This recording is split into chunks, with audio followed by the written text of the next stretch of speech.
Muy buenos días a todos ustedes. Mi nombre es Gracie Fuentes y tengo el honor de ser la secretaria de Cultura de la ciudad de Ibagué. El día de hoy me acompaña María Claudia Parias, directora y presidenta ejecutiva de la Fundación Nacional Batuta. Les damos la bienvenida al segundo día de la segunda versión del Seminario Internacional de Música y Transformación Social, evento que estamos transmitiendo para todo el mundo desde la capital musical de Colombia, Ibagué, por medio de la plataforma gratuita www.simts.co. Les recordamos que este seminario es organizado por la Fundación Nacional Batuta en el marco de la celebración de sus 30 años de existencia y por la Alcaldía de Ibagué en aras de su inclusión y la gran apuesta para ser parte de la red de ciudades creativas de la UNESCO en la categoría de la música. Este esfuerzo... This joint effort between these entities has brought together over 80 expert voices from 24 countries that make this event a focus for reflection and global discussion on the power of music to change the world. After a first day, when we heard ideas and extraordinary stories, today's program is extremely good, called Confines, Non-Places and New Territories, Music and Musicians Facing Physical and Symbolic Limits. The issues that will guide today's discussions are citizen musicians and the new places of music, music at border areas, diasporas, and displacement as a form of cultural resistance, musical projects to come together within displacement and towards peace building, and we'll have conferences, interviews, dialogues, and panels around these premises that will make change sound. This event is possible thanks to the support of our partner entities who believe in the power of music to change the world. Ministry of Culture, the Chamber of Commerce of Ibagué, Bank of the Republic Compensar, Bolívar de Venda Foundation and its project, the Young Philharmonic Orchestra of Colombia, British Council, Ecopetrol, and our partner allies, the Embassy of the United States of America, the Bavaria Foundation, Bancolombia Foundation, and the University of Tolima. We thank all our partners and supporters for their help, and we want to highlight their belief in music as a tool for social transformation. We also thank Polimetro and ADN Media that have joined this dissemination of the event. We began today's program with a keynote speech by Costa Rican sociologist Laura Paniagua. She is currently in Mexico at the University UNAM working on her PhD thesis. She's passionate for cities and their inhabitants, popular dance and music, and she is currently studying urbanism in Mexico, thanks to the scholarships of the Claxo-Connecticut Agreement and Heinrich Böll Foundation and the University of Costa Rica. Her thesis is called Inhabiting Expanded Bodies, Capacitist Urbanism and the Mobility of People with Disabilities in Costa Rica. After teaching a university course on migration, Paniagua developed into the experience of migrants through Latin American song. She analyzed the difference between music produced in Latin America and other areas and the lyrics produced at the beginning of the 21st century around exile and forced displacement. We greet our speaker, Dr. Laura Paniagua. The floor is yours.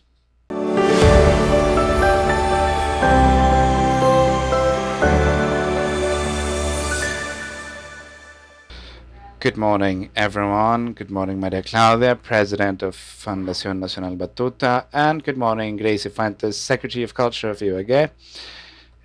It is my very great honor to make part of this second seminar of music and social transformation. I want to thank the organizing committee for taking me into account for this activity. I also want to thank the Ministry of Culture, the Mayor's Office of Ibagué, Fundación Nacional Batuta, the Bank of the Republic.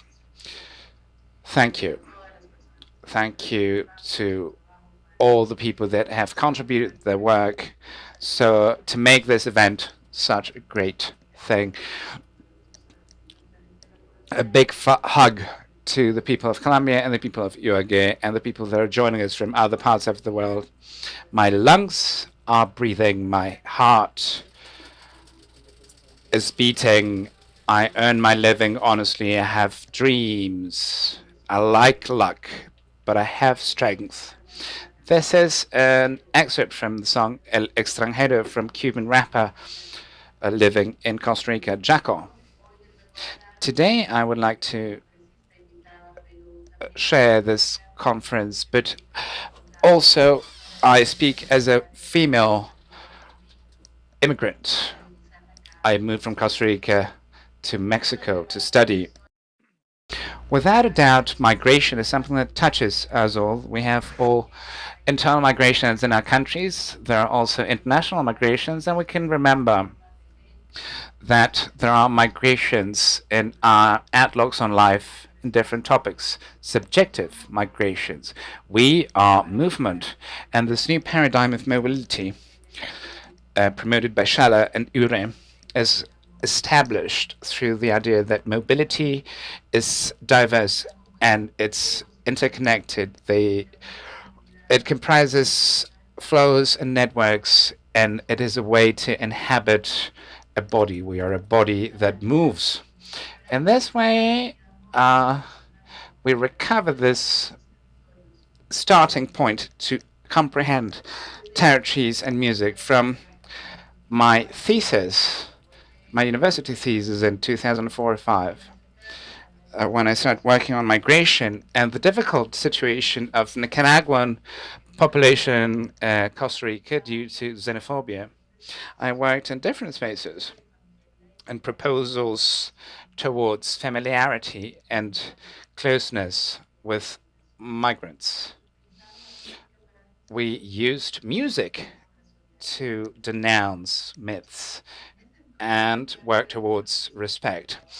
Back then, I worked with a number of groups, like the one coordinated by Dr. Sandoval Garcia Canet Fonseca.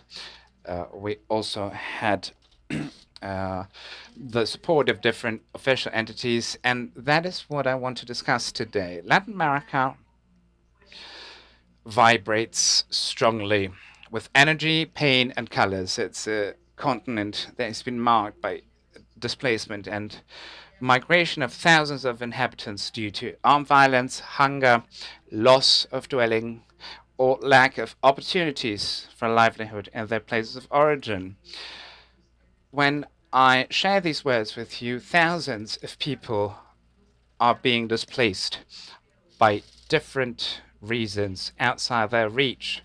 For example, there are young people from Nicaragua who have searched for refuge in Nicaragua after being prosecuted by the government, forced incarceration by an authoritarian regime in Nicaragua. In today's pandemic context, lots of people have lost their jobs, and they have very few certainties that keep them linked to their territories. Now there have also been disasters that are wounds in nature and society that have affected so many people, and a very broad group has been pushed to migration, not due to economic reasons, but political reasons, threats against themselves, their property, threats because of their sexuality, or for being opposed to totalitarian regimes. As a part of the expression of neoliberal capitalism in our countries, migration nowadays is marked by movements of populations due to economic reasons, but also professional sectors being displaced. Right now, thousands of people are being displaced throughout Mexico, trying to get to the US border. Other groups have requested refuge, but they face discrimination and weak public attention systems. Although there is a historic migration of Central American population through Mexico and going to the US for the first time in history in the 21st century, there have been caravans of people migrating from 2010 and to date. At least 4 large movements of this type have been recorded, the majority of which have been attacked by tear gas by the police. Now, at the same time, we know that people have organized themselves to perform these anti-immigrant marches, to attack migrants, to attack their precarious dwellings in public spaces. Migrants who have built cities and facilities, for example, the people that build the Olympic Villa in Brazil, and after that they are left poor and on the street. Last week in Iquique, Chile, are just an example of innumerable events in the last decade and in different parts of the world, manifestations of hate and rejection against migrations. In 2018, in Germany and Costa Rica, something happened that Sandoval identified as the use of migration as a banner by the extreme right and populism and authoritarians. Continuing with Sandoval, in the year 2006 will be remembered for two political events that will resound for years. Number one was the Brexit referendum in the UK, in which those supporting Brexit won. The other event that marked that 2016 was Donald Trump winning the elections in the States. And both events have been marked by an anti-immigrant sentiment. And those measures, and this year, the UK is facing a lack of supply of produce after the implementation of Brexit and the prohibition of European workers within the national territory, and this has made evident the dependence of the globalized world on migration for labor.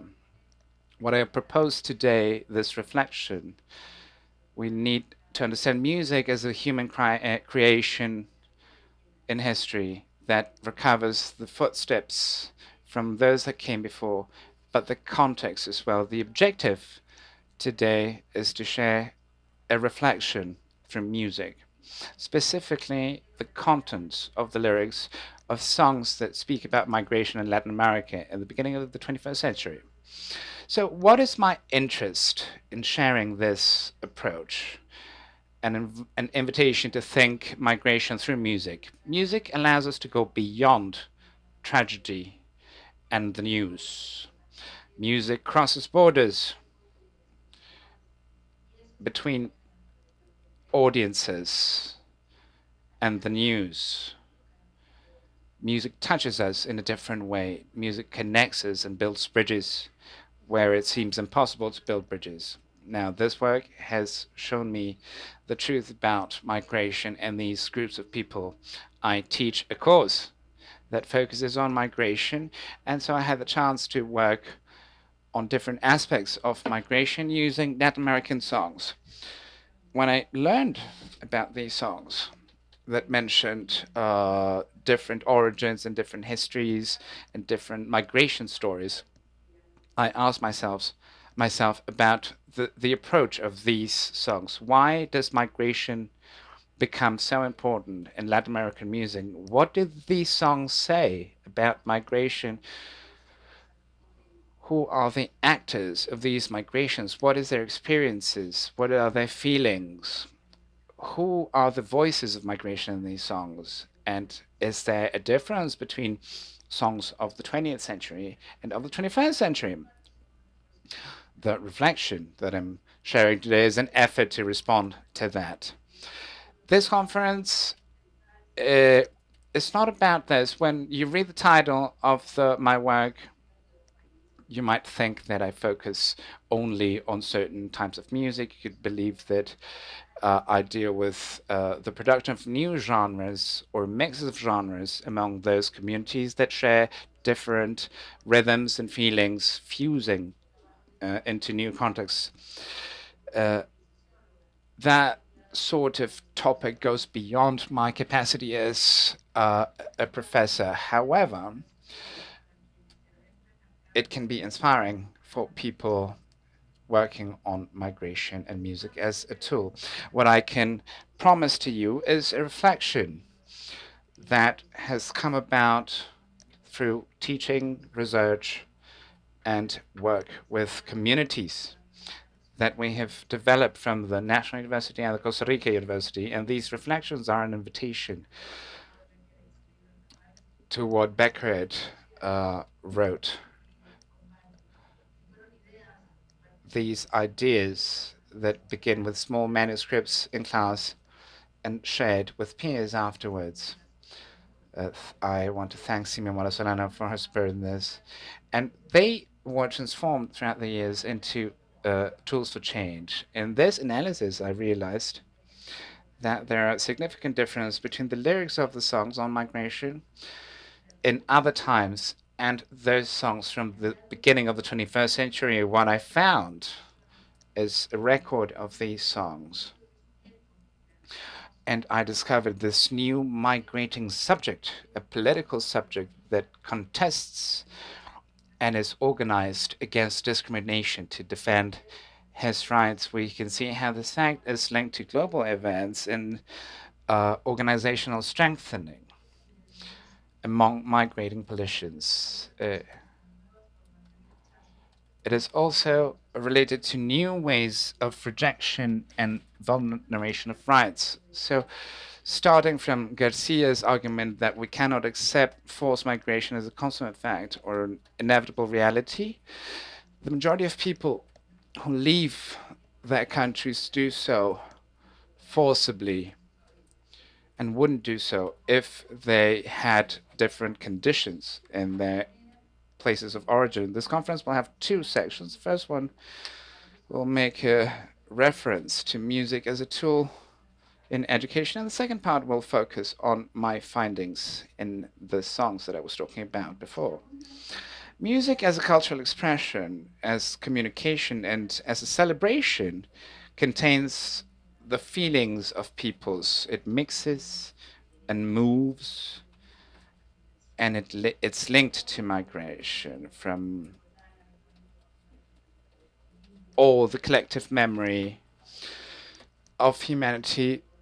Music has always been in different cultures and has moved from one region to another, from one continent to another, crossing borders. Particularly the human movement gives strength to music and permits fusion of different sounds and cultural traits through different rhythms. It is an explosion of mixes in the origin and expressiveness. Popular wisdom says that song scares sorrow away. Music has different cultural uses. It can be a laughter, a celebration. It can be sorrow when it narrates memory, broken hearts, feats, and it is also a cry against discrimination. It has a main place in the discussion of collective imagination and the strengthening of social discourses. It has also a certain strength to accompany processes of change and to be a political tool.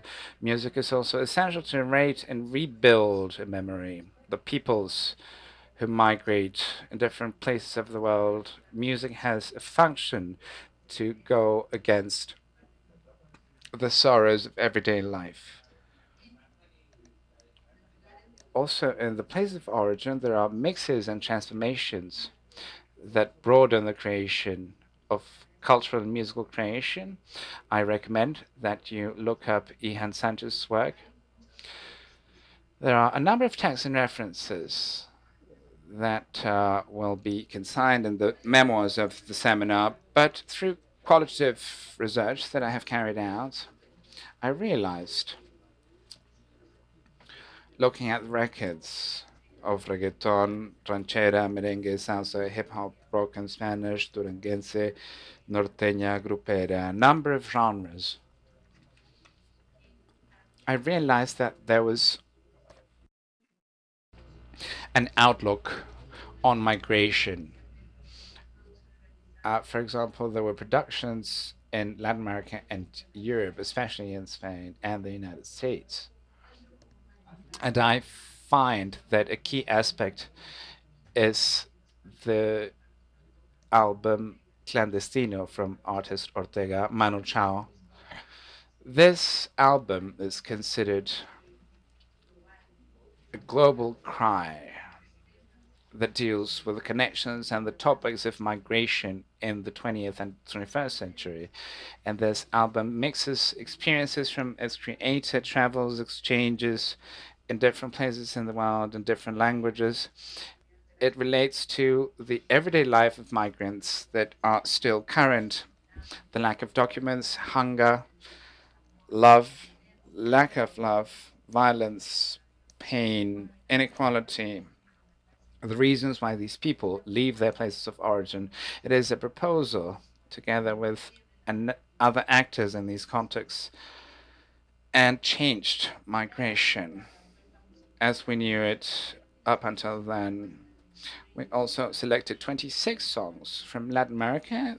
The list of songs is included in the memoirs. To analyze these songs, we worked on the lyrics created by Latin American artists in Spanish language. And they were songs that were published between 1999 and 2012. And this roster included at least one production per Latin American country. Now, these were all songs that included impressions on Latin American life, and so we have a broad palette of sounds and images and commercial topics, cult topics, and they were published to broad audiences on internet. These songs stand out because of their verbal component. And I did an analysis on these lyrics. Music is an artistic product, and so it can be presented with different meanings. So this we need to interpret, but we need to be aware that interpretation is subjective. So these interpretations came by with students and other professors. The point was to show the voices that were covered and were not limited to the criminalization of migrants in the media. And on the other hand, it focused on the narration of the experience along the path of migration. So, what is this experience at the beginning of the 21st century? Throughout history, music has been one of the most important media to record pain and experience. It is a collective voice, and many songs have taken many generations and many feelings and many experiences to generate an identity and a show and proof of the lessons that they learned. The oral history of this continent is recreated throughout these songs. They are ways to narrate and to rewrite history. The voices speak about goodbyes, war, love, hardship, arriving to another country, melancholy, discrimination, resistance. I want to highlight the importance of the oral tradition in Latin America through music and through migration. As this music has had different manifestations in Mexico and Central America and South America. Now, there's a difference with the narrative from the past, and this is what we found in our research. In the songs of the beginning of the 21st century, it is the migrant who speaks, who tells us about their life and their stories and their positions within their context, specifically discrimination. This mixture promoted by migration is also manifested within music. Migrants are shown together with their hardships and the path and their arrival, their sadness, their nostalgia and love. They are also shown in song. In the same way, religion is highlighted. In Latin America, these migrations mix colonialism of Europe, that is also mentioned in the songs, but also the United States. The song Bandera by Aterciopelados shows this construct of geopolitics. It says, who are you? Where were you born? What is your race? I can't come here. Are you conqueror? Or are you a slave? You can't dream of a better life. Migration, in all its dimensions, makes us think about Latin America as the most unequal region in the world, marked by strong borders of social inclusion. The majority of cases of these songs, they're written in the present tense, and this is a strength of the collective representation and shows a usual narrative on the topic of migration and the representations of the persons that write these songs. It was a movement represented by men. Words are used are illegal immigrant, slurs in general. They mention ants as a way to convey collective work and collective defense of the group. What we find in these songs is a reflection of the emergence of a new political subject. Migrants stop being someone anonymous that's not from here, that's not from there, and takes an individual collective position as a person that seeks to to get his rights. Now, regarding stronger regulation towards migration, migrants do not resign their dreams of moving to a new place that offers better options. Molotov has a song that mentions the term beaner, which is a slur used in the States due to the cuisine of Mexico, but it's also used as a slur to reject poverty and reject migration against these people who are criminalized. The condition of poverty is denounced by other songs like El Inmigrante by Coti. The song says, many people respect us, but there are not very many that think that if they all think that it's all our fault. I am weird, but I'm not a criminal because my father taught me to work for my food and my home as so many other people. So these songs coincide in building this narrative of humanization of migrants and the assignment of value to their work, of acknowledgement of diversity, and a comprehension that migrants themselves include inequality, but different contexts. The world is a mixture of all tongues and all races and all families. I find myself in parallel, I find peers.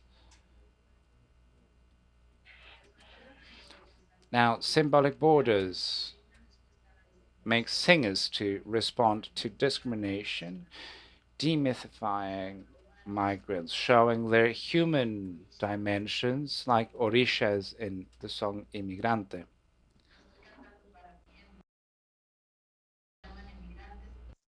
I'm singing for my people.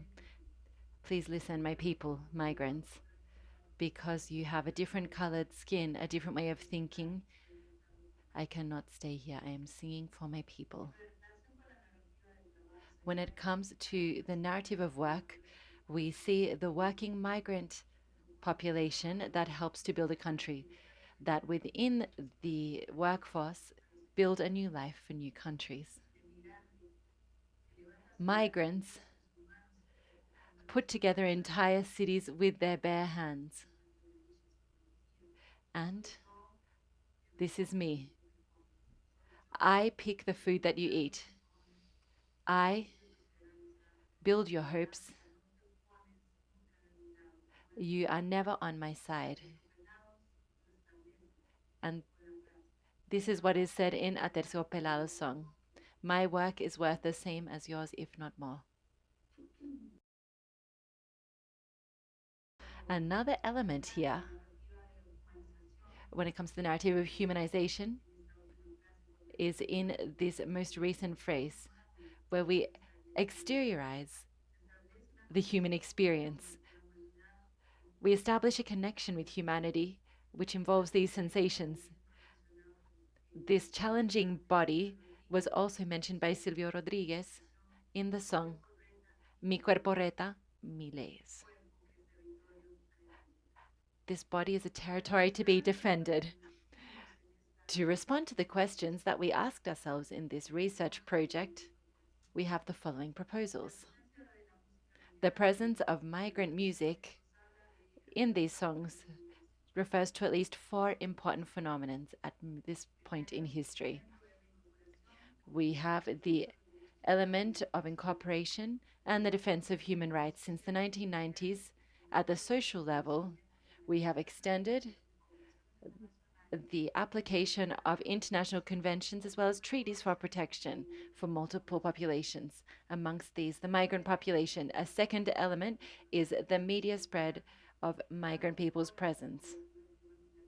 We are looking for better coverage of the migrant experience in news programs, on television, internet, and in the press, as well as traditional and also alternative means of communication in order to defend migrants' interests and represent them differently. A third element is the strengthening, organizational strengthening. At the beginning of this century, we also saw the creation of different associations and institutions that, while they have existed since the 60s and 70s, we now see a resurgence of these organizations and a reorganization of these connected organizations.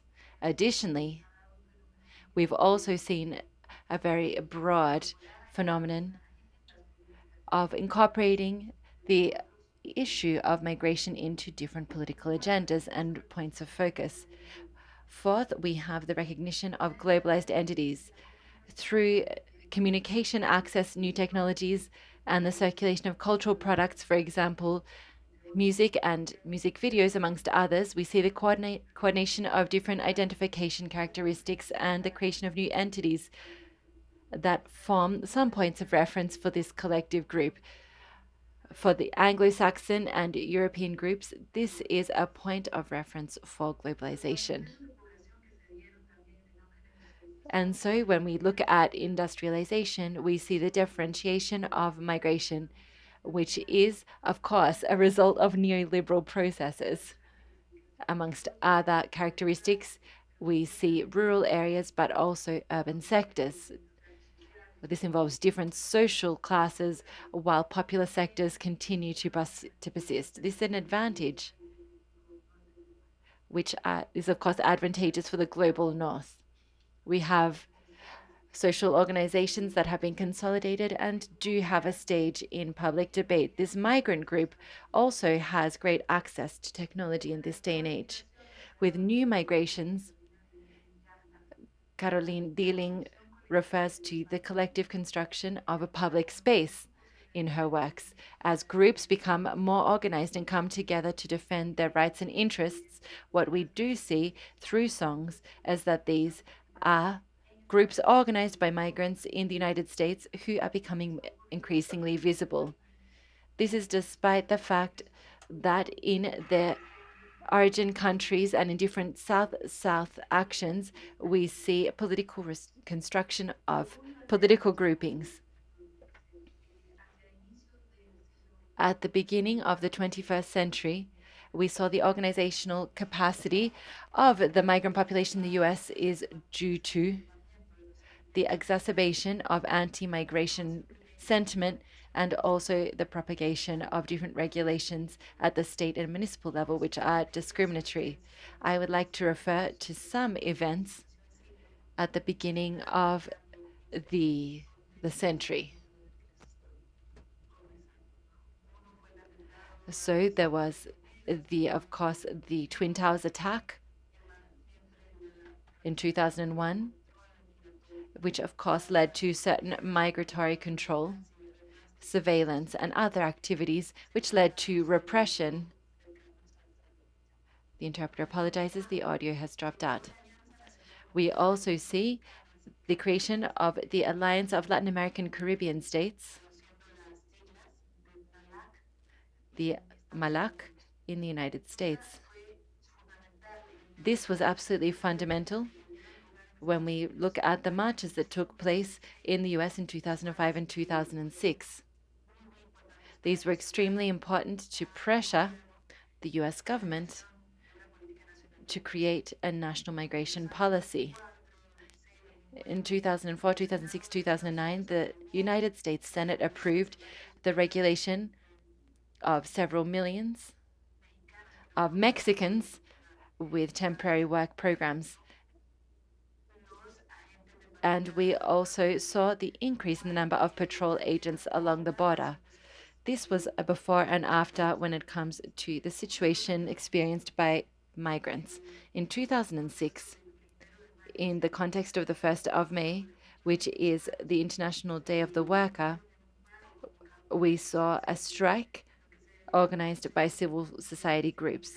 So this was known as a day without migrants. In 2010, we saw the Arizona law approved, which is Congressional Law 1072. In this law, we see the persecution of migrants because it effectively gave a license for discriminatory actions. Towards 2011, this was included in some of the most contested statutes against mobilization and protest at the global level. And from 2006 to 2020, we also saw Republican government Donald Trump's victory, and he, of course, gave rise to great misogyny, xenophobia, and racism. And we also saw mass deportation, as well as the proposition to build a wall between the United States and Mexico. This is a new way of relating to migration. Of course, this was an enormous challenge for migratory organizations, and this also generated great attention at the global level. The separation and imprisonment of children from their parents in migrant families. To conclude, and also to leave a space in case there are any questions or comments, I'd like to mention some closing ideas. During this conference, we have been able to see how music is a political tool in order to position matters that are a form of distress for migrant people. What we've seen occur in the first part of the 20th century, and these were, of course, the manifestation of what had been happening since the 19th century, can be seen in the great number of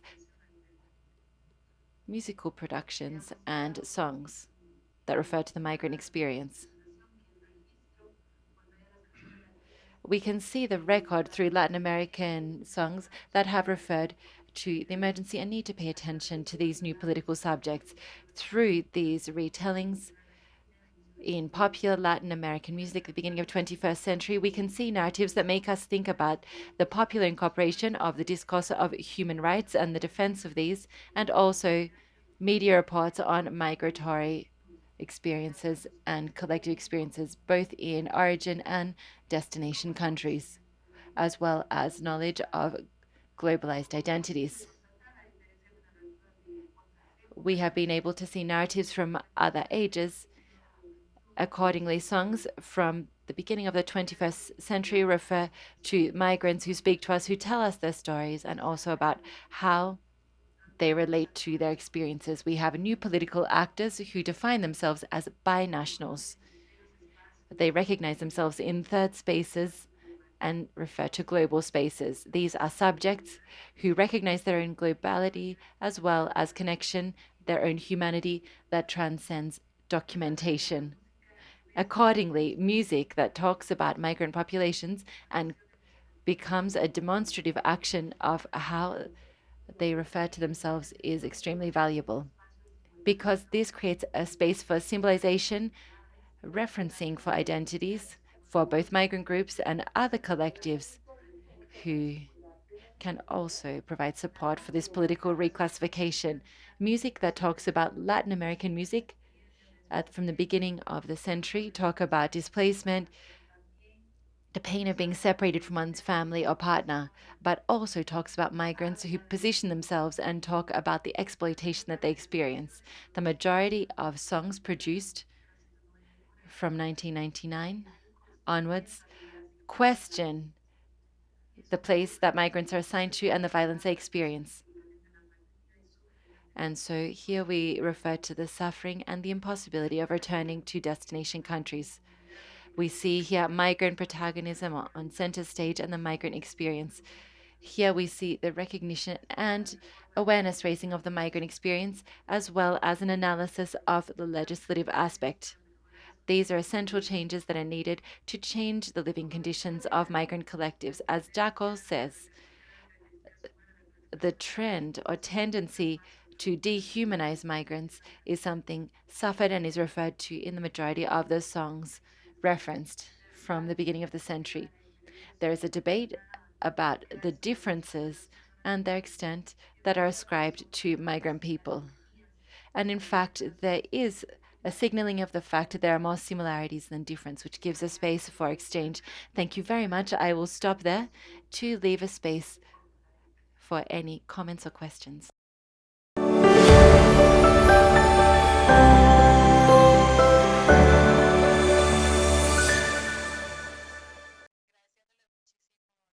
Thank you very much for the opportunity to speak here.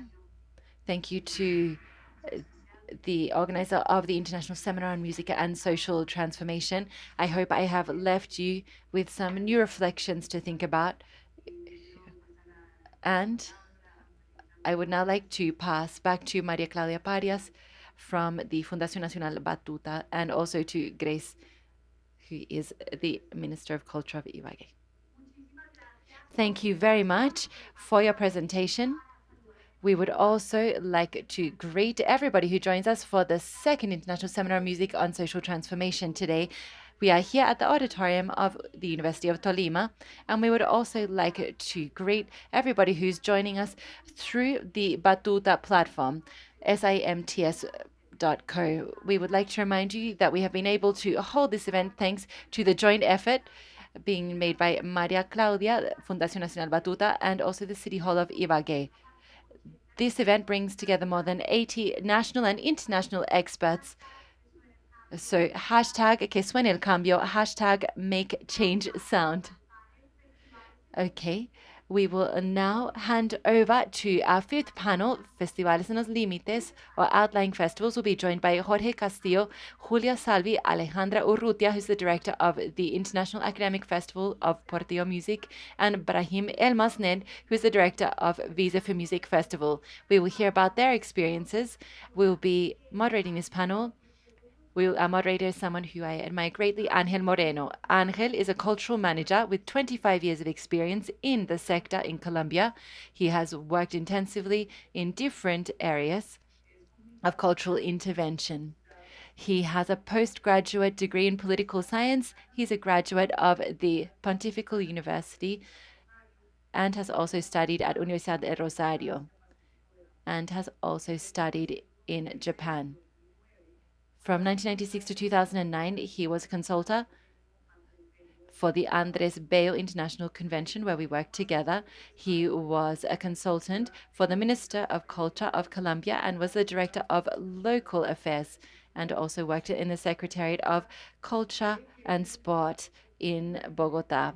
He was also a manager at the Robert Arias Pérez Theater at the Colsubsidio facilities in Bogota, and to date he has been managing the Banco de la República Cultural Center in Honda, Tolima.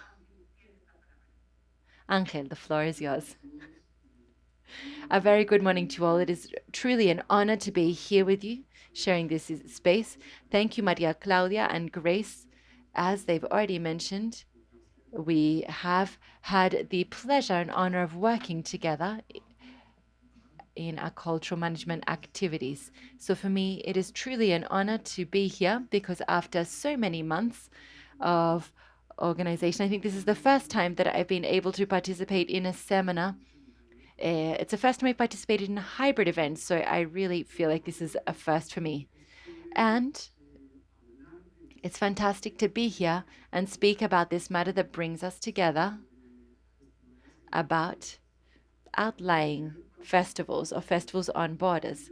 This is a hybrid event, as I mentioned, so I am joined by colleagues joining us from different parts of the world. It is a great privilege to be here on stage with Jorge Castillo. And so we have other colleagues joining us virtually. So festivals on the borders. Well, we've already heard a prologue or an introduction by the previous presenter, where he had talking about artistic intervention and music as a political action. The border, which is how this space is presented to us, is of course a line or an arrival point or a space in which we are told this is as far as you can go. And so the reflection for this session is how these festivals that we have, that will be discussed by today's guests, are spaces that truly convert and redefine what limits or borders are, and from here create spaces for inclusion and also political participation, giving a voice to diasporas of cultural dialogue. So we have 4 fantastic festivals that we will discuss. These are held in different parts of the world. Let's start now by talking about the Ibagué Festival, because it is held here. So we will then move on to talking about the Fandango Fronterizo Festival, which is held in Tijuana and San Diego. So this effervescent and very lively border I was able to attend in 2008. And I there saw a concert from Censo Pina, who is no longer with us. And we had these participants debating these exact matters. Thirdly, we will hear from Alejandra Urrutia, who will talk to us about the Música por Tío Festival, which is held in Valparaíso in Chile, quite close to Santiago, right on the Andes mountain chain and on the border with Argentina. And fourthly, we hear from Brahim to talk to us about the Visa for Music Festival, which is held in Rabat in Morocco. And this is a great space for musical and cultural exchange between the Middle East, Africa, and Europe. So let's welcome all of our panelists. Thank you very much for taking the time to be with us, and thanks also to the audience joining us. And so let's start with Julia Salvi. She's actually right now abroad and is joining us virtually. Thank you, Julia, for joining us. Please tell us about the Ibagué Festival and how, as a part of festivals on the borders, Ibagué has a very particular proposal to talk about the unique and disruptive way that music can have an impact. So, Julia, welcome. So for our festival, we will be presenting on our festival this morning, and Ibagué Festival brings together in only one event different musics from the country and from the world. We have popular music, urban music, traditional music. We have an academic space. And we have different groups that play during the festival, as well as soloists and both international and national guests. This is a marvelous opportunity. It's fantastic to be here. I have a video that will speak for itself. We are going to see how we can talk about popular music The interpreter apologizes. Audio has been lost.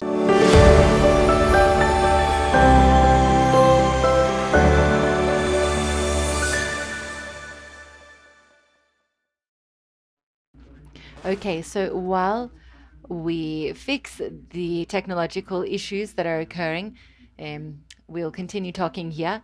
Of course, these are the issues we have to deal with in these hybrid events. Even when you're at home with a good internet connection, this can happen. But we are ready to continue, are we not, Jorge? So the show must go on. So now let's hear from Jorge Castillo.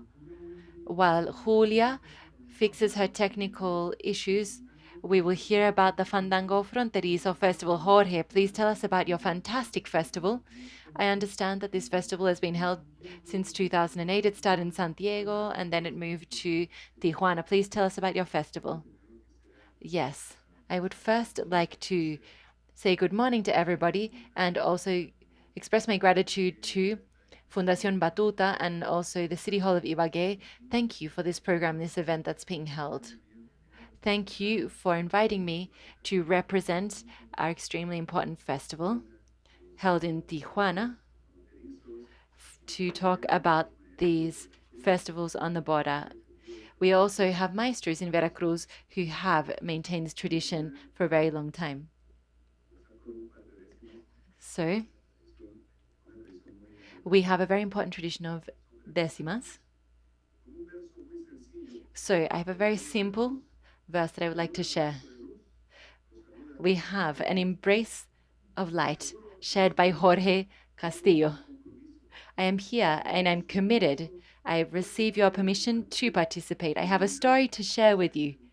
Community, festivals, and feelings shared from the Fandango Fronterizo. I have come to Colombia, to the city of Ibagué. I will talk about Tijuana and about my beloved Mexico. I say this in every sense of the word. This is a source. This is a universal matter. In 6 words, I will explain myself. Thank you to this International Seminar of Music and Social Transformation. Yes, I wrote this morning in the hotel. Yes, and you prepared this without a tortilla. Yes, I did. It was over a traditional Colombian breakfast of arepa. Okay, so to talk about Fandango Fronterizo, this is a celebration for those of you who have not been to the festival. So we celebrate Son Jarocho. It is held on the border between Tijuana and San Diego, where we have this imposing wall that divides us. The festival is held every year, usually at the end of May. And we have been holding this festival for 14 years, so it will be the 15th year of the festival next time that we hold it. This is a festival that has continued to exist thanks to enormous efforts that we've made. So we do this Fandango festival with volunteers. It's completely a self-sustainable festival. And the idea is to bring down this wall with something as simple and wonderful as music. And the wall is there to divide us, but at the end of the day, we laugh at the wall because it brings us together. We have 500 people who come to play music and dance and who spend hours and hours doing so. At Fandango, this is where we celebrate the Son Veracruzano. This musical tradition comes from the Sotavento area in Veracruz. So this is in the Mexican Gulf. This is a musical tradition which has been around for more than 350 years. It's been preserved thanks to our maestros. It has, of course, had its ups and downs due to war, due to pandemics, and Fandango has been impacted, as has everything else. But this is a very strong tradition in Mexico. And I think around 30 years ago, we started to see this tradition extending beyond Veracruz. This is a peasant tradition. It started to extend its borders and to move to the inland area of the country. First it went to the capital and then to other close states and cities. And I think that this tradition then traveled or made its way to the United States. And then made its way back to Tijuana from US through our countrymen who live there. Remember, of course, that Los Angeles is the city with the most Mexicans in the world outside of the country of Mexico. I think we have several thousand Mexicans there, or millions of Mexicans, in fact, in Los Angeles. Some 12 million, in fact. Around the year 2000, we saw fandangos starting to be held on the border between Los Angeles and Tijuana. And little by little, we started to see the creation of this tradition and the creation of this cultural border tradition. As I said, this musical tradition has existed for some 350 years. There are fandangos held on almost all continents, in Japan, in Europe, the United States, South America, Central America, and of course North America. And this continues to grow. There's something very strong to be found in this tradition. In the essence of this fandango, the idea is to create community, hold celebrations, and organize these parties or festivals. They're based on pure love, humanity, and peace. They bring us together, especially in the United States, where we have this wall that divides us. We come together to play music in one location, and only birds, the wind, and music can cross the border. It's both beautiful and difficult to be there. For us, this is a form of protest. This is a way that we can celebrate our own form of diplomacy. We stand in front of the wall, right next to the soldiers who are located along the wall, and we hold a celebration.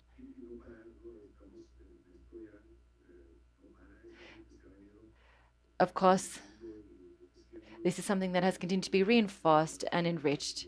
There is nobody who will stop us holding a celebration. Let's hope it continues for many years now.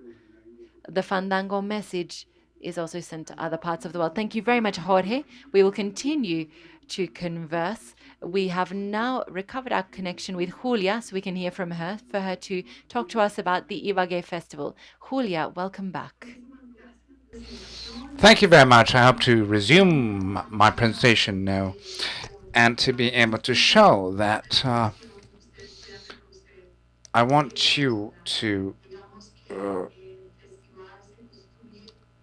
know that this festival is built on the basis of the music that we are, on the basis of a change of the country, of a need for integration, not just human as such, but a social reintegration.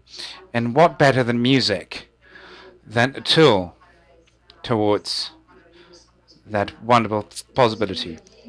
So from there, the Salvi Foundation, that has a long record in the country with a great wish to help and dedicate to produce and promote and dissemination of music to citizen access, including training courses for artists. As you know, we started with the Cartagena Festival, which is an orchestral project that Cartagena itself offers. Now we have the festival in Ibagué and the Luthiery program with the Conservatoire of Tolima. So these are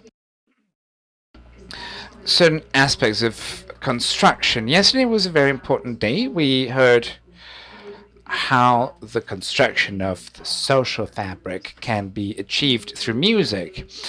And Ibagué is one of those tools. There's a beautiful book that for me has been a very powerful tool on civilization and spectacle of Mario Vargas Llosa, the Peruvian author, which I recommend very highly, because that book gives us an experience of what happened in history, what is it that transformed us, and what should we never forget to continue building a future. the legacy of music. This is why EOG Festival brings together guests from all around the country and the world, and all the backgrounds, popular, urban, academic, with different groups, soloists, national, international groups. And so over 5 days, we have been able to present 17 free concerts for over 4,000 attendants in 8 stages and hundreds of artists. This was a challenge after the pandemic, and we managed, thanks to the interest of the Ministry of Culture, the government of the Department of Tolima, and taking advantage of the geographical position of the city of Ibagué. This all came together with efforts from the private enterprise, understanding that this is a great opportunity for the country. And this is what we call the orange economy. And so from that, we can move on and build with conversation and master classes, the theory, workshops, educational programs, and complementary activities. Now, the idea is to come together again. That is the essence of music, to feel each other, to see each other, to experience things together through music, listening to music with our heart and our soul, and connecting with the performer.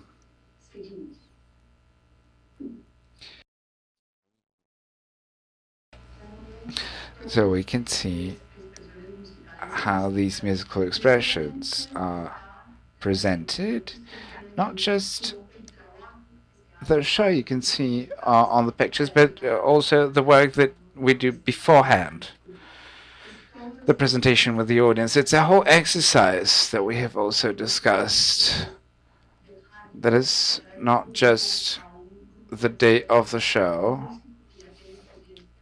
before an expert audience or an expert musician, but we also need to include musicians in training who need to learn how to connect with the public, how they can present what they prepared and what they have built, and how to become a musician, a professional musician.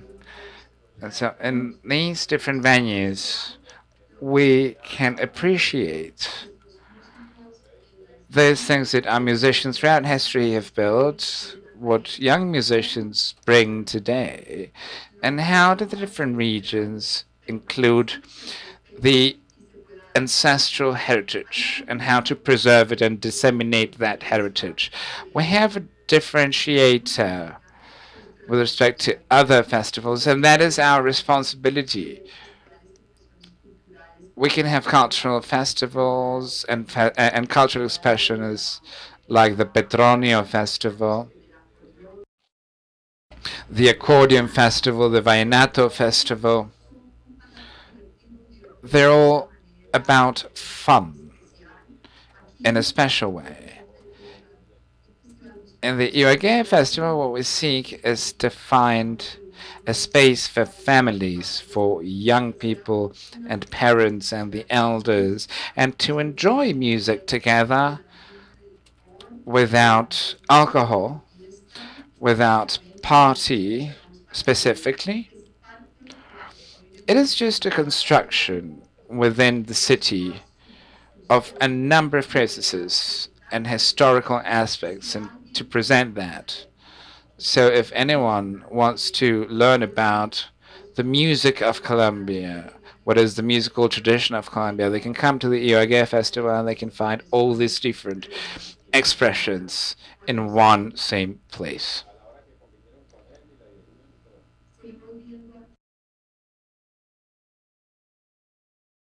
Now in this slide, we see different musical expressions. In one same space, the luminar string quartet, but also the saxophone quartet, the hip trio with the Aloes duet. the Levensgrau duet and Yoabadia. We can see the Saint Cecilia ensemble with the Luminar quartet and then the Bahia group. What we tried to know, and we tried, sorry, the interpreter apologizes, we're having sound issues, how to share one same stage. This is what we have built for the Iwage Festival, and in a certain way to give our young population the opportunity to create relationships with these musicians and understand how they have built their careers and what they can learn from those positions, and that events, the master classes. So we have the possibility to show our presence in the local territory, what we do. We go to the neighborhoods and municipalities around the city and we present the different genres and the different styles that cross over popular music into urban music, young music in the region. And there is no hierarchy between art and education. They're both fundamental at the time of building our program.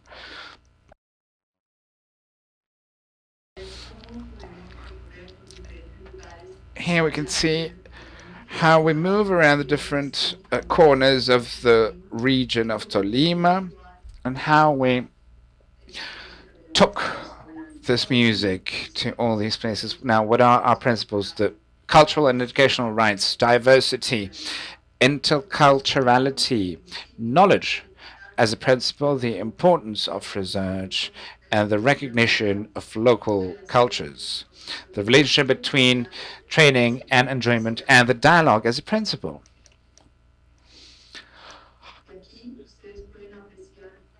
Here you can see an example of the masterclasses and the relationship of musicians and the youngsters that come to the classes yearning for knowledge. The program and the strategies includes music, training for audiences, research, young talents.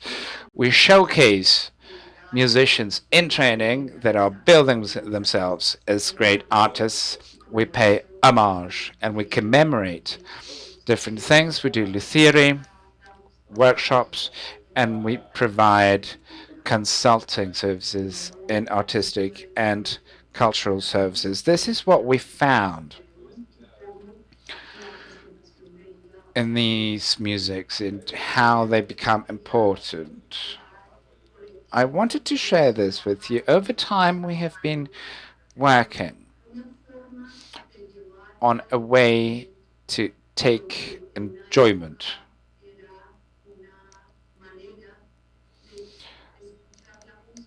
and the listening and the full enjoyment of music as such, not just music being as an entertainment and invading our space. What this project is about is showing that we can enjoy what's happening on the stage and the whole construct that raises on the stage, and that is something that will touch the audiences in one way or another, because through that we find who we are and where we're going and why we are in a place and within a society where we have so much need for integration and to find through culture and through music that reintegration. Julia, thank you very much for your presentation on the UAG Festival. This is a young festival that's just starting its history. It is quite strong and has generated lots of expectation and lots of ambition.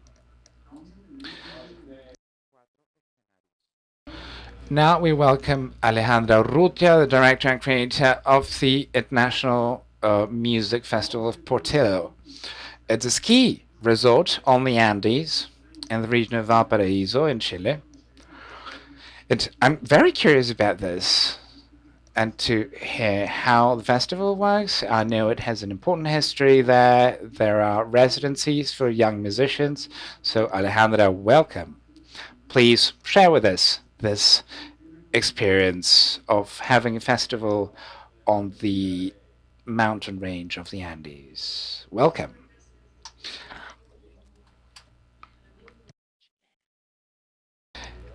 Thank you very much. It is my very great honor and pleasure to talk about this international festival in Portillo. As you were mentioning, is a festival that is celebrated at the border between Chile and Argentina. It's a beautiful place on the top of the mountain range, and of course this place invites us to create a magical space with nature and with music, and specifically with classical music. I am a violinist and a conductor, and I was lucky enough to study in the United States as a violinist, and so for me this was very close to my heart. And it was very special to create this space, this new space for young musicians and academia. Our participants are aged 18 to 35 from all around the world. We invite people from all around the world. And we create what I call a musical ecosystem. And I use this word because it's very important for me to feel that each person that participates in the festival is essential. They each have an essential role. The students, the young participants from around the world, well, of course, Chile, we've had participants from Argentina, Brazil, Colombia, Venezuela, the United States, Canada, and some people from Chile that shared with us in the last version of the festival online. Many of them were studying in Europe, and so they had the chance to share with us their experiences. So yeah, the festival is really about a spiritual space for 24 hours for young musicians concentrating just in music. It's very inspiring. We believe in the great maestros that are part of academia and inviting them to the festival. And that is quite essential because we want young musicians that are studying to have the opportunity to share the stage with these grand maestros that are there for them for 24 hours a day. The festival concentrates on the chamber music repertoire, mainly string quartets, wind quintets, and at the end of the festival we create the orchestra of the Portillo Festival, which is the orchestra that I conduct in the end. Of course, this idea came from me and from the need to transform the life of young musicians that is starting to dedicate themselves to music and that are terribly necessary. And they need opportunities that I had as violinist, but I wanted to give them this opportunity in our country, in my country, Chile. So I would like to share with you a short video on the Academia Festival, so that you can see an example of what I'm mentioning and what the experience is about. Cuando yo trabajo con jóvenes, ellos sacan la juventud en mí. Entonces me llenan de energía, de esperanza e de inspiración.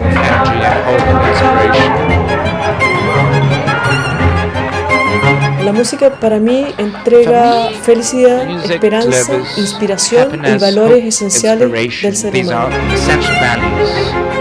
We're always together like family. We have meals together.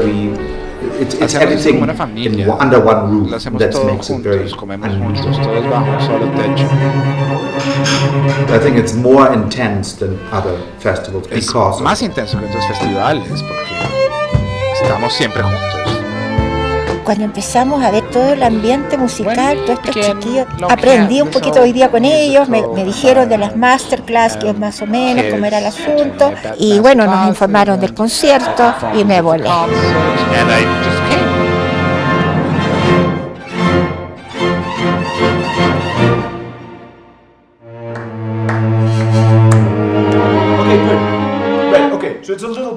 La carrera del músico tiene frustraciones. Esas frustraciones, esos aprendizajes se hablan con los estudiantes en este festival.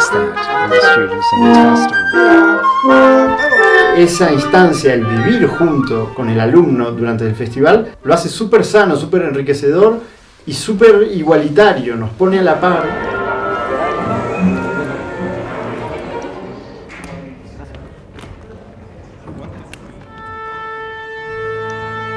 A veces suele suceder que por X o Y razón no tocas en los conciertos, pero aquí sí, ellos tienen esa responsabilidad. Ellos saben que van a estar en ese escenario. Hay una energía impresionante que los convoca a reunirse a las horas que tengan que reunirse. Creo que el enfoque es muy bueno y creo que eso también es un acierto del festival, que ese escenario lo comparten todos. They have been wonderful and they have been incredibly respectful and really hard-working.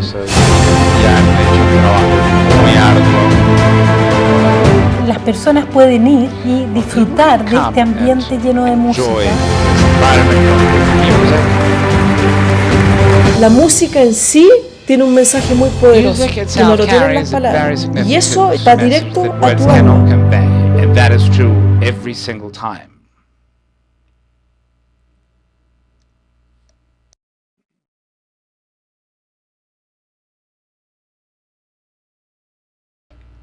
Alejandra, very interesting.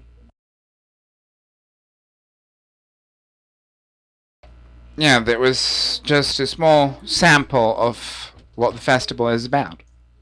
And I would like also to mention that the festival has space for 52 young musicians with full scholarships, which is always a challenge because students don't come for free, someone has to pay.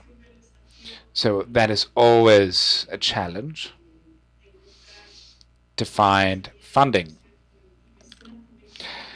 And patrons and sponsors that help us share this dream all together. You could also see that we have maestros from Latin America. 2 professors are from Colombia, Pedro Salcedo, a bassoon player, and Andrés Betancourt, a French horn teacher. But we also have Professor Ovalle from Chile, Corti, an oboist from Uruguay. And so the idea is really to, for these young students to get a taste of what it means to participate in a multicultural space. As I mentioned before, they're young people from all around the world, and that is tremendously enriching. Having a conversation with people from different cultures, when you listen to different accents, that is very attractive, actually. And then they play.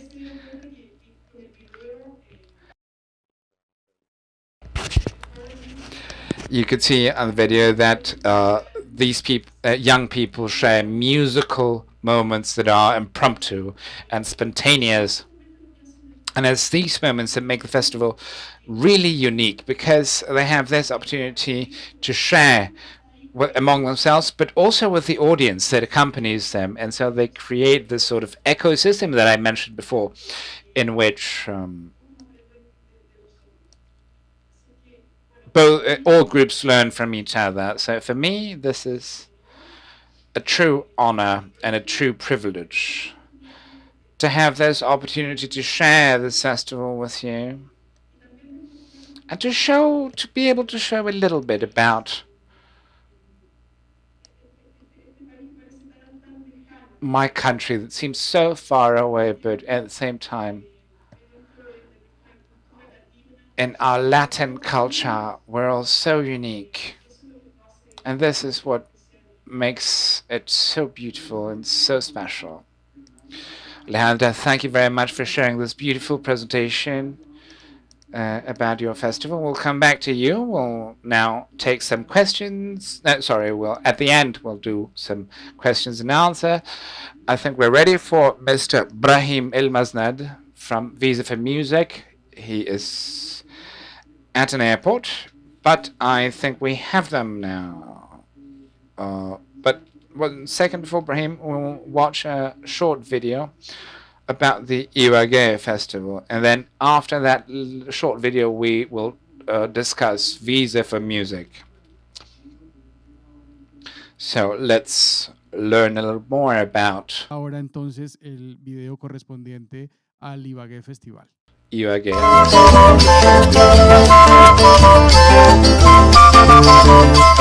Volver como a estos espacios es recuperar la cultura, y después de la pandemia me parece muy chévere que vuelvan como a recrear este tipo de festivales.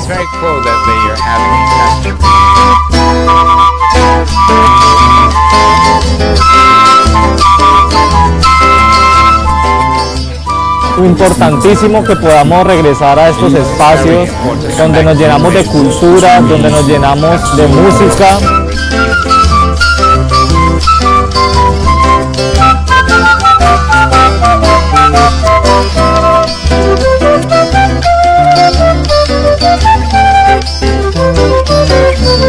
Se siente una vibra diferente con toda la gente, con personas que queremos. Se siente una alegría muy buena aquí.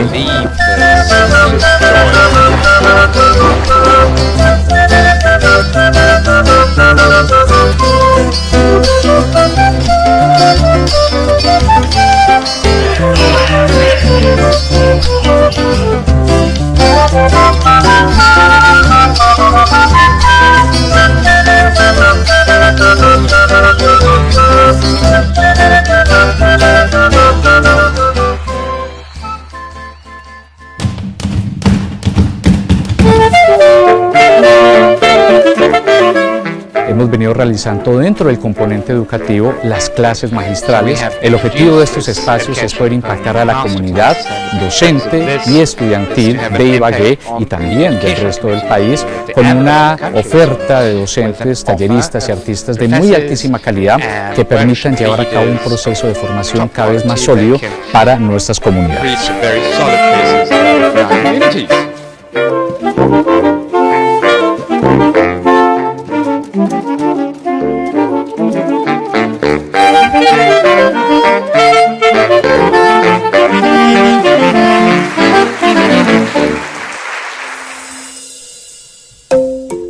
El lenguaje universal, que es la música, se siga esparciendo, generando armonía, comunión, lazos de empatía y de amor por todo el mundo. Entonces, estos encuentros son fundamentales. Muchas gracias. Ha nutrido la identidad latinoamericana, contribuyendo a situar en la experiencia estética de las audiencias del mundo en la salsa, el jazz y diversos géneros caribeños por sus méritos creativos propios. Lo bailaba mi papá, cogidito de la mano, lo bailó con mi mamá. Ay, Marití, Marita, ay, Marití, Marita.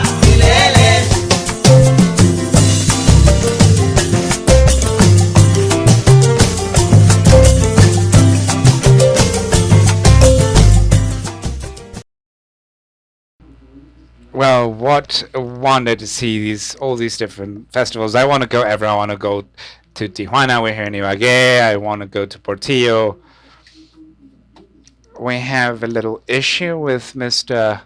Elmaznad. As I mentioned before, he was just before a flight from Morocco to Dubai, and apparently he had some issues and he cannot attend. But we do have some video reels that he sent to illustrate the festival Visa for Music in Morocco since 2014. So this year, 2021, is the 7th or 8th edition. It will be held soon, next November, and Visa for Music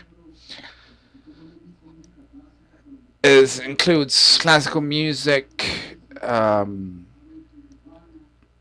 like all these festivals have different genres, and Visa for Music includes world music, and it's one of the main showcases for African and Middle Eastern musicians. And the festival has also become a partner and a strong ally of the World Music Expo, which is an international fair to which Colombia has attended consecutively for the last 10 years. In fact, this year the festival will be held in Oporto in Portugal in November. So yeah, but also Visa for Music has worked with Circulart, which is a commercial platform in Colombia, held a few days ago in Medellin, in the city of Medellin, that included the sound of Latin America and the world. So let's watch a short video reel on Visa for Music. Welcome everyone on the virtual rooms and here at the auditorium of the University of Lima. Let's share more information about these platforms for circulation of contents. Encuentro de diálogos entre Europa, América, África y Medio Oriente. Between Africa and Latin America and the Middle East. Bota pra quebrar, bota pra quebrar, bota pra quebrar, bota pra.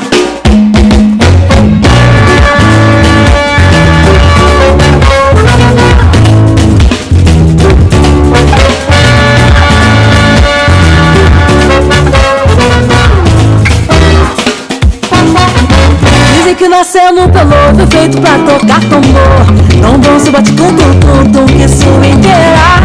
Sonhava com tocar de amor, fazer música sem fronteira. Dar a volta do mundo, semeando quebradeira. Sensacional, minuto pelo subindo a ladeira.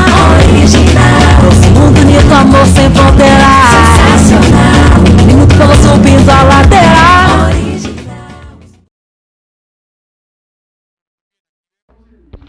Excellent. So here in this Visa for Music video, we see, of course, a festival dedicated to music from this region, this part of the world. It's also a market format. They have speed meetings as part of the festival, so this also becomes an exchange platform and for artists to meet up with each other.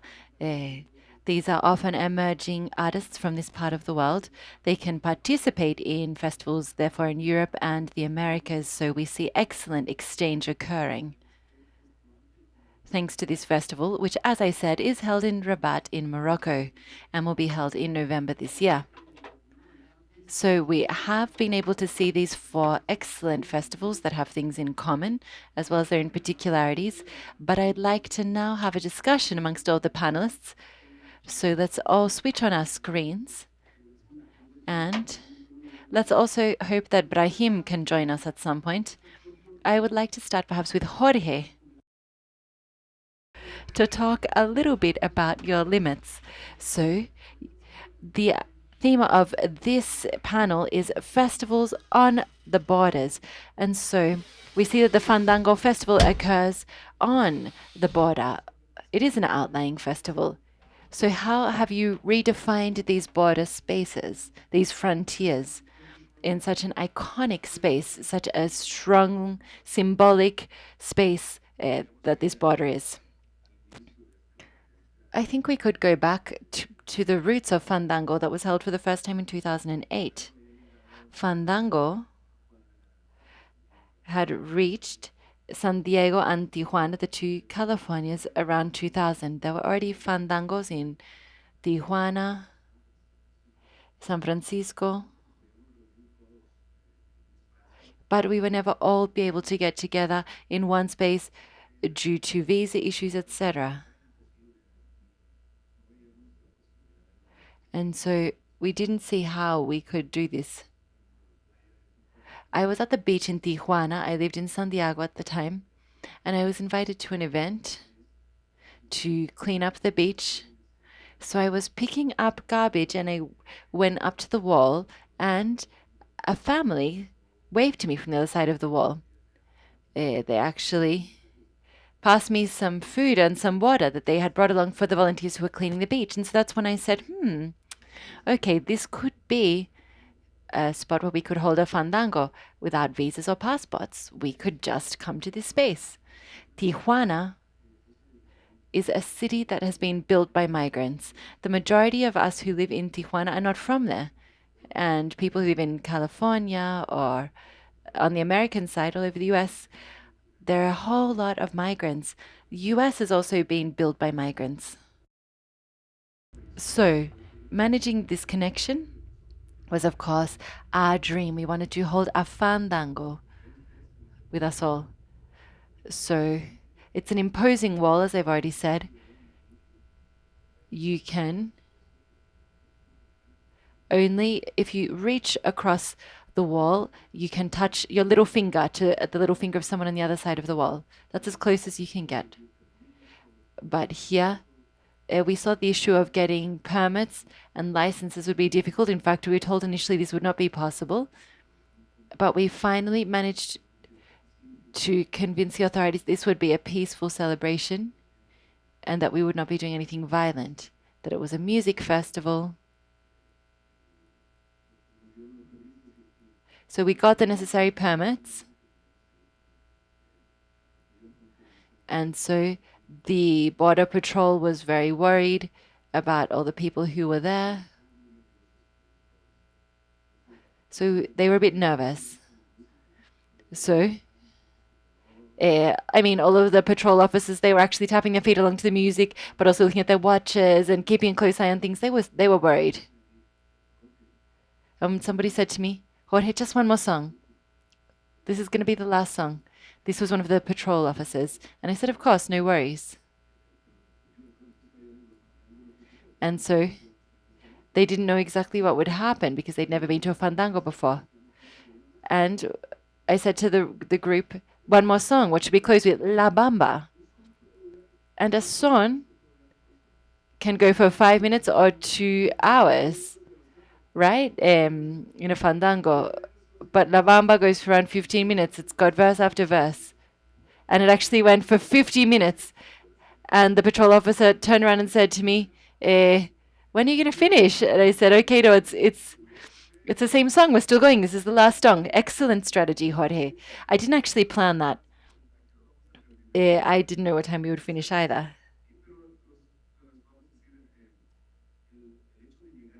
But having gone to this space as migrants to hold a festival, to celebrate through poetry and music and love and humanity, it hasn't been easy. So on the one hand, we have the influence of the United States, which is such a strong influence with its pop music and everything. And that's all over the border. You turn on your radio and it's almost all music in English, even on Mexican radio stations. So you really have to fight back against this. And you have to take traditional music from the south of Mexico. That was something unthinkable before, but we've managed to do it. And now it's been 14 years. As I said, we're heading into our 15th year, and it's now considered a regional tradition. And so, when you go and ask for licenses, you say, here we're from the Fandango Fronterizo, everybody already knows.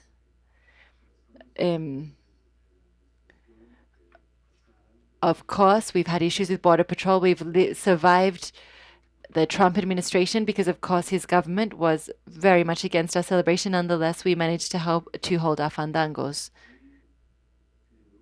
In Europe, And in Mexico, in the United States, in Japan, we managed to hold these fandangos. I think there are some 20, 25 fandangos held at the same time as ours in solidarity. Okay, so you've actually viralized fandangos, right? That's a modern trend, viralizing things, absolutely. We have fandangos that occur on the same day. We use the same advertising, publicity. We're all the same fandango fronterizo, border fandango. So fandango creates community. These are challenges that we face, but our goal is to take down borders, because these are borders and frontiers that we have created, right? Man creates divisive frontiers. We also divide different musics in different regions. So what we are trying to do is to take down all of these frontiers, all of these borders. It's so fantastic to be there and see how we can really break down that wall when people are celebrating. The wall's right there, but we don't even pay any attention to it. We forget about it. Fantastic, Jorge. Now let's hear from Alejandra and Julia about limits, about borders at their festivals. Alejandra. First of all, Jorge, it's truly inspiring to hear what you do. Thank you. It would be fantastic to go there and feel that energy, that have that experience that you've referred to. And I completely agree with what you've said. At the end of the day,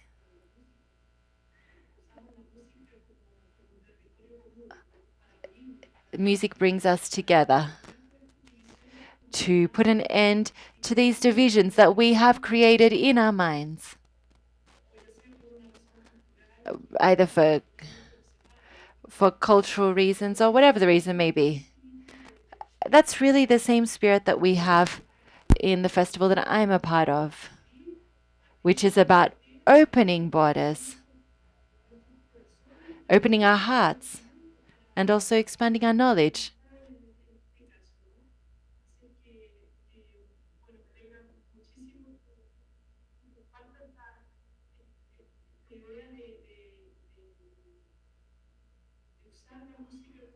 So it's about using music as a common territory for all, and I love that idea that you've expressed.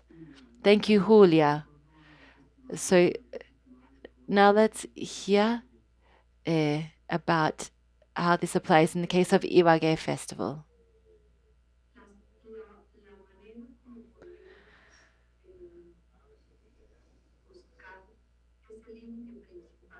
I think this main border or limit, in our case, is that of integration. That's a very important topic here in our country, in Colombia.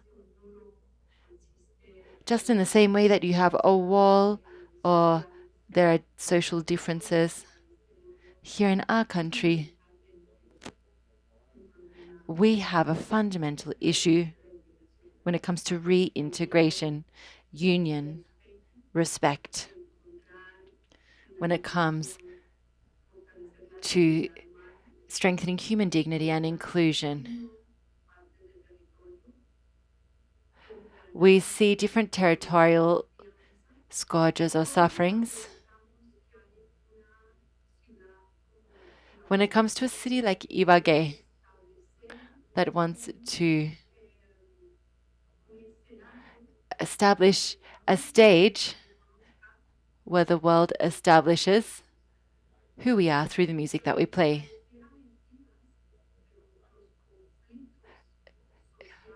The social conflicts that we have lived through in Colombia have been extremely tough, although it may not seem to be the case. And we don't need other countries to get involved here. These have been territorial conflicts. This city has the possibility to open its doors and become a musical capital recognized by UNESCO. This is thanks to this human meeting or encounter that we have created. we are participating from all of our various territorial areas so that there is no exclusion. And so the idea is that through these territorial cultural changes, we can meet with one another, respect each other, and love each other.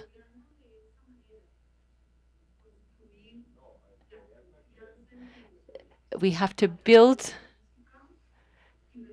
trust, mutual trust, and also participate in these cultural representations that each Colombian territory enjoys. We, of course, all want this to be a peaceful country and also a country with great promise for future generations. On one stage, as you saw, we have both cultural expression but also a meeting of musicians from all over the world. But it is truly fantastic to see how we really feel an energy of true tranquility and a hope and a desire to be together in this musical space. For us, this is extremely important. What we would like, we hope that this can be seen as a cultural center that we can all come to together and unite through music. Wow, what an enormous privilege, Julia. It's been fantastic to share this panel with you. We have, unfortunately, come to the end of our time. Thank you, Jorge, Julia, Alejandra, Brahim. I'm sure you're listening somehow. So I have deep respect and admiration for all of the people and institutions who have made this event possible. Let's close with some music. Thank you very much. Thank you, Jorge. Thank you. A round of applause for you all. Okay. Tradition is to start a fandango with this song, Sikirisi. So this is a very short version, I promise you. Very, very short. Just a couple of minutes, not 50 minutes. But I'm going to share this song with you. This is the song we used to open the fandango celebration to open the celebration.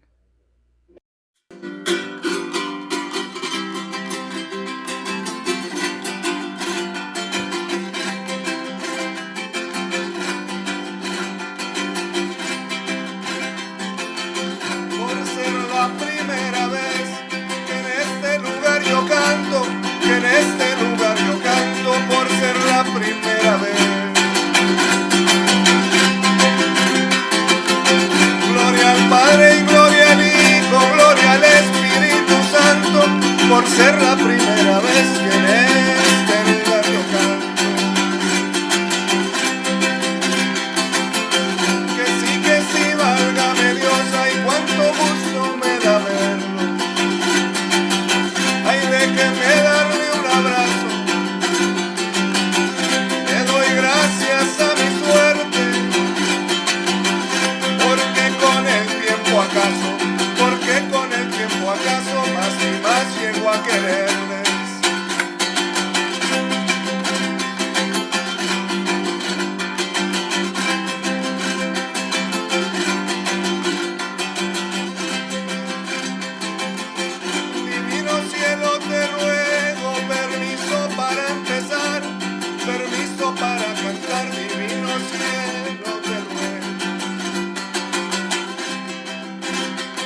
la salida que hace rato ando buscando. Solo les quiero decir a los que están escuchando que no se vayan a ir, que ya comenzó el fandango. ¡Hola!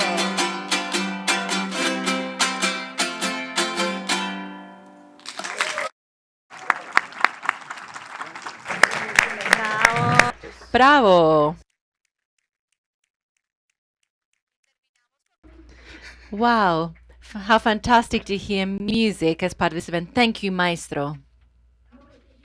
Now let's continue live. Now we are here at the second International Seminar on Music and Social Transformation, a world-class event which has reached you thanks to the joint leadership from María Claudia Parias, as well as Fundación Nacional Batuta and the City Hall of Ibagué. We would now like to invite you to please participate via the chat, share your photographs on social networks using our hashtags. Que suene el cambio, hashtag make change sound. Also, please make sure to tag @ Fundación Nacional Batuta on Instagram. You can, of course, also share our streaming link so that people can follow this event for free. We, of course, have simultaneous interpretation available, www.simts.co, so that you can hear the ideas and experiences as well as stories of our musicians and experts. And we'll hear about what music has meant for them. We will reveal the most human side of this profession. We will now have the first in-depth interview. We will hear from the Duncan Ward orchestra conductor, and we will hear from Vincent Agrech. We had a consulting committee composed of different experts: Gretchen Musen, James Enriquez Fernandez, Celia Fisher, Juan Camilo Giraldo, Katie Graham, Silvio Espina, Ángela María Pérez, Juan Rojas Castillo, Catherine Surace, Claudia Toni, César Zambrano, and the two of us up here on stage. We will now hear from British conductor Duncan Ward, one of the most versatile conductors of his generation. He is the main conductor of the Zuid-Nederland Philharmonic Orchestra and musical director of the Mediterranean Youth Orchestra, a new position created by the Aix-en-Provence Festival. He will be interviewed by journalist and critic Vincent Agrech, who writes for famous magazine The Apasson, who is, of course, a key member of this working group. Agrech was also the general delegate for the Harmonic Musical Ensemble, one of the most influential groups in the world, as well as the production director of the Aix-en-Provence Festival. Amongst his research projects, his recent publication, An Orchestra to Save the World, From Venezuela to France, The Miracle of Musical Education, and he has conducted countless interviews, essays, and musical reviews, as well as interviewing musicians around the world. Vincent, the floor is yours.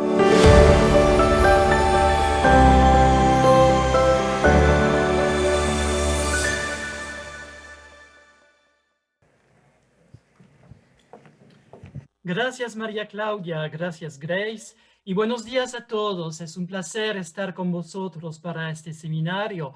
Desgraciadamente no hemos podido venir a Ibagué, así que Duncan Ward les hablará desde Colonia, justo después de haber empezado su primera temporada como director musical de la Orquesta Filarmonía Zuid-Nederland. Yo le hablaré desde Estrasburgo, donde estoy para el Festival Música, uno de los más importantes en el mundo para la música contemporánea. Duncan, you belong to this small number of conductors with a high profile in international career who also dedicated a significant amount of time to youth orchestras and social projects. You have just started as music director of the Philharmonie Zuid-Nederland, as we just said. You are a regular guest with the London Symphony Orchestra or the Bavarian Radio Symphony Orchestra, between many others. You also started recently as music director of the Mediterranean Youth Orchestra and took part to many significant achievements around the world involving future professionals musicians, as well as amateurs and people usually estranged from classical music. We will detail some of these moments here, but my first question, as you started at a very early age to go to see what was happening beyond the walls of the academies, will be why and how? Does a 15-year-old or so boy gets up one morning telling himself, oh, I'm gonna work for social inclusion through music, teaching and intercultural dialogue today?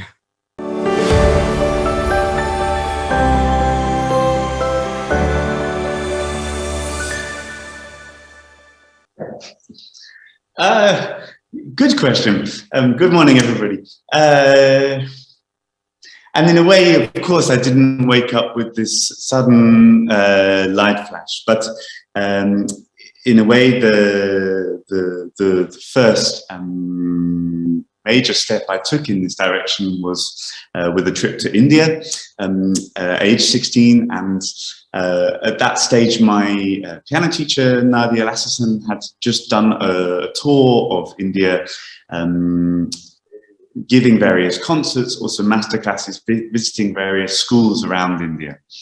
And she came back to London, and I remember the lesson very distinctly, where she told me the incredible experience she'd had, and that there was a great demand for help in these schools for other musicians to go and visit.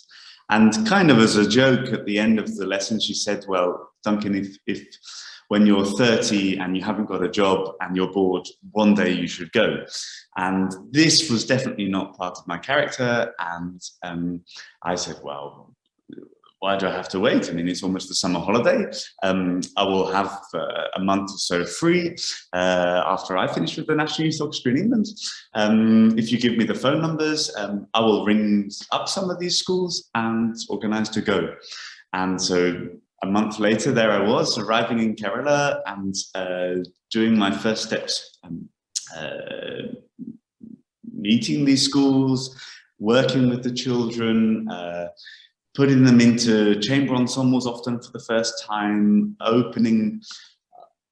really broadening the sort of perspective of the music education they were being given, and yeah, having a great time and a great impact. And it was really the teachers and the students and their parents saying to me, well, okay, this has been amazing, but when are you coming back? Or can you send your friends? Or what's the next step now? And I was quite busy with many musical activities.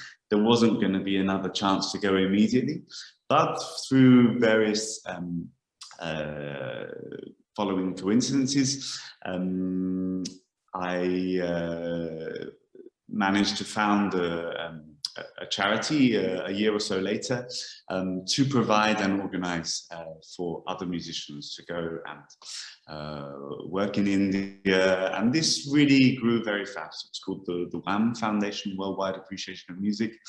And we were working increasingly in centers all over India, also doing projects in orphanages, sometimes workshops with children from slums. It was a very fulfilling time, and it was my first exploration into I suppose this world that we're all talking about, and certainly fueled my appetite to do more and more.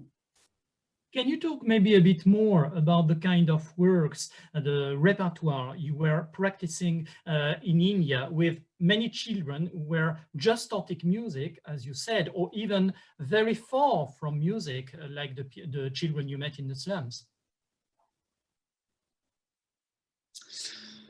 I remember one project that I personally did in the slums in Mumbai.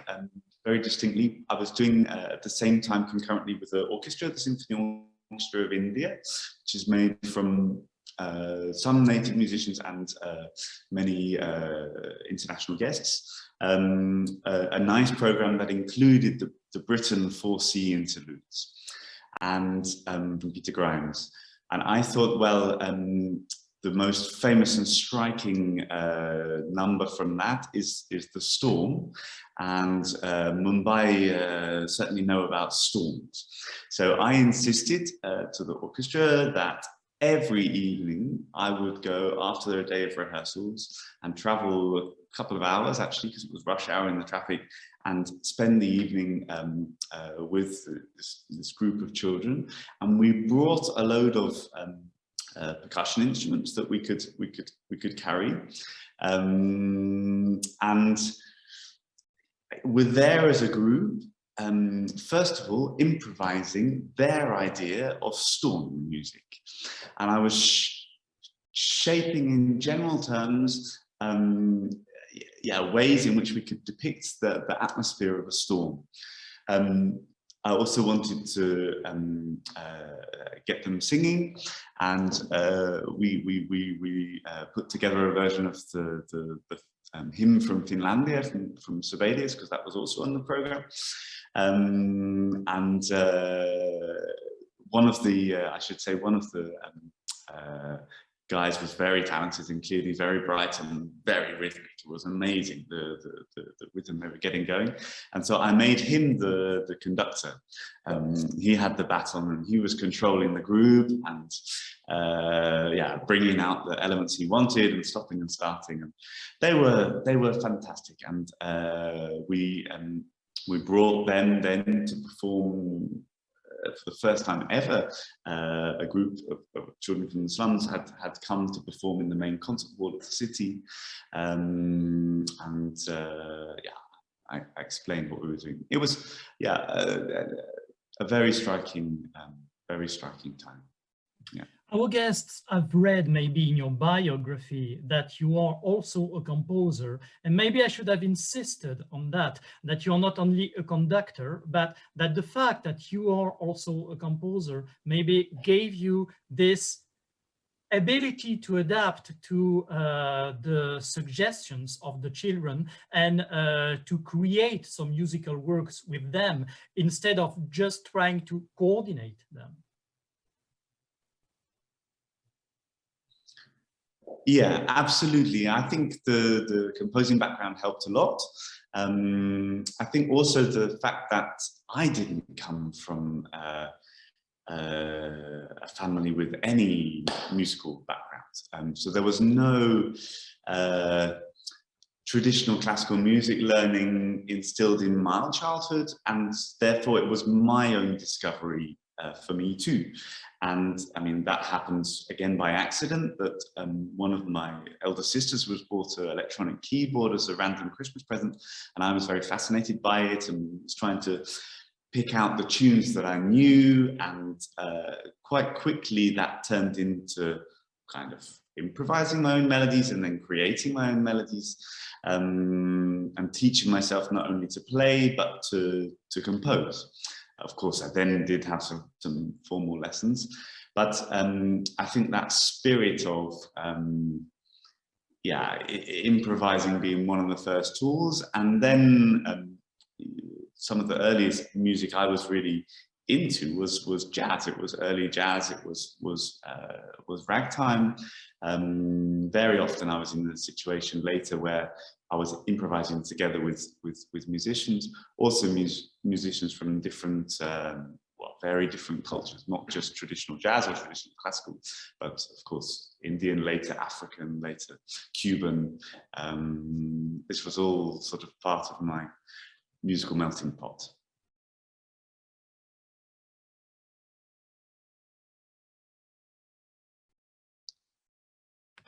Sorry, I was mute. Possibly the fact of being English yourself in the center of a former colonial empire brought you with this mix of traditions, of non-European musical traditions that existed in this huge network of the British Empire. And it seems to have played a very important part in your artistic development. You told about this seminal experience in India, but I know you also studied with the family of Ravi Shankar later in the US. And you talked about this experience in South Africa with the Mayagi Youth Orchestra, which integrates teenagers from all ethnic and social backgrounds, with a special emphasis on ones coming from the ghettos. And you conducted a very thrilling tour in Europe of this Mayagi Youth Orchestra with a repertoire shared between European classics, African traditions, and contemporary South African music. Would you say that this mix of cultures is really a key point to make all these kids work together?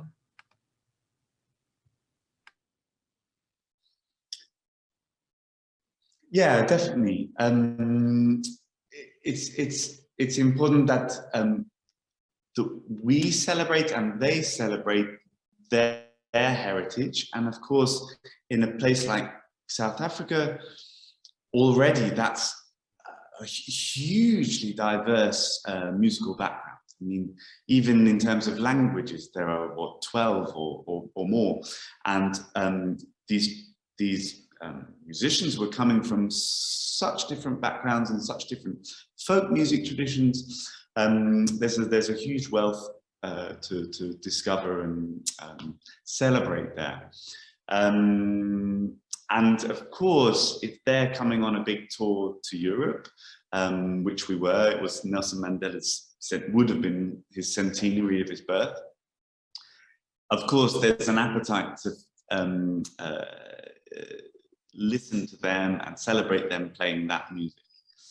But of course, they're all, well, lots of them are is aspiring to play the Western symphonic canon extremely well.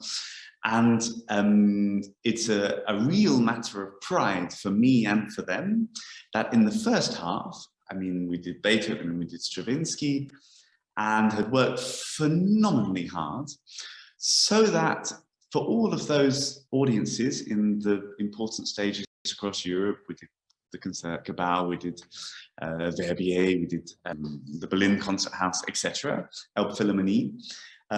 In the first half, the audience is wowed by the quality of this orchestral, traditional Western classical performance.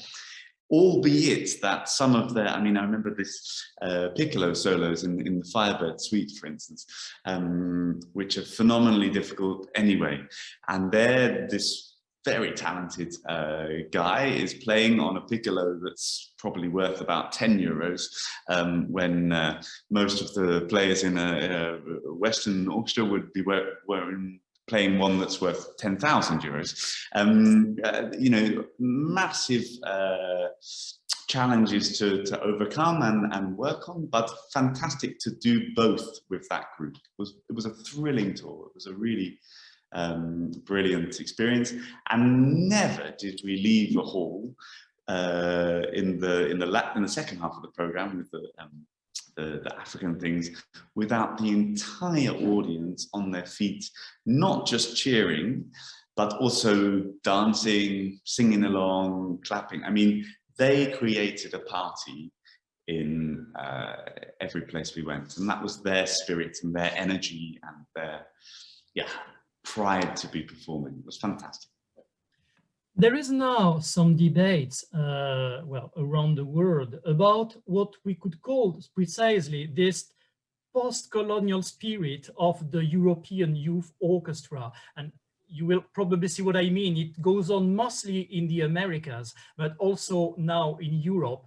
Some people saying that precisely using this medium of the Western classical orchestra and integrating some non-European music, but with European instruments or garniture, is something that make people remain in a frame where the Western orchestra remains the top. What is your view about this debate, about this questioning, which are extremely complicated, extremely complex from one country to another, as you had precisely many experiences with children coming from very different backgrounds, and we will discuss the Mediterranean Youth Orchestra a bit later.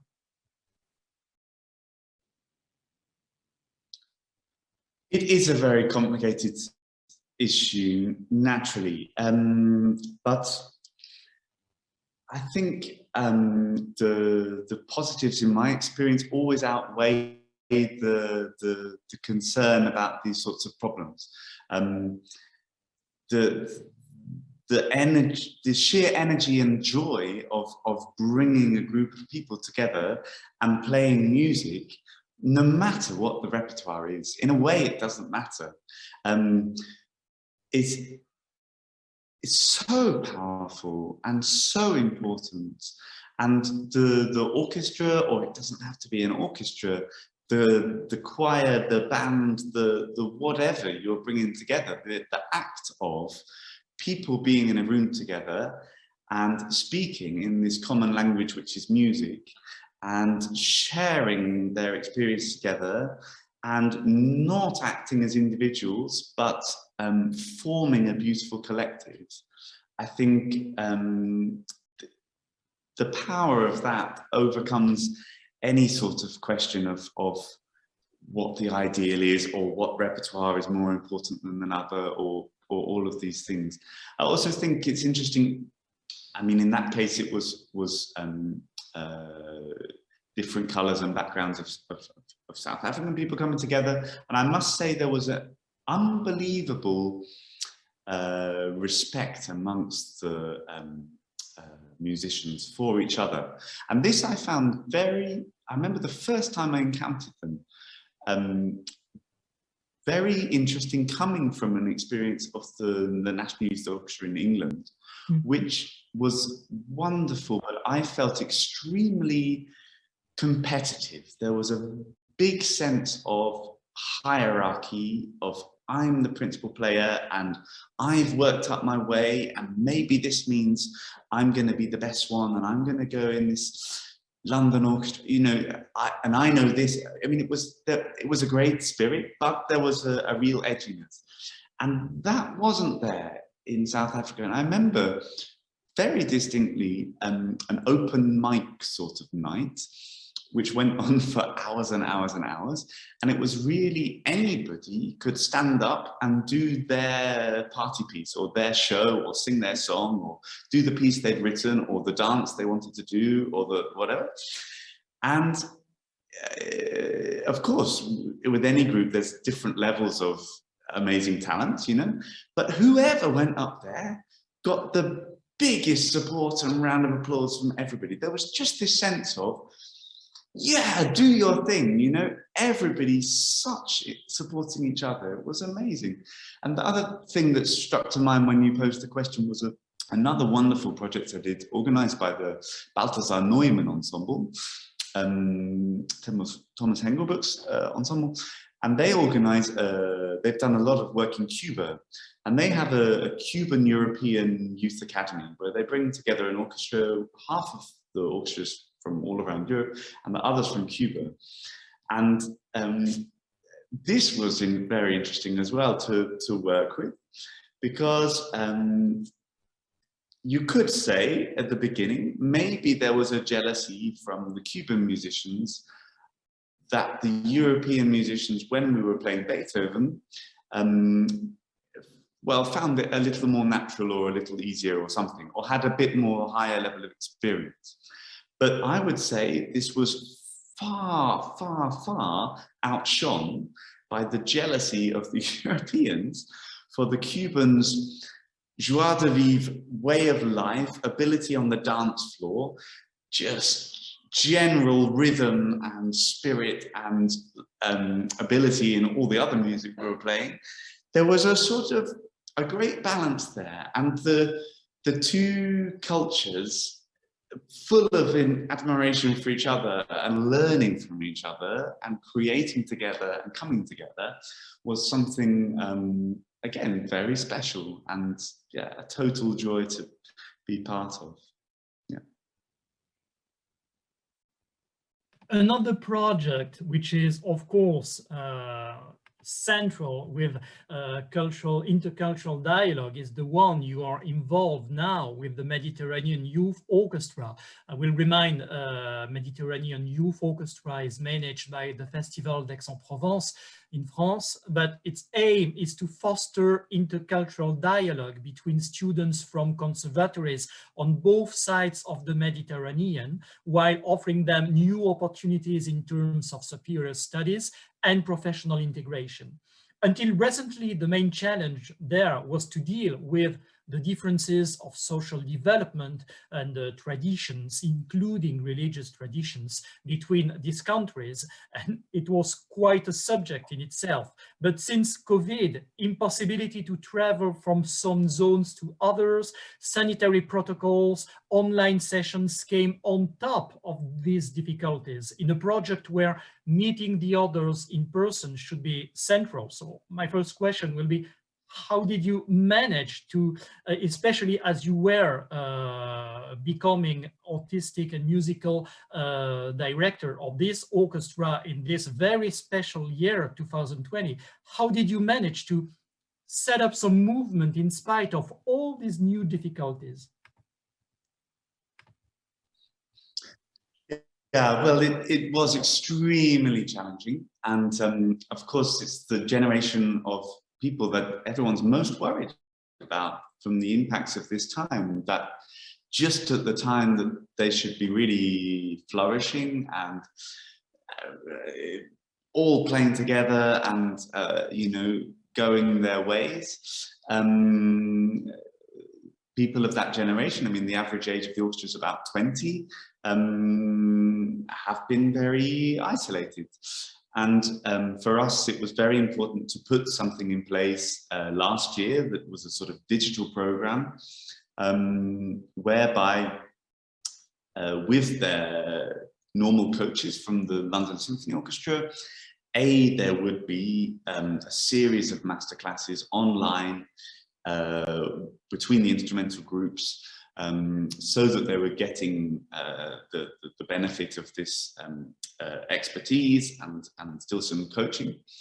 Clearly, it is hard to play together over Zoom. It's hard enough to have a conversation, but we did put together one of these multi-screen orchestra experiences where everybody records their part and we do a bit of coaching and bring it together.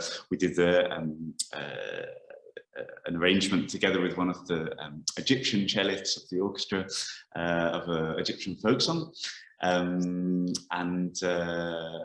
Yeah, I mean, this was fun. And of course, we also had online meetings with like a third of the orchestra at the time, where they could really ask whatever questions they wanted, and we had some sort of contact to check in with them about how they're doing in this time, and you know, how they can continue to be inspired. And we talked about various sorts of repertoire that they might want to explore, and you know, various things about their next stages in their musical journeys, of what they can be doing to hopefully enter the profession, and or not, but you know, what's going to be their next steps in their lives. Of course, then that was a replacement for last year. The problems continued. Of course, it was a very tough winter for everybody. They couldn't go around and audition in all these countries that they would normally do. It would be a very vigorous audition program. That meant it was more about inviting the people who should have come last year, and also, you know, using the network, fantastic network that they've built up around the Mediterranean. Clearly then it was still difficult for certain countries around the African and Middle Eastern side of the Mediterranean basin to come. And so we put together in Aix this summer a smaller chamber orchestra. Typically there would be 90 or so musicians for the Mediterranean Youth Orchestra. This year it was more like 40. That gave us a chance though to work in great detail on some very exciting repertoire for chamber orchestra forces, where actually everyone's even more exposed and connected, and has to work in a very vigorous way to a very high level. We were doing Louise Farranc's Third Symphony, Berrio folk songs, Ravel, Thomas de Couperin, and a new work by Hannah Kendall. Very exciting program for everybody. And we did have some musicians from Israel and from Turkey and from Greece. So there was a good spectrum, not the full one. Still, it's fascinating intercultural dialogue between all these musicians and their countries. Was a wonderful team, and the concerts were a great success. I should add that we're still planning and praying that in November we can do a project in Lebanon, in Beirut, to meet with, I think, 30 or so of the musicians from more that side of the Mediterranean basin. And again, a very dynamic program, very ambitious program, but a chance to make sure that those people too have had some contact time. Because of course, we really felt, even for the musicians coming from France, from Spain, from Italy, in this pandemic, they were lucky if they had continuous lessons. Probably that was online. Very few of them would have had a chance to do much music as chamber music. Almost none of them had played in an orchestra for 18 months or something. Well, at that time of your life, that's huge. I mean, the amount you've lost out on the listening skills, the communication skills, the ensemble skills, everything has to be rebuilt, and it's so important, those aspects of the music making. Of course, it's crucial, you know, that's the bit we learn the most, really, rather than just playing on your own. How would you define the specificity of the Mediterranean youth orchestra today, as you have yourself a huge experience with various youth orchestras focusing on intercultural dialogue too? How is it different in European Union from a very well-known orchestra like the Diwan, for instance, which also creates a meeting between young musicians from Arabic countries and other Mediterranean countries? What makes it a very special project? I think already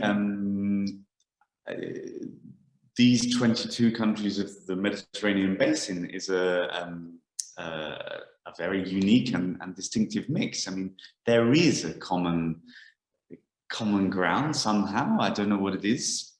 Sunshine, olive oil, good food. There is something about a sort of a collective spirit there, but in terms of the collection of countries which are also incredibly diverse in terms of the folk music backgrounds, the music, the political backgrounds, the religions, I mean, it's hugely diverse. So bringing them together already is something I think quite unique in that it's those specific ingredients. I think also absolutely incredible part of the setup is its new home as of the last so many years in the festival Aix-en-Provence. And yeah, I mean, lots of youth orchestras meet and they rehearse somewhere nice and then they go on a tour or something. But to be at the heart of a really leading and innovative festival where, yes, we can rehearse very hard our program. They can have their individual sectional coachings from the London Symphony Orchestra players. And then in the evening, they could go and watch one of the operas in which the London Symphony Orchestra might be playing, or one of the concerts, or one of the incredible solists in town, or incredible chamber concerts. A really diverse program of music to be part of and people to meet. I think this in itself is incredibly inspiring. The other, I think, very unique aspect of the Mediterranean Youth Orchestra is that there are two sessions running in parallel. There is a symphonic session where we're working with the sort of Western Symphony Orchestra setup, albeit with often new creations, nearly always a work from very recent years, if not a world premiere. So quite diverse programming. But in parallel is the Medinea sessions, which is a fantastic umbrella in itself, bringing together improvising musicians from folk backgrounds, jazz backgrounds, however you want to term it, playing all sorts of instruments, including all different ethnic ones, coming together as a group of 10, 12, that sort of size, ensemble under the guidance of Fabrizio Cassol, and creating an entire evening concert of improvised music. Yeah, really, there's nothing written down. They're just working by ear, they're sharing, but they put together, and it's quite well structured. It's not just that they have a free-for-all jam session. I mean, I went to the concert in Aix this summer. It was phenomenal. And part of the vision of bringing me as music director of the Mediterranean Youth Orchestra to Aix now for these coming years is to look at the ways in which these two fantastic group of people can have a moment of collaboration, and that they're two very different ways of music making. The written tradition and the oral tradition could be combined to inspire each other. And this we're planning for these coming seasons, ways of bringing these people together, seeing what musical magic could be created in an oral way on a much bigger scale. What is interesting is that it's precisely answering to one of the questions we asked ourselves a few minutes ago, the question of how the work with the Western orchestra deals with the non-European traditions in order not to make them look just exotic or decorative. And the way of dealing with that topic for the Youth Mediterranean Orchestra is to have very serious separate sessions for both aesthetics. But what you are aiming to do is especially challenging on this prospect, because precisely if you want to create a new kind of collaboration between improvised traditions and written classical European music, without one aesthetic eating the other in a way, it has to be carefully thought about. So in your opinions, and without unveiling everything you plan to do for next summers, which are already the do's and the don'ts when you undertake this kind of a project? I think the number one element is that it has to come from the listening, and it has to come from a blank canvas of open space of creation. We're not talking about let's play some folk music from here or a rhythm from here or something. The point is to forget where all music comes from, and from a blank canvas and an extraordinary group of people and the meeting of those musical minds, see what spontaneously comes and help shape that, but not dogmatically guide it. I mean, it sort of again brings us back to what you said right at the beginning about did me being a composer help? Maybe the improvising, whatever. It's a certain skill that Fabrizio has in spades, to create a space where you're just respecting so much all these group of musicians, and you're creating a place where they feel comfortable and where they can exchange musical ideas. And not one style or idea is more important than another, but collectively, naturally, certain things click and certain things are exciting. And with some encouragement and with a bit of selection and shaping, it's hard to find the right words, but through helping that natural process, you can create something very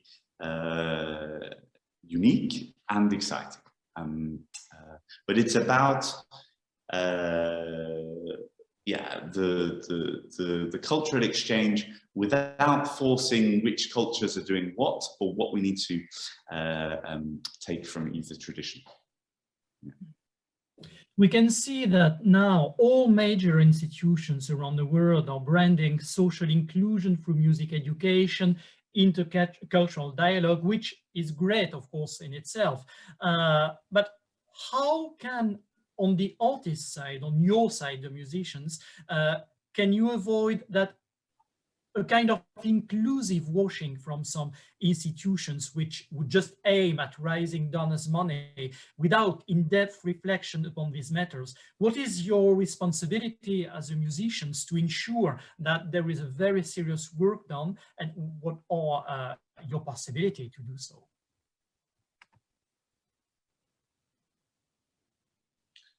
Yeah, no, you're right.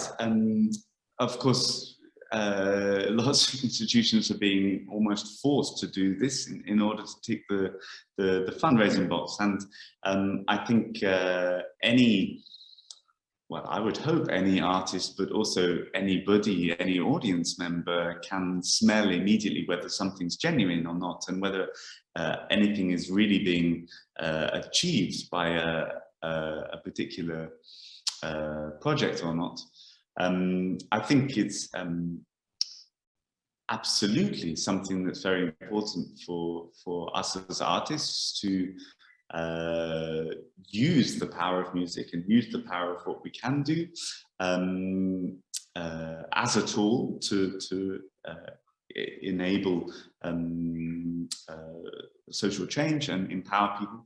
I'm thought immedately with the question about another extraordinary institution I had the chance to work with some years ago, which is Streetwise Opera in the UK. And for me, they are doing incredibly well at doing very serious, high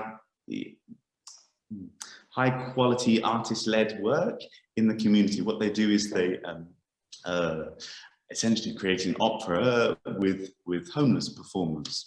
They're running weekly or more regularly than that workshops in homeless centres around the country in the major cities, empowering those people who, again, are people who are so easily cast out from society and considered as a sort of nuisance statistic, and who all sorts of institutions try and help, but often not in a very wholesome way.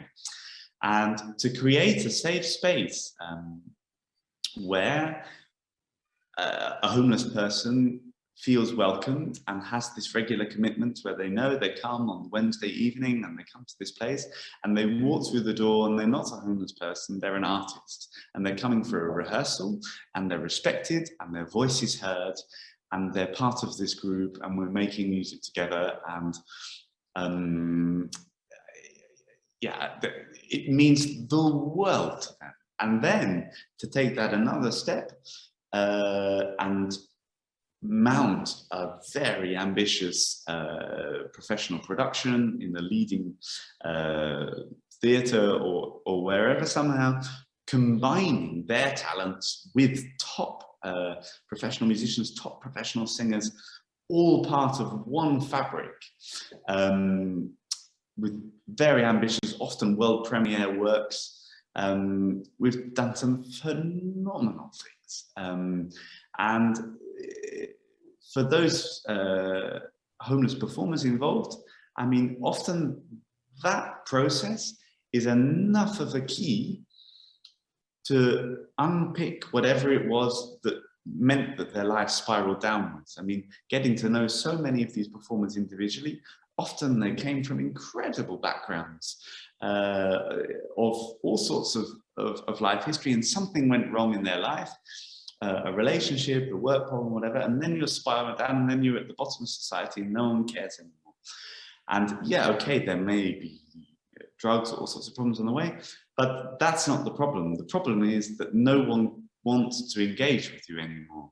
And that lack of self-respect to be fixed by that engagement. That's not throwing some money or saying, come along and watch this. This is real interaction and real trust and real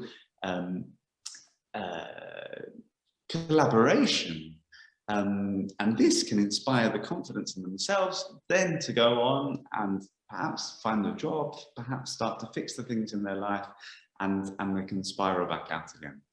And that for me is a clear example of something where it's really working, and it's really powerful what can be done through music and through the arts. But yeah, I totally understand the other side. The question is that it's can easily not be so wholesome and a little bit tokenistic. Yeah.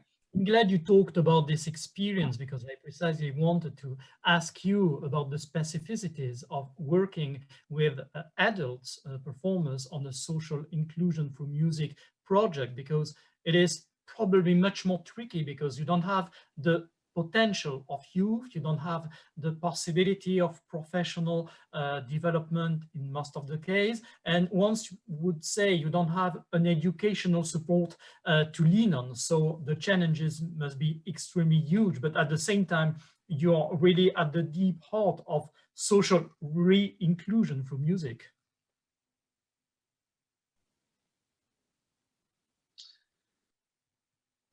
Yeah, absolutely. And all of these causes are so valid and valuable and essential. And yeah, many adults have lost their way, or not, and that can be for so many reasons. I remember also doing in the opening year of the Elbphilharmonie, they wanted to do, I mean, they were very concerned that this shiny new place with all the star artists coming mustn't only be that, but it must be there for the community. And they asked me to, would I dare to put on a en masse performance of Terry Riley's In C, with like 500 or something local amateur performers, lots of whom were adults. I remember there were about like 40 accordion players or something that were from the local accordion club, and there was a choir, and there were people playing all sorts of instruments. It took up, you know, not just the stage but the whole thing, and I was sort of in the middle trying to bring this all together and encourage all these people who, again, I mean, within Hamburg's tapestry of society from various backgrounds, lots of whom would never have performed something like that, certainly not performed in a concert hall like that, certainly not performed with such a mix of ages, such a mix of instruments. And again, you know, the key thing in making that project work was about encouraging listening. about encouraging, leaving space, trusting each other, listening, responding, and that soft is just as good as loud, and encouraging a group of 500 people as a society to make change in music. It was another very powerful project, and another example of what you can do to bring people together and make change through music. I'm afraid we are running at the end of our 40 minutes, but I would like to finish by the question with which maybe I should have started, but I think it's more interesting to ask you a definition of the words now after hearing your very concrete experience. We are talking so much about social inclusion through music, about intercultural dialogue through music, but maybe don't we have to redefine these words, taking into account the years of experience we have now with many, many projects around the world? Don't we have to redefine these works again, maybe by asking ourselves who is defining them? And what would be maybe not your complete definition about these words, but about this, but your first cues about what is social inclusion through music now and what is intercultural dialogue through music now?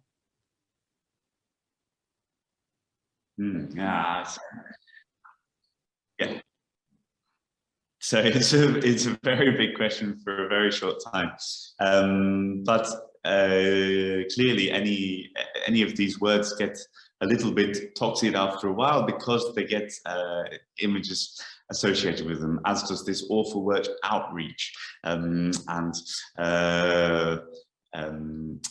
what's my other crossover. I mean, again, this sort of wonderful thing, but just has had the wrong title for too long, and it becomes a slightly negative thing. But musical exchange, it's hard to find the right title, but I think it's more important than ever not to see the boundaries between different ways of making music, not to think of the hierarchies, but to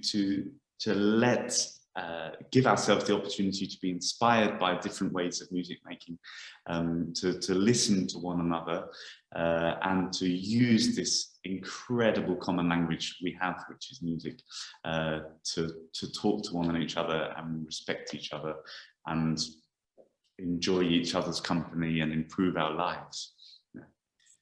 Duncan, thank you very much for sharing your experiences and your thoughts with us, and we will organize the next seminar about working just on the definitions of the words, which will be possibly less. I look forward. But thank you so much once again, and gracias a todos por estar con nosotros hoy. Les deseamos fantásticos días en Ibagué y seguir así con este trabajo y estas reflexiones.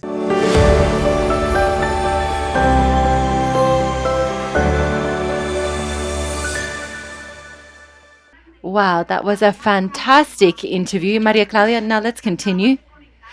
We'd like to welcome those of you who've just joined us, those who continue with us for this second International Seminar on Music and Social Transformation. Please remember that you can sign up so that your friends who are interested in participating in this seminar can do so via www.simts.co. And of course, we continue to welcome those of you who are here with us on site at the auditorium at the University of Tolima. It's a pleasure to be here with you today. For the Secretariat of Culture of the Mayor's Office of Ibagué, as part of its candidacy to be part of the network of creative cities in music in UNESCO, and also for the Batuta National Foundation on the occasion of celebrating its 30-year anniversary, it is a great source of pride to be able to hold this meeting, which is a world forum to look at deep reflections on the importance of music in contemporary society. one of the tasks that music fulfills in today's world is to break down borders and break down geographical and symbolic limits. And this is what the in-depth interview that we will have in just a moment here on site will be about. And of course, we will be streaming this for you, for those of you who join us online. This is the first time that this wonderful woman has come to the musical capital of Colombia, Ibagué. So I think that this is also a noteworthy event. Okay, before we hand over to you, I would like to let you know that yesterday we had 984 people join us for this event online, people from all around the world, from the far-flung cities such as New York, Madrid, London, Santiago de Chile, Sao Paulo, Rio de Janeiro, Berlin, Lima, Los Angeles, Mexico City, Baltimore, Nairobi, Zaragoza, Madrid, and of course, from all different corners of Colombia. I will now hand over to Jaime Andrés Monsalve, who is the current musical and cultural director of Colombia National Radio and winner of the Simón Bolívar Prize for Journalism, who will be interviewing Anglo-Irish singer, composer, and guitarist based in Colombia since her childhood, Katie James. Before we move over to the interview, we would like to remind you that when this interview has been completed, we will then have our daily musical ritual.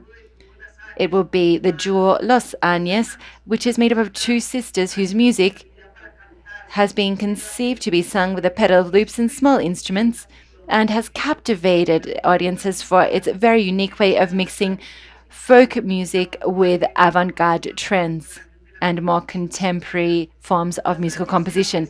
Los Años have performed on important stages around the world in more than 10 countries and have won awards such as the Iberoamerican Contest for Popular Song, Música in 2017-2018, recognition for record productions from the Ministry of Culture of Colombia in 2017, and the award for Best Feature Film Music for the film Niña Errante, directed by Rubén Mendoza, and the Esmeralda Award for Best Colombia Album of 2020, among other prizes and awards.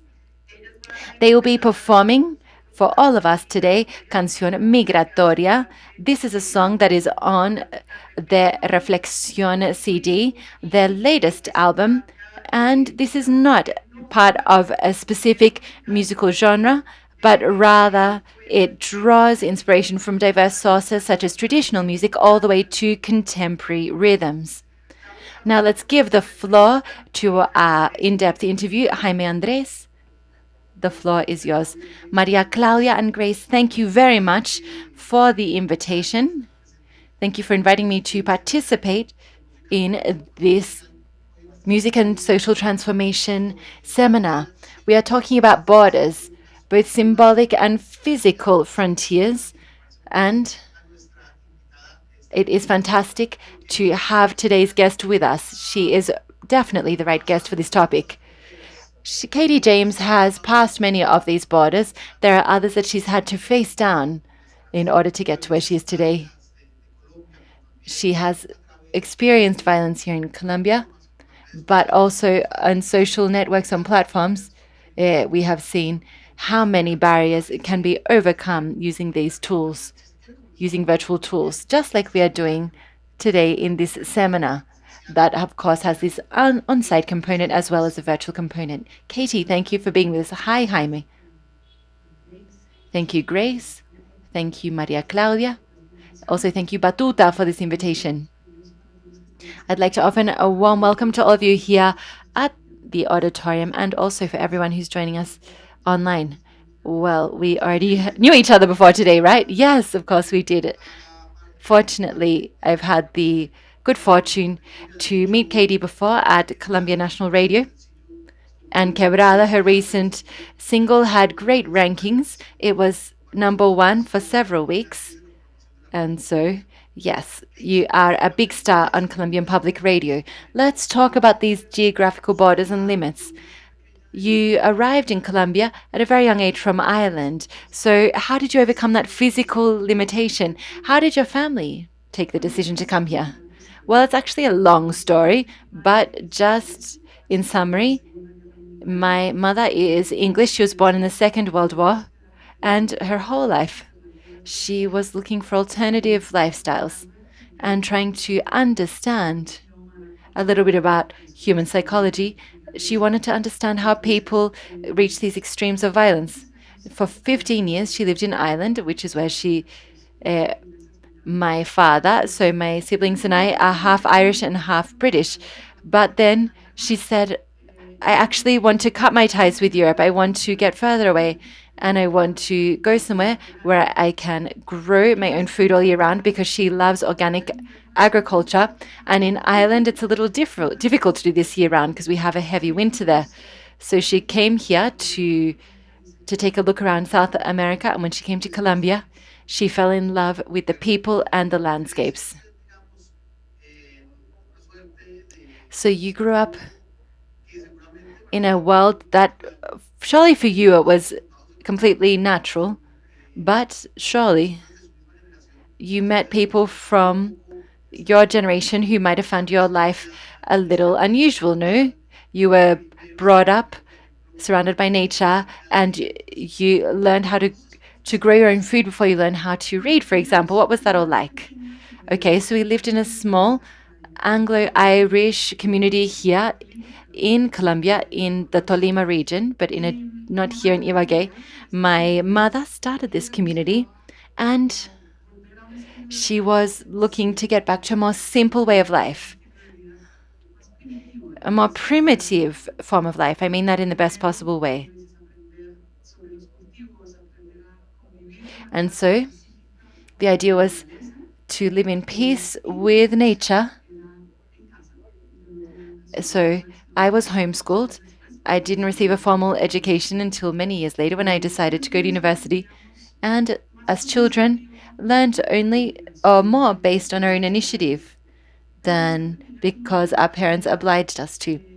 But in our community, we had people who had expertise in different areas of life. So if you wanted to learn maths, well, there'd be some math expert around.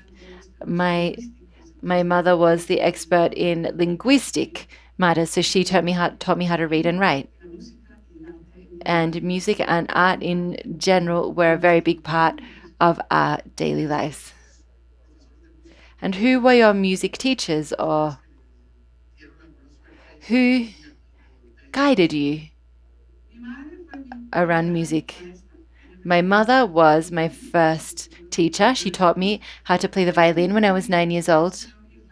But there was also an Irish gentleman, Finn, who played the guitar. He played rock and roll on an acoustic guitar, and he taught me my first chords on guitar.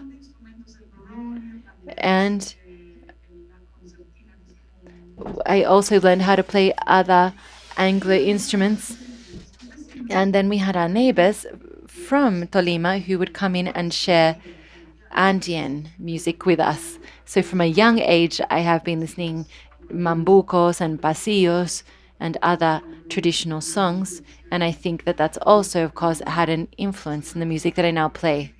That sounds really idyllic, Katie, in principle. But unfortunately, this is Colombia and things happen. And you experience displacement, which is sadly something that many Colombians are familiar with. Yes, it was an idyllic childhood, but in 1999, we were displaced from our farm in Tolima. And then you headed to the Llano region.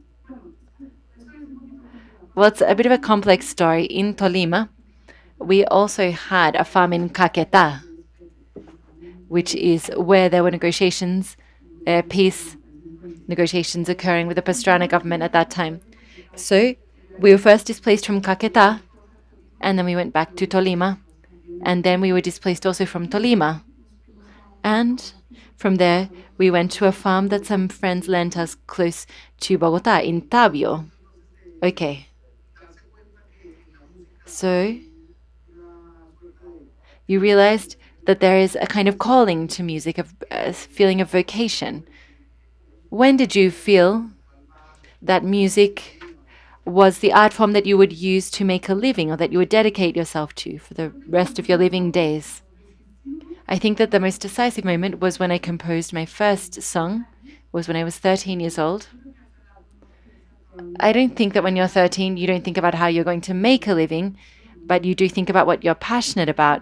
And I felt that through music, I could truly express feelings or thoughts that I wasn't able to communicate in any other way. I was a very, very shy child and teenager. So after I wrote that first song, I felt that a door really opened for me to another world.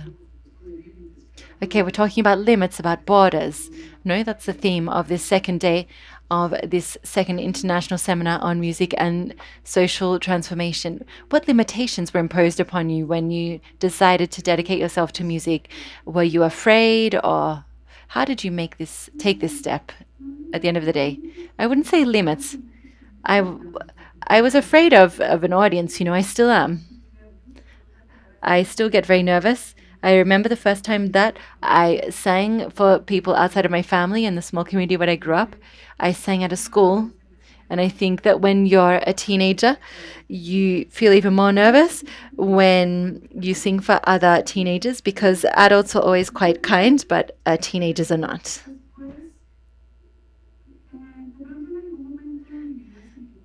I may have felt at some point that people demanded that I define my musical genre. So what are you going to do? Are you going to sing in English or in Spanish? Are you going to sing blues or folk music or jazz? Or are you going to sing Latin American folk music? And then I said, well, why do I need to decide? Why do I need to choose one genre? There are points in your life when you are more interested in some things than others. Right now, I'm more focused on Colombian and Latin American music, but that doesn't mean that I won't, one day sing blues again. I don't think it's necessary to box yourself in. And so how important was the academy? How important was it to go to university and, let's say, regulate or put down in writing what previously had been more intuitive for you? That was a really interesting step. I really enjoyed it. I first had to pass the ICFES exam. I did not have a high school diploma because I had an alternative education. When I decided to go to university, of course, I had to study chemistry and physics, and I didn't know a lot about those topics. But I managed to get the necessary score to enter university and study music. That was obviously a very different experience with fixed schedules and grades, etc. And I was not familiar with that.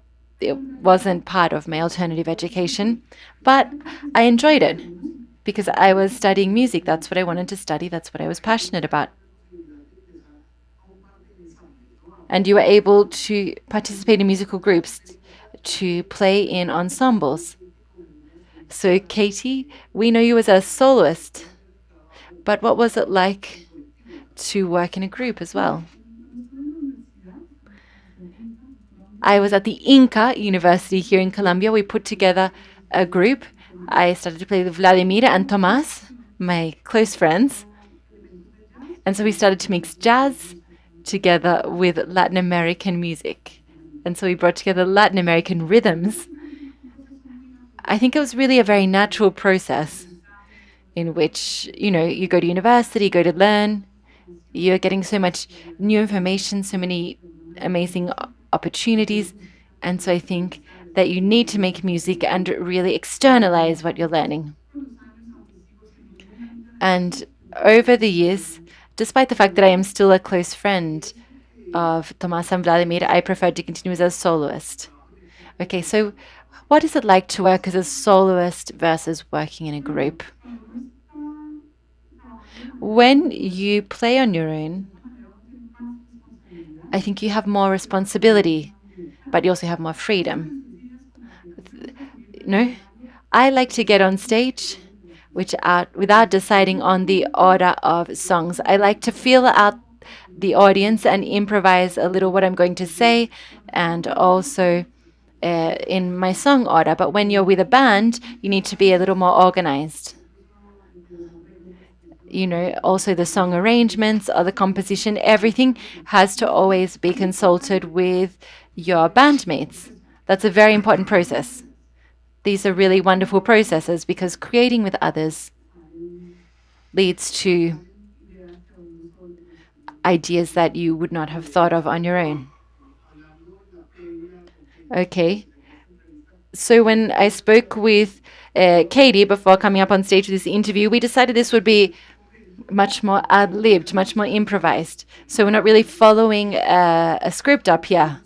So I think that this obviously reflects your love for the spontaneous. Yes, if I think in advance about what I'm going to say, it won't come out right. I won't say what I meant to say. So I prefer to improvise. Okay.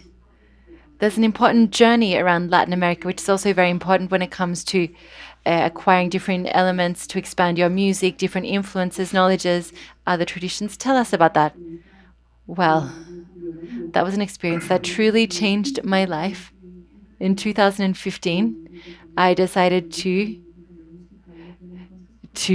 take a trip with Jorge Zárate, my life partner and musical partner. He plays the tiple and the guitar, and we would sing mainly Colombian music, and we went to learn other Latin American rhythms. We went to Ecuador, Peru, and Chile. The idea was to do a full tour of Latin America, but at the end of the day, we decided it was better to spend several months in these 3 places and not just be tourists. If you spend just a week in each city, well, you'll go to the other tourist sites, the main tourist sites, and you won't necessarily be able to compose or share spaces with other musicians. So wherever we went, we would always look for folk music, different regional folk musics.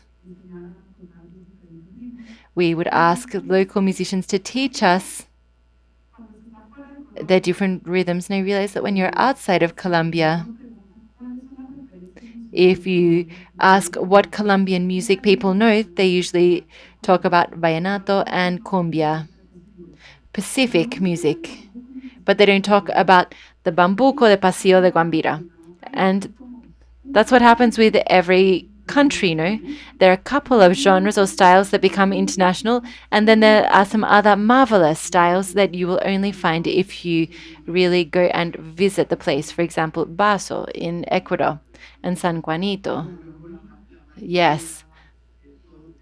Marinera, the whole Creole Peruvian musical tradition. Okay, so it's a path you go down. And so it's about bringing together all these Colombian rhythms. Yes, the 6/8 rhythm, I think, it can be found all over Latin America. But in each country or region, you find a different accent, particularities. In fact, the 6/8 beat in Ireland is part of the rhythm, but it sounds a little different. It sounds like this. So that's the typical rhythm used in the bambuca. That's quite complex. Yes.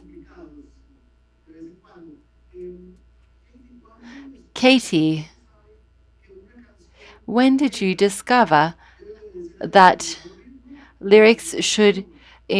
how do you decide what rhythm or what language to sing in? What makes you say, this is a bambuco? Or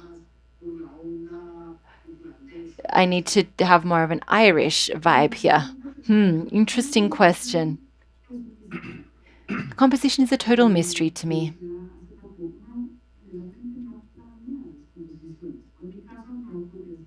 I don't plan compositions, at least I don't go, okay, 1, 2, 3, today I'm going to compose fandango, you know?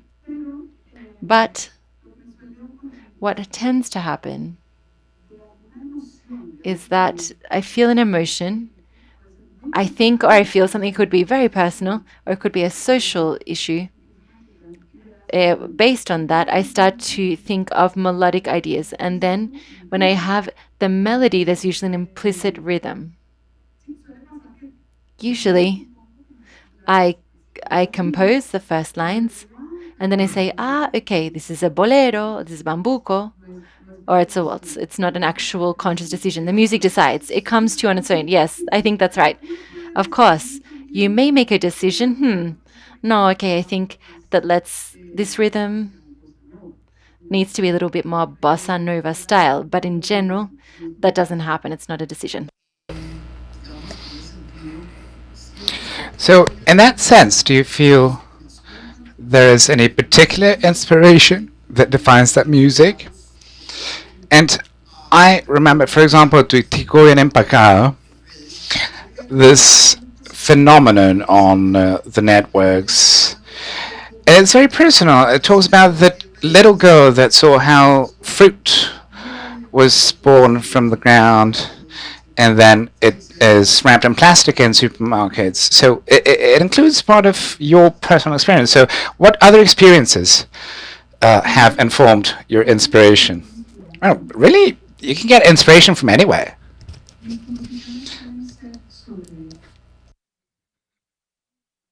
My compositions in general are about real situations in my life. And in general, they are born from emotion. Tuitico en Empacao, which means everything is wrapped, summarizes my whole life in Colombia. As you said, I grew up in the countryside and in the farms, but then I moved to Bogota, to the city, and there are different lifestyles and they're very contrasting. And so I was trying to process these ideas and thinking about writing a song on that. But sometimes you have the idea, but you don't have the inspiration, because that's something else. And then all of a sudden it hits you. In that case, it was when I was in my mother's vegetable garden. I was beside some yucca plants, some aracleta plants, and I thought, yes, this is it. I want to write here. I want to compose here from the perspective of the farmers that question the city people. And they say, what do you know about the farms? What do you know about these plants? Can you sow? And then the muse arrived. When it's a song about love, it's obvious. You have pain in your heart. And so you channel that feeling. Same thing happens when you're in love. Katie, this might be a little bit of a chauvinistic question, but I think, yes, we have to ask. I feel that sometimes the program directors of certain festivals, they feel like in you there is a sort of endorsement from a foreigner, a blonde, blue-eyed woman that sings music that is not so popular, like Bambuco and Pasillo. And on many occasions it's a sort of endorsement, and they say, how exotic that a foreigner is singing our Andean music. How to overcome that? How to cross over and not leave this just be an exotic thing? Well, I've asked myself the same question, because I cannot avoid to look foreign. My blood is fully European. But I don't do Colombian songs just for show. This is not, okay, yeah, I will make a bambuco for people to say, oh, how exotic. No, I made bambucos because I've always listened to them since I was 2, and I do feel that rhythm. As I said before, it was not a plan. I didn't say, okay, I'm going to do a bambuco, I'm going to write a bambuco.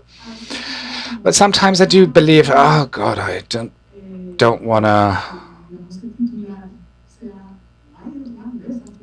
have the title be the Irish girl that sings bambuco. No, I want to be just Katie. It doesn't matter where I'm from. I don't know how to shed this sort of label of a foreigner. I'm very Colombian, but I also know that it's true that I will never know what it is to live in Colombia, being a Colombian. And that's something I've reflected a lot lately. Wherever I am, I'm always a foreigner in some way, because when I'm in Ireland, they tell me, oh, you're the Colombian girl, because of course I don't behave like an Irish typical girl. So yeah, we are a species that travels, Jorge Drexler says. Katie, what about a tool like the internet? Of course, this is a show of the utility of that tool. This is a hybrid seminar. We have welcomed participants from around the world thanks to the internet, and many people came to your work thanks to Tuitico Bien Empacado. That was a viral phenomenon on the internet. So what about that tool? What do you think about that tool? And what's your relationship like with that tool? Well, I have a love-hate relationship with the internet. I used to hate Facebook. I did not want to create an account on Facebook, but it did change my life because, as you said, on Facebook, my song became viral. And so, yeah, it's a tool, and you have to use it well. And during the pandemic, of course, it did allow us to connect to people from other parts of the world. I did lots of concerts, virtual concerts, and of course I missed the in-person dimension, and it's always magical to have an audience in front of you. But yeah, it's definitely a great tool. So what was the key about this song that it reached so many people, going beyond technology? About Tuitico Bien Empacado? Yes. From my perspective, I would say that it was a certain conceptual and musical maturity to get to this song. And why did it connect so many people? Well, I ask myself that all the time. And what I've concluded is that farmers do identify with what I say in the song, because many times they do feel forgotten and forlorn. And people just ignore the great effort that goes into food that moves from the farms to the supermarket every day. And people in the cities, actually, majority of people in the cities have a father or a grandfather who was a farmer, and sometimes those people do ask themselves, what do I know about my forebears? So without planning anything, I managed to connect the people in the farms and the countryside and the city. Of course, and there's also a relationship between this and the fact that the physical format for music publication has lost a little bit of its dimension. The fact that the CD, for example, does not have the same reach and power. Nowadays you can find all the music on the internet. So how much does the virtual world have to do with the way music circulation and enjoyment has changed? Well, it's completely related. I am still a romantic, and I like physicality, and I do publish records and I sell them. But at the same time, it's nice to know that they listen to me in Japan and China just virtually. Well, maybe your records will reach there one day. Kitty, have you ever thought about teaching? Do people approach you to ask you for advice? Young people? What relationship do you have with these people that have told you they want to follow on your steps or dedicate themselves to music? Well, I did have the experience about 1 year ago of giving virtual lessons for the Inca University of Colombia, and it was a course on songwriting. And for me, it was very interesting to analyze what I do when I compose and when I write, and analyze lots of songs regarding their rhyme, their structure, their melody, the contrast between one section and the next section, analyzing other composers and sharing the results of that insight.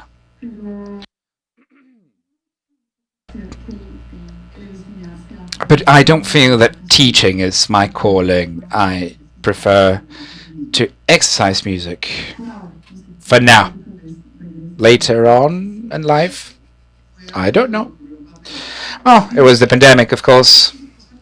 What other things happened during the pandemic for you? Well, I published an album. I had started recording it before the crisis, and then the whole process was interrupted. But after a few months, I resumed the praises, and during those months that I could not record the album, from home I started to practice more time on the guitar, and I decided to do a series of very personal guitar versions of Latin American songs that have some sort of meaning for my life. And so I made an Ecuadorian song, an Argentine song, a Peruvian song, a Mexican song,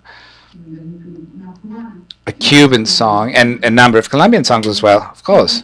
And I did it without any pretension. I just wanted to do music and connect to the public in these countries. And I was surprised, actually, how people loved and received these songs and how they connected. Mainly the Mexican song had tons and tons of views on my YouTube channel and other sites like Facebook. And so my followers just grew and the views grew, and I was quite surprised, actually. So now I just want to go to all these countries and play over there. Well, now things are a little bit easier for travel. Some doors have been opened.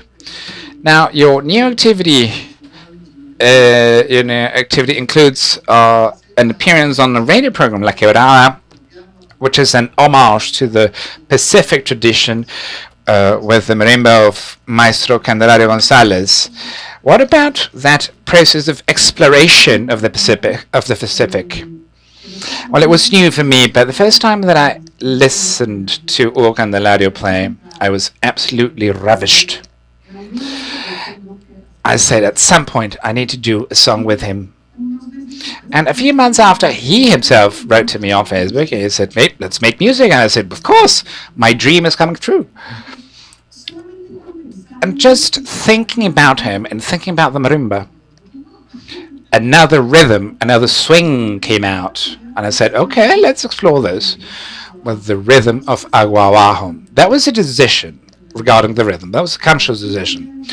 And for some time I'd had the intention to make a song that would discuss little streams and how they're going dry. And I just told my memories as a child, and I say, when I came back, you were not there, talking about the stream, and Candelario held me in the production and recording process for the song, and I'm very, very happy.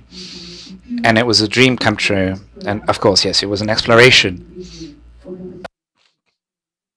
of a rhythm from a different region of Colombia. Normally, I feel more like home in the Andean regions. Well, KT, people want to hear your voice. When last song, Música, music and social transformation. Can music transform lives? Of course. Of course. What we have seen today during the seminar, the topic of borders, that really touches me, and it's so beautiful, it's so symbolic, and it's such a great connection. Realizing that it's not necessary to speak the same language, it's not necessary to have the same customs or the same beliefs, political or religious, whatever. Music always allows for sharing, and that will never change. It is just inherent to humanity, wanting a connection through art. KT, let's take your guitar and just delight us. Well, thank you very much. Let me just get the microphone. Okay, this is it.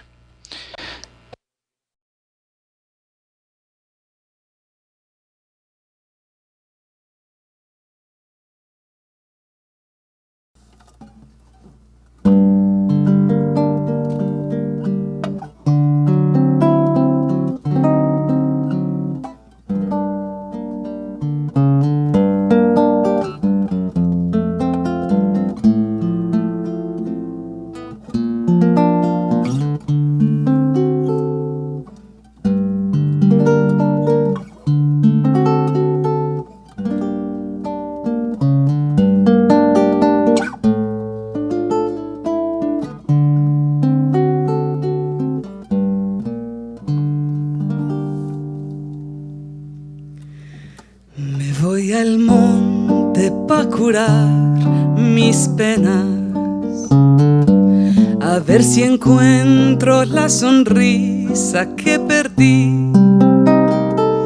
Me voy al monte para llenar mis venas de la savia pura que allí conocí.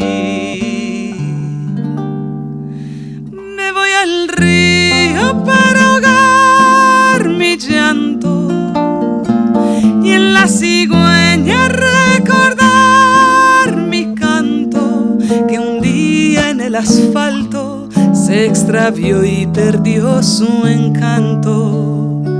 Ya siento el musgo que refresca cada paso y en los guaduales oigo el viento susurrar.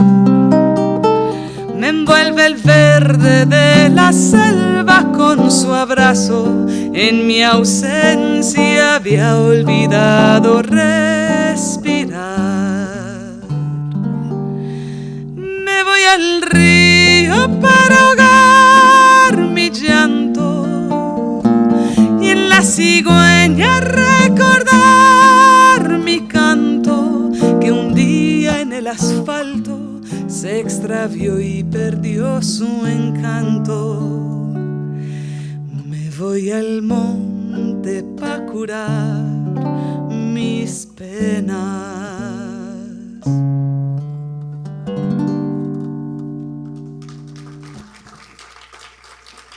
Muchas gracias. Bueno, esa fue una de mis. That was one of my questions. I'm going to the mountain, which is to heal those wounds in your heart. And now, let's bring a little humor to our music. I'm now going to sing a song composed by Anba, my aunt. She's Irish and lived for many years here in Colombia. When we lived in Tolima, we had a small theater group directed by my mother. And so we would go to lots of small towns and cultural centers to perform our works. We had instruments and costumes, etc. And so my aunt bought a bus so that she could take us on tour. And it was one of those old, long buses. And one day my aunt was driving down these narrow, windy roads in the Tolima mountains and said, what would happen if I were to drive off the edge? How would I like to be buried? And so she composed this song, which is called the Salad Song.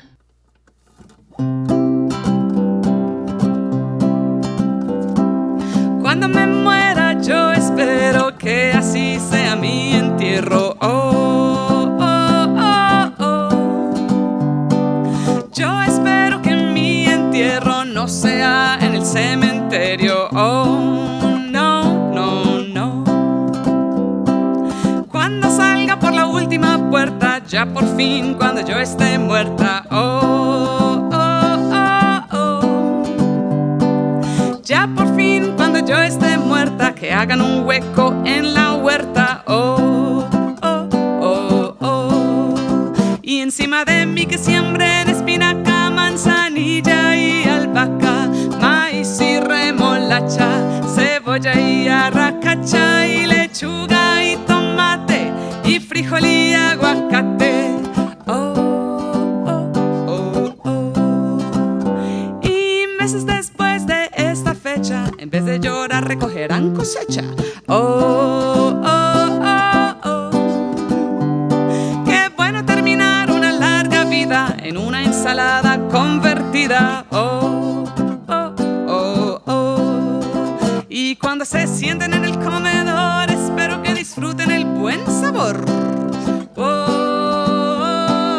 oh, oh. Y si quieren escribirme un homenaje, será que serví para el reciclaje. Oh, oh, oh, oh.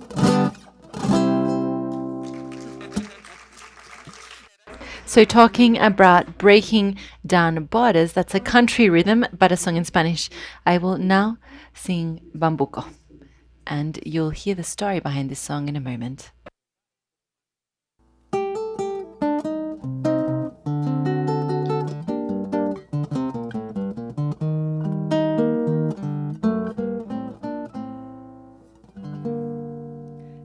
tal su café?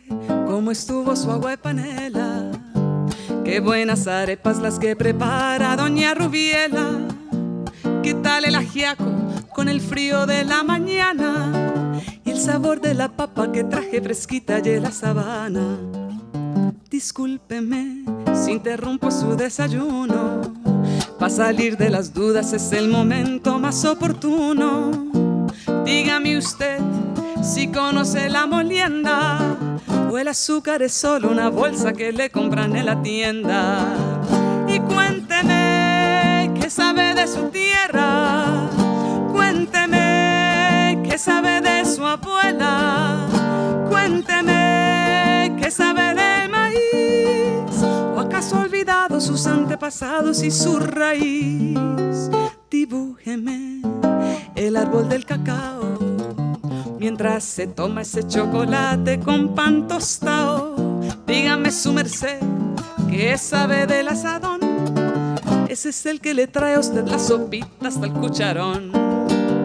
Y cuénteme qué sabe de su tierra, cuénteme qué sabe de su abuela, cuénteme qué sabe del maíz, o acaso ha olvidado sus antepasados y su raíz.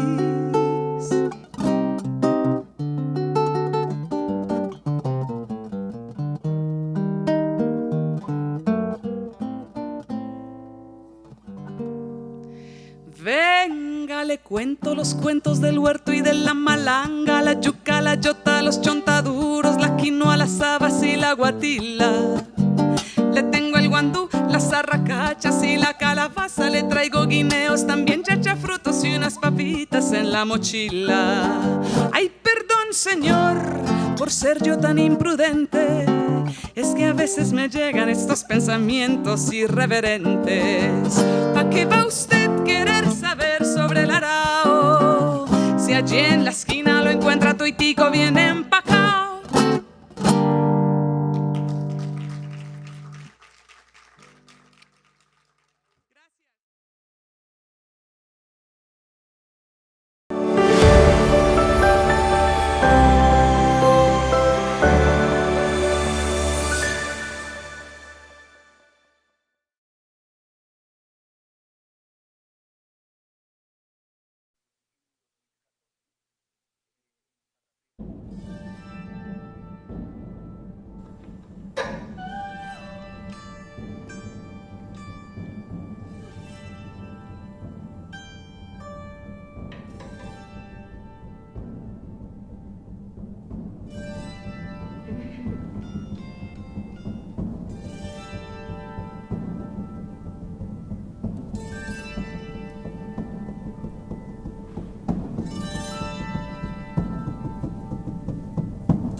Migratorio plurinominal que sabe que puede existir otro igual. No tiene silueta y es tan ancestral como venidero, presente y actual. Le ocupa unos cuerpos antiguos e iguales, modernos, robustos, sutiles y audaces, que imitan hazañas de todos sus dioses, con mentes confiadas, con almas precoces.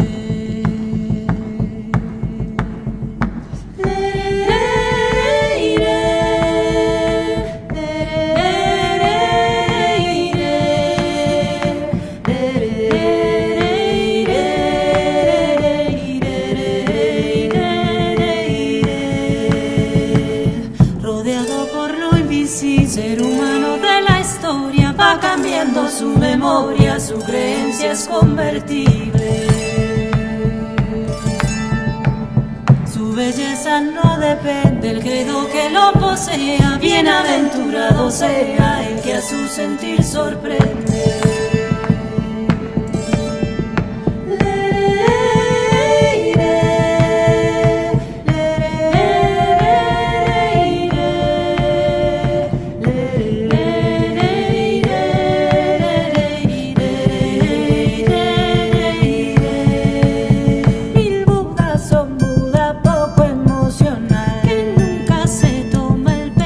Personal, no encuentra su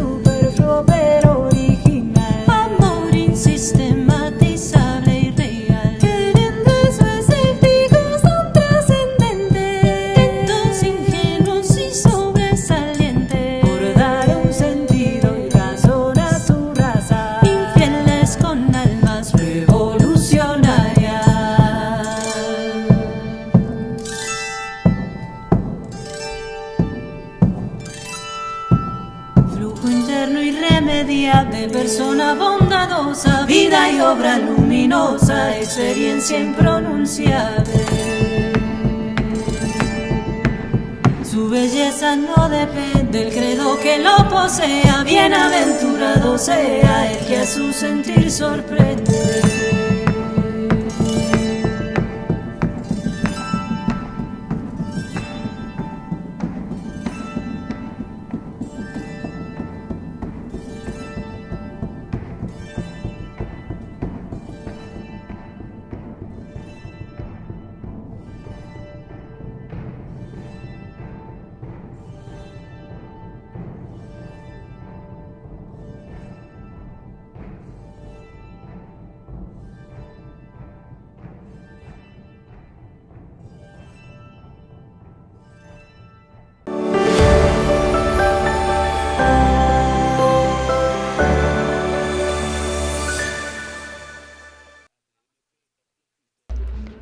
Let's continue now with the content for our second International Seminar on Music and Social Transformation with our next panel, Musical Experiences for Diverse Forms of Inclusion.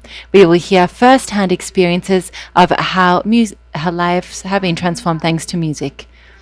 This afternoon we'll have Chichi Nwanoko, who is the founder and director of the Chineke Foundation, Deborah Parker, Director of the Mars Project, Adriana Cardona, who is the Cultural Director for Fundación Nacional Batuta, and Jadin Charria from the Cauca Miranda School of Music in Colombia. The moderator will be Natalie Osa, a graduate from the University of Medellin, also studied at Complutense University and also a graduate of the Global Leaders Program. In her childhood, she was part of the first generation of the music school network in Medellin, and has worked in different institutions as a manager. She is currently in charge of the IUS Foundation in Spain and recently won the Santander Emerging Leader Scholarship from the London School of Economics for Political Science. Natalie, the floor is yours.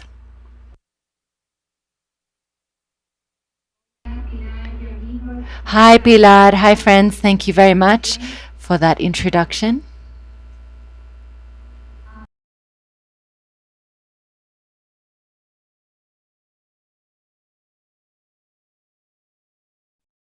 I think I'm going to do this panel in English because we have two English speakers, but I would like to don't have the translation in our microphones because we are hearing two languages at the same time. So I don't know if that's possible, if you could keep the translation just for the audience in Ibagué and we can do it just in English. Is that okay? Yeah, I think we got it now. Thank you so much. So welcome friends, welcome everyone. I'm sorry I cannot do it in Spanish, but I will try to translate a bit here and there to help everyone to understand this. We have today 4 amazing musical, educational and transformative projects from around the world. We are connecting from UK, Colombia, Italy, and I'm currently in Switzerland. So it's amazing to be able to connect. We would love to be together with you there today, but we also love to be part of this international panel and to learn and to share about these experiences. So I don't want to take time of this amazing project. So into the point, I want to introduce you, all of them, about their own projects. So please, let's start with the Chichi. Could you please tell us about the Fundación Chineke, about the values, how you started? So please take the floor. Thank you, Natalie, and it's a pleasure to be with you. Thank you for inviting me. A subject which has been perhaps the most important of all, and one that's particularly close to my own heart, is inclusion and belonging. In the classical music industry, we have a real problem with diversity. Year after year, we see the same people becoming professional musicians from the same backgrounds and cultures. What we don't see is the wonderful diversity of the universe reflected on the stage and in our audiences, as well as the repertoire. After an international career of over 3 decades, I was always the only person of color, not just on the stage, but in the entire auditorium, audience, backstage, staff, everything. It was only me. And so this is what I've been trying to change by creating the Chineke Foundation, to show people of all colors and creeds that classical music belongs to them as much as anyone else. I founded the Chineke Foundation in 2015 to provide career opportunities to established and up-and-coming Black, Asian and ethnically diverse classical musicians in the UK and Europe. Chineke's motto is championing change and celebrating diversity in classical music. The organization aims to be a catalyst for change, realizing existing diversity targets within the industry by increasing the representation of Black, Asian and ethnically diverse musicians in British and European orchestras. The ethos of Chineke is of inclusion and belonging, where no one is the odd one out, creating a safe space. Setting up Chineke was and still is a huge learning curve for me, artistically and organizationally. I had and still have great ambitions for what Chineke would be. Challenge was in making those ambitions a reality with very limited resources, especially in the beginning when it was just me, an arts management colleague who helped as a consultant and an intern. Our mission, as well as championing change, is to, with musicians from all over, from more than 40 nationalities. The group has a truly international flavor. From everyone from Black to white is represented in this orchestra. The Chineke Junior Orchestra launched on the same day, on the 13th of September 2015. And they work with the senior players in the way I originally envisaged, where there's a senior player in every section of the junior orchestra mentoring them. And currently, Chineke is the only example in Europe of an organization that has put inclusion and belonging in classical music at the very forefront of absolutely everything we do. It's our mission to address every single aspect of representation across the entire industry. The board, the staff at all levels, the repertoire we play, the professional players on the stage, the junior players on the stage, and naturally, the audience and the consumers follow. There is no greater statement that expresses what our intentions are and our commitment to following this mission with the single positive intention of seeking out, lifting up, and giving a platform to those currently unseen, neglected, or represented across our international concert platforms. Every single area of our classical music ecosystem needs addressing. It's obvious that historical exclusion has impacted all stages of inclusion and the feeling that you belong or you don't belong, right from very early learning and development. It's naive to think it wouldn't.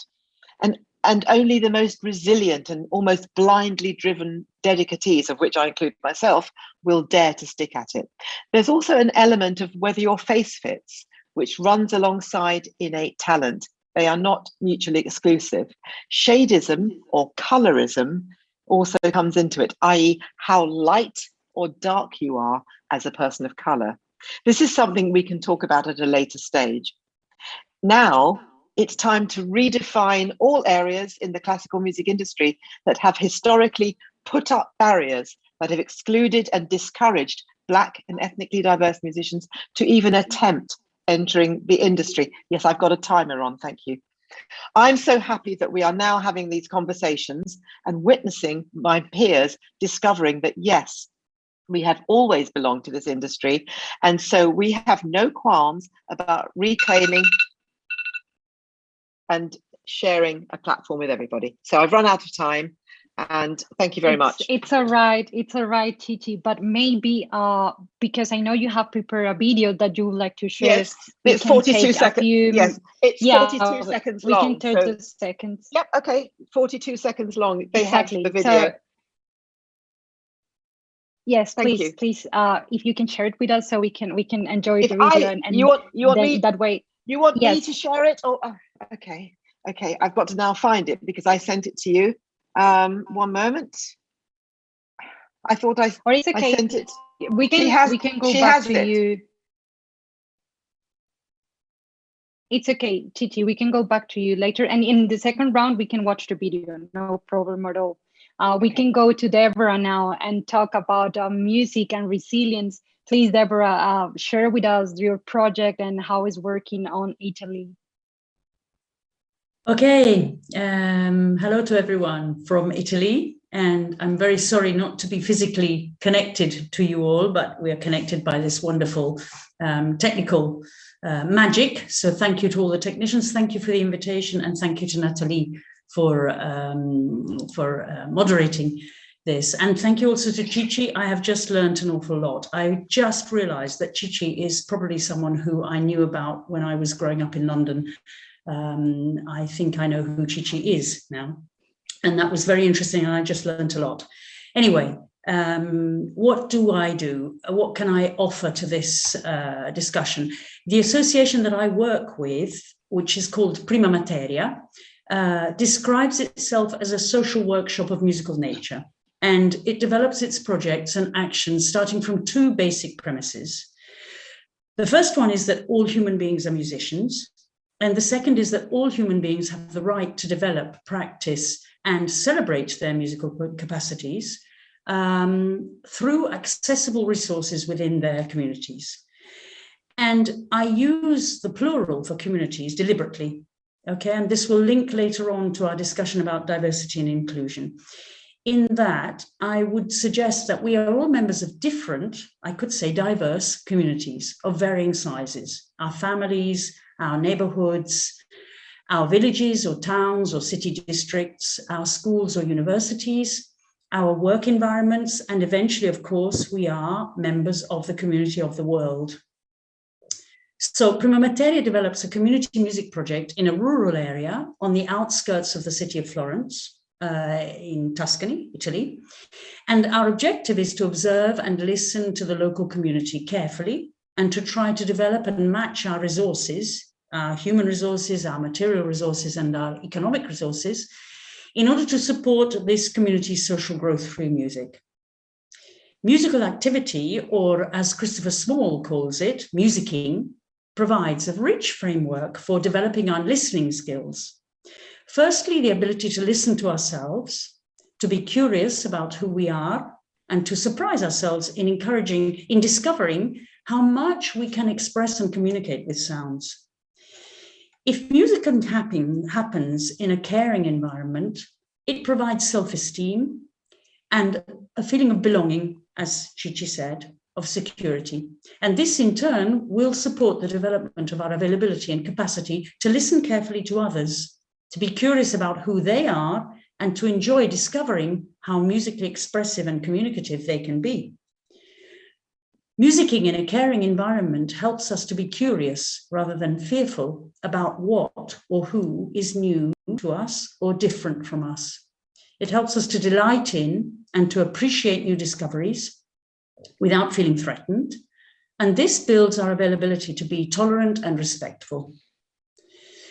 So Prima Materia's basic premises for developing music socially as the right of all people led us out of Italy in 2006, first to Palestine, in support of Palestinians deprived of their civil rights by the occupying Israeli regime, and then from 2011 onwards to Lebanon, again in support of the Palestinian refugee community there. And this latter project was recognized by the International Music Council in 2013 within the concept of the Declaration of Musical Rights.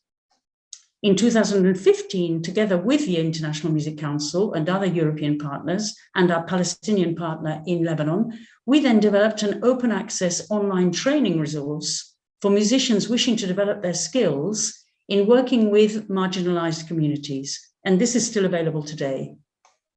We continue to work with and learn from all the musicians who music with us, whether locally or internationally, in the hope that we are contributing to positive social change, which is so essential in our world today. The links to our projects and articles are shared in the chat. I think the technical team has shared them, just in case anyone wants to know more about what we personally do. But I would like to listen to the other panel members. So thank you. Thank you, Deborah, so much for sharing all these amazing goals that you have reached already and the ideas you have And we already saved some minutes, so thank you so much. I'm gonna change to Spanish for a bit. So a project, Sonidos de Esperanza, Sounds of Hope, from Fundación Nacional Batuta. A very good afternoon to you all, and welcome. Welcome to this marvelous space that we have. It is a great honor to be here to tell you about the Sonidos de Esperanza project, or Sounds of Hope. This is a project that has been around for more than 18 years. It is funded by the Ministry of Culture.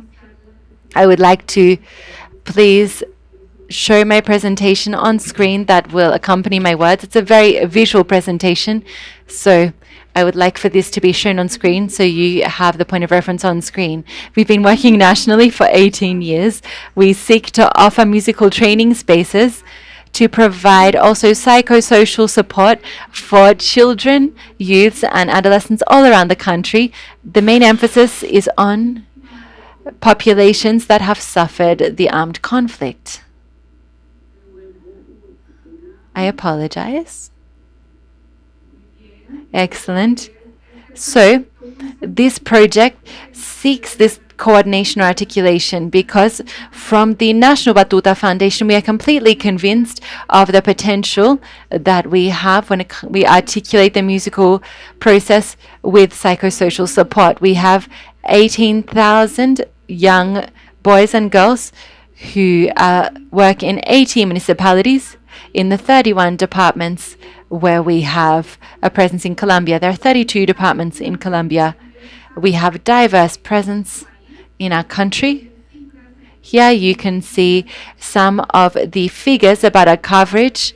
We also have representatives from different ethnic groups. We also work with different age groups, and this enables us to have enormous diversity in our field of action.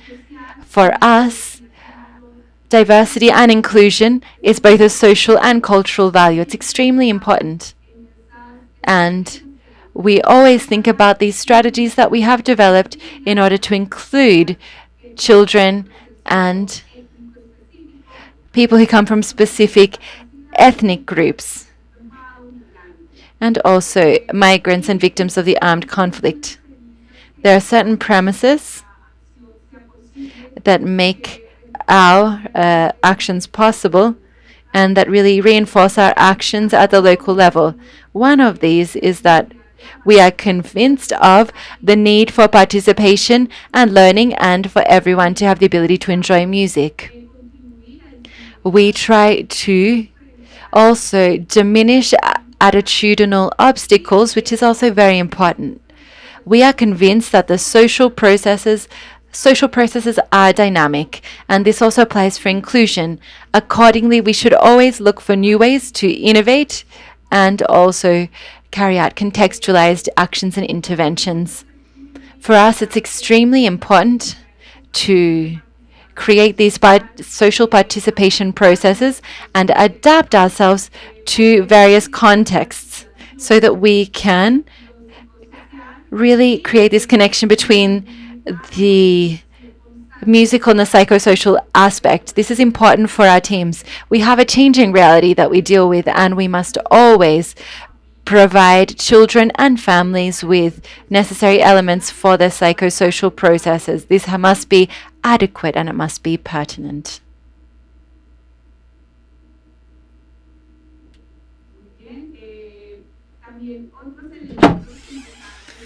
Other important elements that are extremely relevant when it comes to our field of action is we can involve families in these educational processes when it comes to musical projects and psychosocial support.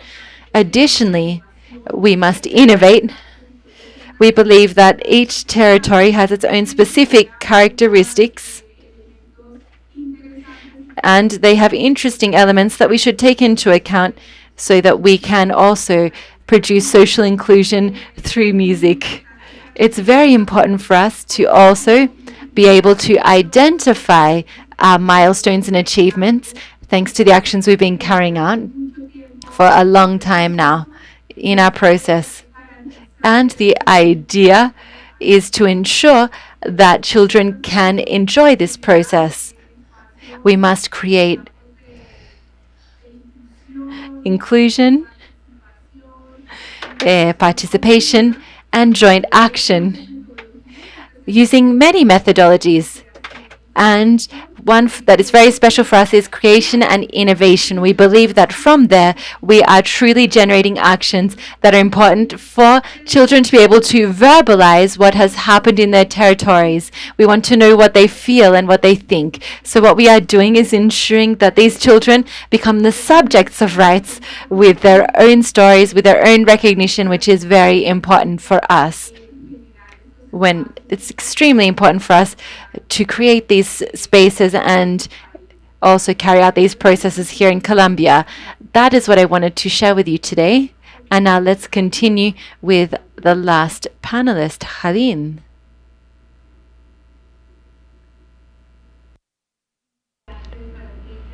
Thank you very much, Adriana. I think we now have an online connection with Jadín. Jadín is in Miranda, Cauca. Good afternoon, everybody. It is a great honor to be here sharing this very important space with you, hearing these wonderful stories. These are truly fascinating. It's extremely inspiring to see that there are so many people walking on the same path that we are. It's about saving lives one way or another through music. This is very important. And I think it's great to hear that this is being echoed in other places. So, I have a presentation that I would like to share with you. I am director de la Escuela de Música de Miranda Cauca y de la Escuela del Resguardo Indígena de Tacoyó, Cauca. Desde hace 12 años lidero procesos de formación musical en el departamento del Cauca, Colombia. Este bello departamento se ha visto enlodado por casos de reclutamiento forzado de menores, atentados en los 42 municipios que lo conforman, asesinato de líderes sociales y condiciones de desigualdad muy marcadas. Nuestros procesos de formación cuentan con iniciación musical, prebanda, banda sinfónica, talleres de extensión como piano, guitarra y músicas tradicionales. La cobertura es de 263 estudiantes. Nos ha permitido involucrar las diferentes instituciones educativas del municipio en edades que oscilan entre los 7 y los 48 años. Gracias al trabajo desarrollado en la Escuela de Música, la Gobernación del Cauca le otorga el reconocimiento de mejor experiencia exitosa en la atención al ciudadano en el 2018. Sus participaciones en actividades de carácter social la posicionan como un referente cultural muy fuerte del municipio y del departamento del Cauca.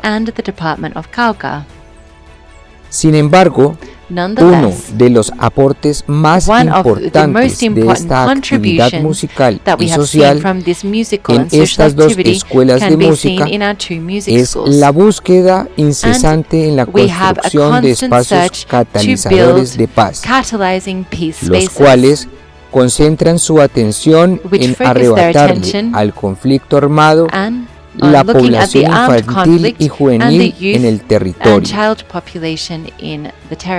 El acercamiento a las comunidades indígenas le han permitido a la Escuela de Música comprender la cosmovisión de su comunidad NASA, articulando las expresiones musicales tradicionales con la lengua nativa, la construcción de metodologías musicales inspiradas y apoyadas en la cotidianidad de la comunidad ha trascendido en sus procesos de formación musical. Dicho acercamiento constituye uno de los más fuertes sentidos de pertenencia en la comunidad y en el municipio, blindándolo de diferentes factores políticos y administrativos que reduzcan su operatividad. La escuela de música se ha constituido en uno de los procesos de mayor reconocimiento en la aportación de espacios catalizadores de paz. La música, nuestra herramienta para construir la paz.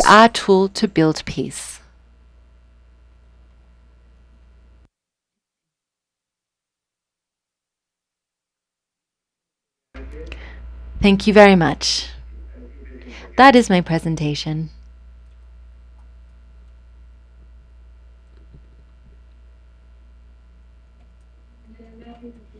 Thank you very much, Jadin. And because we are now talking about the Colombian case and the complex reality that we experience here, the interpreter apologizes, audio has been lost. We have a very complex national history. I'd like you to tell us about the last 12 years that you have been carrying out this project. Perhaps you could share some real-life cases with us.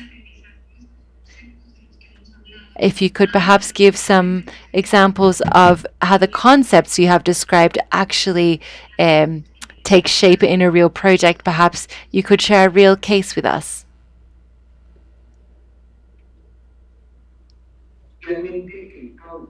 In the Cauca department, well, this department is recognized for drugs, massacres, attacks, and a series of atrocities. While it is true that these things are real, there are also other processes that also mean the conflict affect children. But our music school is one of the strongest schools in the Cauca. Our slogan is music, our tool to build peace. So this is a slogan that has been born out of this whole musical exercise in complex communities, in very difficult to access communities where we do have a guerrilla presence. This process, or as part of this process, there is one story that really affected me. It is a story of a young girl who was part of the music school. This was some years back now, who said to me, "Teacher, tomorrow, or starting from tomorrow, well, I won't be coming back to school. So I'm just coming to say thank you for everything that you've done for me. I'm very grateful, I'm very happy. So I came to say goodbye to you." And I said to her, "Why aren't you coming back?" And she said, "No, I'm going to join the guerrilla." That really affected me. And I said to her, "No, you can't go there. You have to tell the person who's telling you to go and join the guerrilla that you have some rehearsals here with the band and you have concerts set up, so you can't go. You have commitments." And she said to me, "Teacher, I can't do that. That would be very dangerous." And so I said, "Tell the person who's trying to recruit you, who wants to take you away, to come and speak to me. I'll explain why it's so important that you have to stay here at the music school." The following day, this girl, the first thing I did when I got to the school was verify that she was there, and she was there indeed. And so she told me, "Teacher, I managed to convince these people that I was not leaving because I have lots of things to do for music. I have lots of things to do with my peers. And I do see a future in music." And that girl we saved, literally saved, from joining the guerrillas, the armed violence, the conflict. We saved her from vexations, violations. And most importantly, we saved that girl from harming other people. So music for us is a lifesaver. Music for us has become a tool to save lots of people. In 2013, Discovery Channel filmed a documentary on our music school showing how the community, this beautiful community, how they protect our students and how music has changed the lives of so many families, how music has allowed them to take a different path and it has allowed them to heal that pain they suffer from conflict, from loss, from death. Music has transformed their reality and has given them hope. The interpreter apologizes, we've lost audio.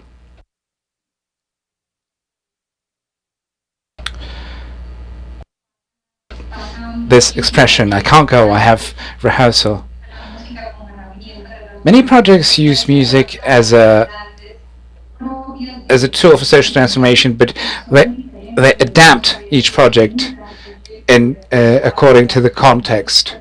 And so this is an example of this, of how different territories have different conditions, and in different historical times, different specific territories. And so this is why in the last years the terms diversity, inclusion have become so widespread.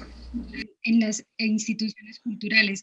So I'm going to change now because for us, so if you can stop the translation for us, please. So, Deborah, I would like to ask you about the risks sometimes of the misuse or the misunderstanding of the concepts of inclusion or diversity. Why I'm saying this? We are very happy that more cultural institutions are aware now about the importance of diversity, but we continue to see people, I don't know, talking about entrepreneurship, but they never have done a company or start an entrepreneur project before, or talking about community transformation, but they have never been in a community working with children. You know, I'm a bit concerned that this is becoming sometimes an empty speech that people just memorize and repeat because it's very fashionable right now to talk about inclusion or diversity. And I think we have to be very aware about this is a side effect also about the big impact this is having. So what do you think about the risks right now about the misuse of these concepts and of these ideas for people and cultural institutions? Okay, I'm very moved by what Khadine has just told us about Colombia. I have never been in South America. I would love to come to South America. And I'm very moved. And I feel like not saying anything, but I know that I have been asked to talk on this. But thank you, Khadine, because I think your message is very important for the whole world, that music works, that music does protect, it does help.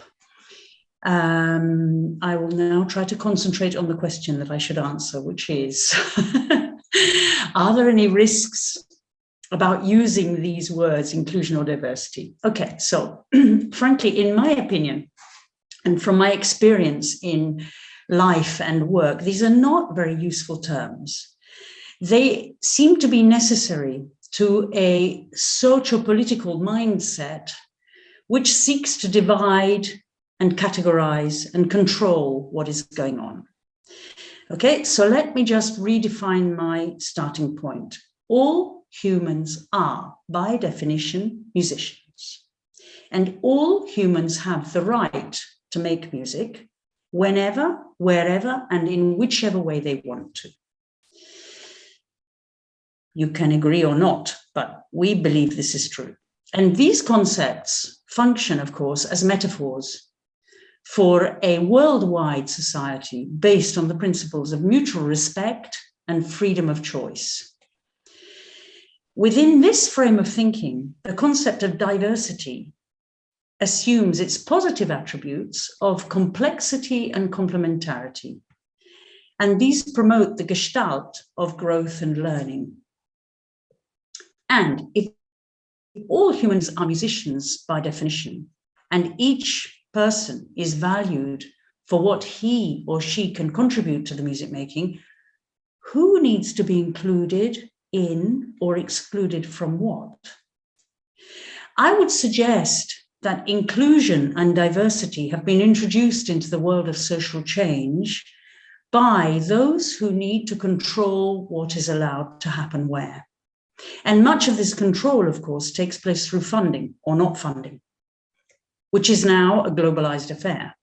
The South African social facilitator, Doug Reeler, calls this a marketplace governed by tender processes and business talk. So often in our funding applications and in our monitoring reports, we are forced to use this jargon, which is often misleading and counterproductive. And I would like to give one example of this within the context of our work in Lebanon. We are working alongside our Palestinian brothers and sisters. And I choose to describe them in this way in order to minimize the aspect of diversity, okay? Brothers and sisters. I have to denote them as Palestinians because this diversity is what has allowed the state of Lebanon to discriminate them for more than 70 years, which means 4 generations now, denying them any basic civil rights. They have no citizenship. They have very limited and deprived access to education, healthcare, and the work market. And they have no right to return to their homeland in Palestine, and virtually no possibilities to emigrate to other states legally. So they are living in a limbo, which is like living permanently under torture, certainly from the psychological point of view. The aim of our project is to develop with them social and cultural resources through music to contrast the enforced deprivation which the younger generation grows, to enable the children and the youth to find their voice, literally, so that they will be able to advocate for a better future, a future in which their diversity is recognized respectfully as a resource and not as a criteria for social abuse and violence. As to inclusion, in what and for whom? The Palestinians in Lebanon are inclusive. Our partner organization offers its services to poor and needy people of all nationalities living in Lebanon, Palestinians, Syrians, Lebanese, and many others. It is the Lebanese state which denies inclusion to the Palestinians. And our music project cannot solve this directly. In this case, we can use inclusion appropriately within the context of community music practices as meaning unconditional hospitality. And this is a concept developed by Lee Higgins, which I quote, results in an experience of a greater sense of connectivity among and between participants and between the participants and the music. This is what Chichi was saying and what we hear in all these projects, the belonging, the sense of belonging and the sense of security.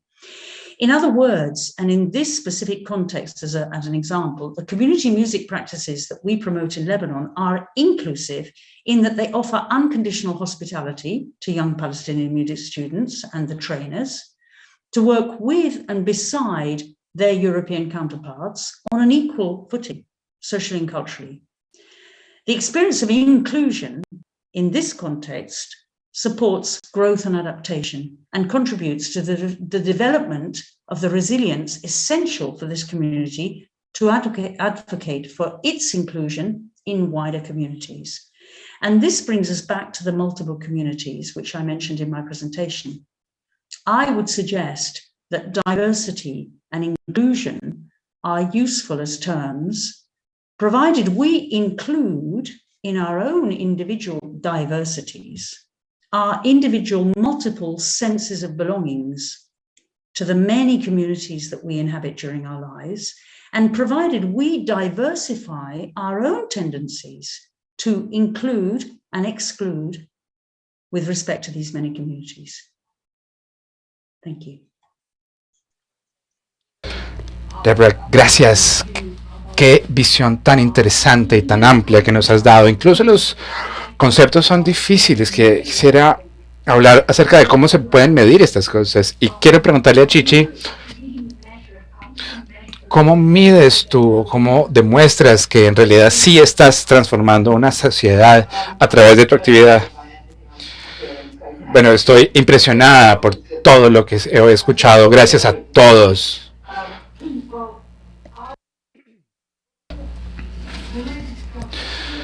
Cuando descubrí, bueno, tengo algunas imágenes que les puedo compartir y voy a tratar de utilizarlas como recurso. Aquí estamos, la población del Reino Unido. Un momento, voy a compartir mi pantalla. Tengo la posibilidad, un segundo. ¿Ya pueden ver esto? Sí. There we go. Yes. Can you see that? Can you see that? So perfectly. Yeah. So of our the UK population, 13.8% are Black and ethnically diverse. Yet we only see 1.7% of those people represented in across our orchestras. For me, this is not a comfortable figure. It's a sorry set of figures, and we really need to work on this. Now, when I show you this page, can you see this one now? This is a little bit how our orchestras currently look.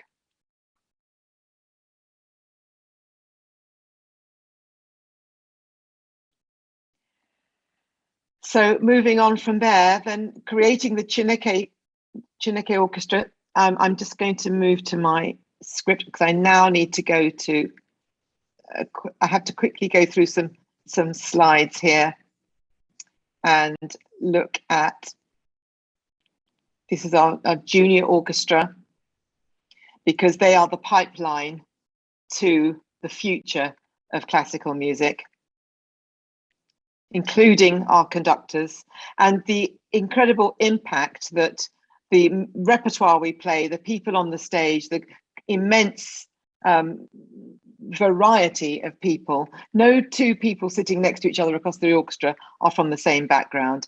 And so far, in the first 5 years, our impact has looked like this. Out of 96 concerts, we've reached nearly 10 million audience. So if you just feast your eyes on some of those figures, I'm really quite proud of this achievement.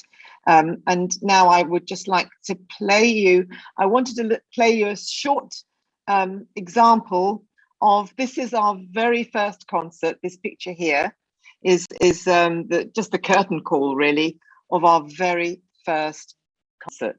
Now, let me just find you a little bit of audio so that you can also enjoy a little bit of what we heard there. I'm just hoping it's going to come up again. Sorry. Here we go. I'm sorry to take everyone's time. I sent it to Nathalie earlier, but here we are. Sorry, I hope you're not having to look at my emails, but this is this one here. So I now need to. If you want, you can stop sharing Sorry. your screen. I don't know if you can see that. And you Hang can on. open it. No, yeah, what I need to do is get to the correct page. Oh, sorry, I'm not finding my way through this very well. I can't find the screen that I need to, hang on, stop share, and then I need to share again, share, and then I will go to this, is it this page? There. Hang on. Sorry, you're not supposed to be seeing that. Sorry, this is really, because I thought I'd full screen for the. Yeah, I'm trying to, but I think as sorry. No, it's okay. Sí, okay. Chichi, it's they are going to share it from the master. Okay, so you can stop sharing your screen. Yeah, I wasn't prepared to do it. I thought I said earlier. Thank you. Yeah, it's okay. They are going to share it now from the master. It's just the last few seconds of our first concert. Yeah, they know which one is. Thank you.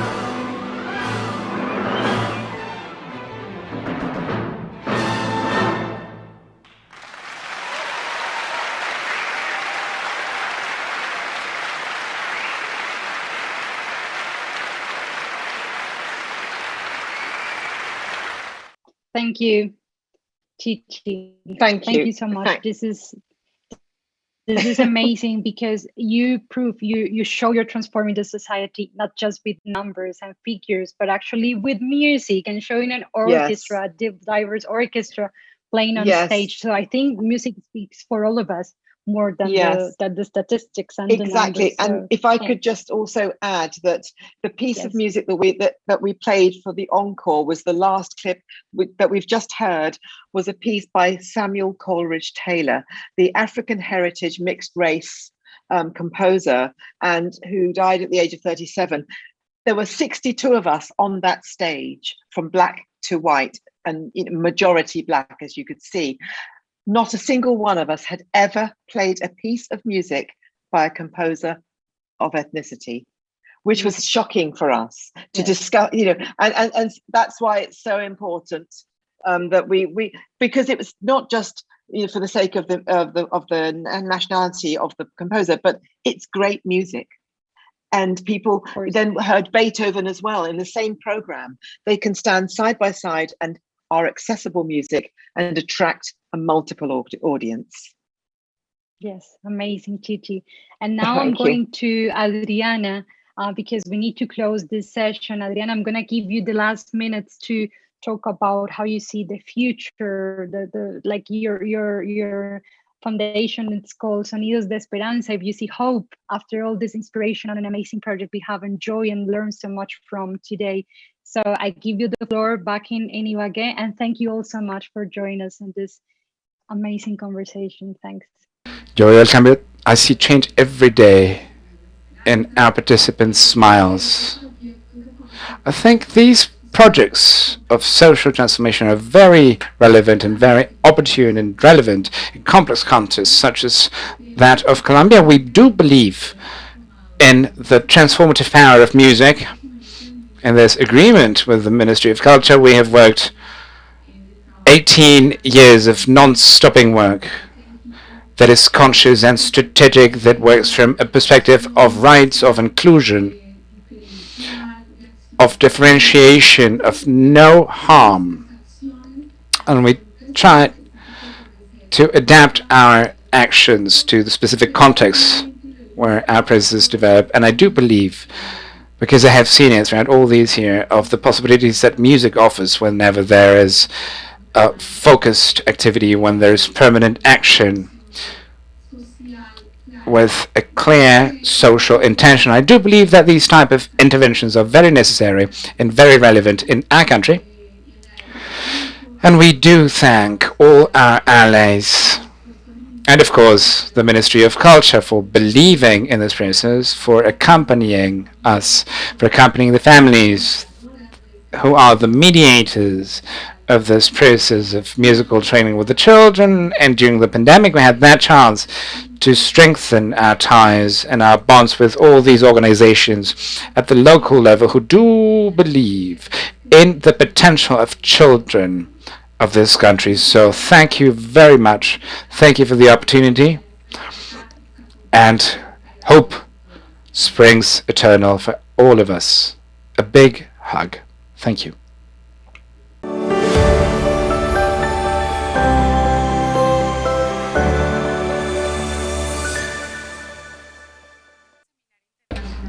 And the second International Seminar of Music and Social Transformation is a space to go deeper into the life experiences of those people who have music as a tool for change for themselves and their environments. On the second day, we have an in-depth interview where Meister Nidia Gongora will share her experiences. This event is possible thanks to the support of our associates, the Ministry of Culture, Chamber of Commerce of UAG, Bank of the Republic, Compensar, Bolívar de Venda Foundation House Project, Orquesta Filarmónica Hohen of Colombia, the British Council, and Ecopetrol. And our allies, such as the Embassy of the United States of America in Colombia, the Bavaria Foundation, Bancolombia Foundation, and University of Tolima. Teacher Nidia Gongora is the most recognized singer in the Colombian Pacific. She won the Shock Award and was nominated for Latin Grammy in the category of Best Folk Album in 2019 with Canelón de Timbiquí. Gongora has a degree in preschool education and knows and researches the traditional music of the South Pacific. The interview will be guided by cultural manager Susana Palacios, graduate in musical studies with certification in arts administration from the Javeriana University. She was worked for organizations such as Banco de la República, the Ministry of Foreign Affairs, and Fundación Nacional Batuta. She currently is the music coordinator of the Ministry of Culture. Susan, welcome.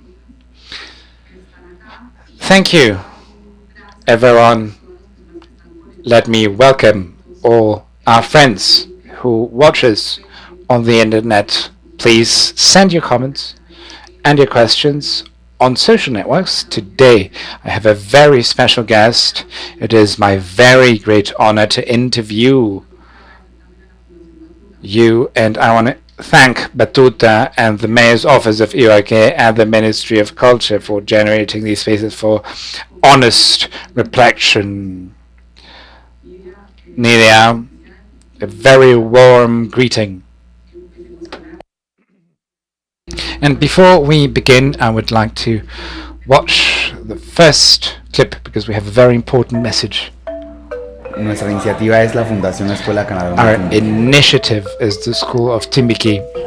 Nuestra iniciativa es una escuela de música tradicional del Pacífico colombiano. Somos un semillero de música tradicional que ha venido desde cierto tiempo desde Timbiquí y ahora en Cali, compartiendo saberes ancestrales con niños y adolescentes del barrio de Córdoba. Knowledge in the neighborhood of Ciudad Córdoba. Una de las problemáticas grandes es One of the biggest problems is the social context where our kids live. Ciudad Córdoba, el distrito de Agua Blanca, es un barrio que históricamente ha sido afectado por los factores que se desencadenan producto del desplazamiento. Entonces se encuentran ellos con problemas de drogadicción, de embarazos a temprana edad, de desorden público. Entonces tener la escuela Canalón viene siendo como una sombrilla, un paraguas que arropa a esos niños frente a esos peligros. Like a protection for these Nuestra kids against hace de Cali una ciudad our mejor initiatives porque make Cali a better city because it erases all the stigma and prejudice con Cali y el against distrito de Agua Cali Blanca. and against the district of Agua Blanca. We change the city. La Fundación Escuela Canalón es un Foundation proceso más Canalón musical desde la parte de tocar el instrumento, se funda en valores, the point of view of the instrument is training for values and for the spirit, and if we create good citizens doing good things, we will reach wonderful things for Cali and for our country. Nuestro sueño es ser el centro Our dream cultural is más to be grande the de biggest música cultural tradicional y de la cultura del center Pacífico for en traditional Cali, para Pacific Colombia y music el mundo. in Cali, Colombia, and the world. Let's hear it for Nidia and her process and Timbiquí. Nidia, share your story with us. How did you start with music? Good afternoon, everyone, in a very special greeting to all our friends online.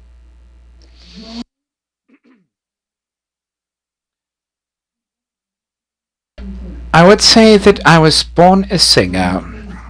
I was born with this mission and this purpose, because since I have memories, I have sung with my mother, and all her activities in general related to spaces where music played a big part. Since I was a child, I was clear that I wanted to sing and that I wanted to take the music from the Pacific around the world and make it known to the people of the world that we have these beautiful songs and that we have these beautiful marimba pieces. And from that thought and that commitment that I felt as a very small child, I left Timbiquí at the age of 17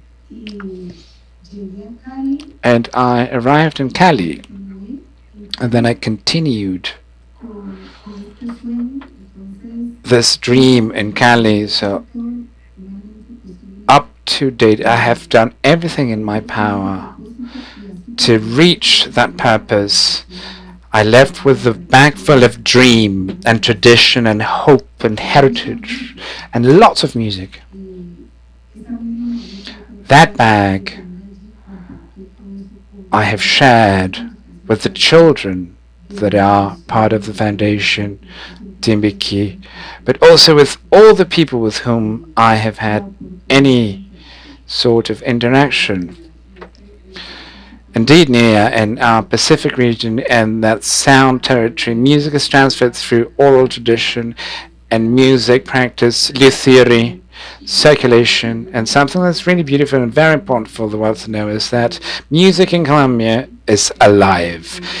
It breathes in the territory and it's part of our heritage, but that is also looking towards the future. And in that sense, you have a great experience. Because these are not only projects that really highlight the construction of instruments and the transference of knowledge and songs and chants, which are so important, but it's also a dialogue with other musics. For example, you have the Quantic project, Data Tropica, Pacific Power, which is another innovation project, and other arts. So tell us about this dialogue or exchange with other disciplines and musical genres. From a very young age, I have been close to music. However, my passion for music came in globally. I loved all music from around the world, so I was born in a context where on my mother's side I was surrounded by marimba, arroyos. On my dad's side, I also grew up listening to different world musics.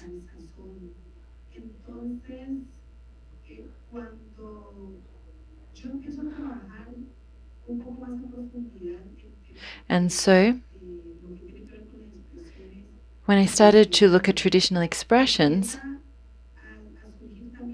I also started to feel curiosity, starting to explore other rhythms and to think about how to take traditional Pacific music from Colombia, not only to have a dialogue with, but how to collaborate with other musical genres.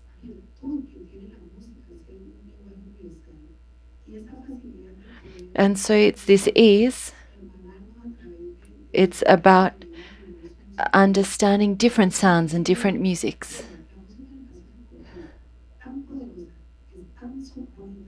Is so beautiful, our Pacific music. I would like to know how we can be creative and generate dialogues between our traditional music and other regional rhythms.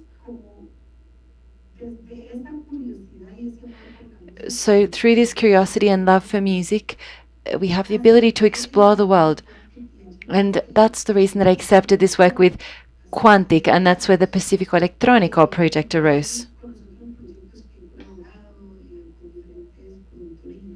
And so I worked with different producers and DJs. And the same thing in Pacific and Power. These really mark the whole Pacific region and diversity. The idea is to take this to the world and to have a dialogue not only with words and melodies, to talk about the Pacific and how we live in the Pacific region. We want to tell people about everything positive about the Pacific region. And you've spoken about the lyrics, that's very important. I am a fan, as also a cultural manager and a Timbiki channel. And so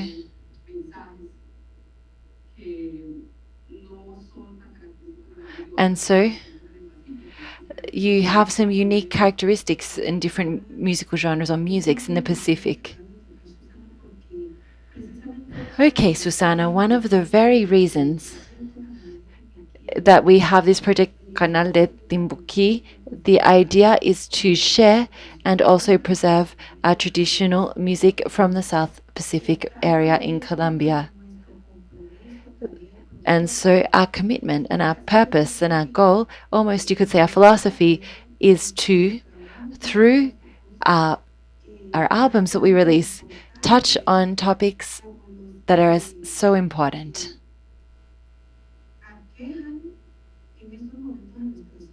No? Things that really are affecting our society both positively and negatively.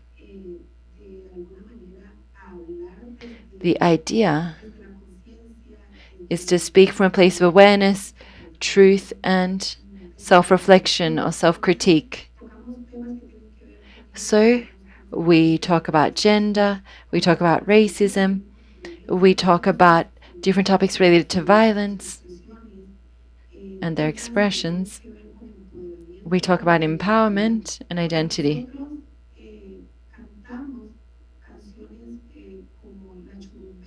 We have, for example, the Churimbela.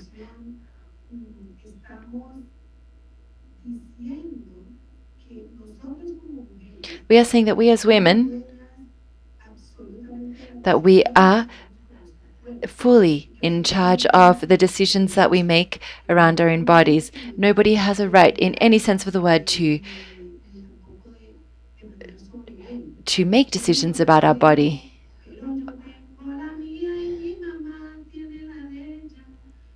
So when I sing this song,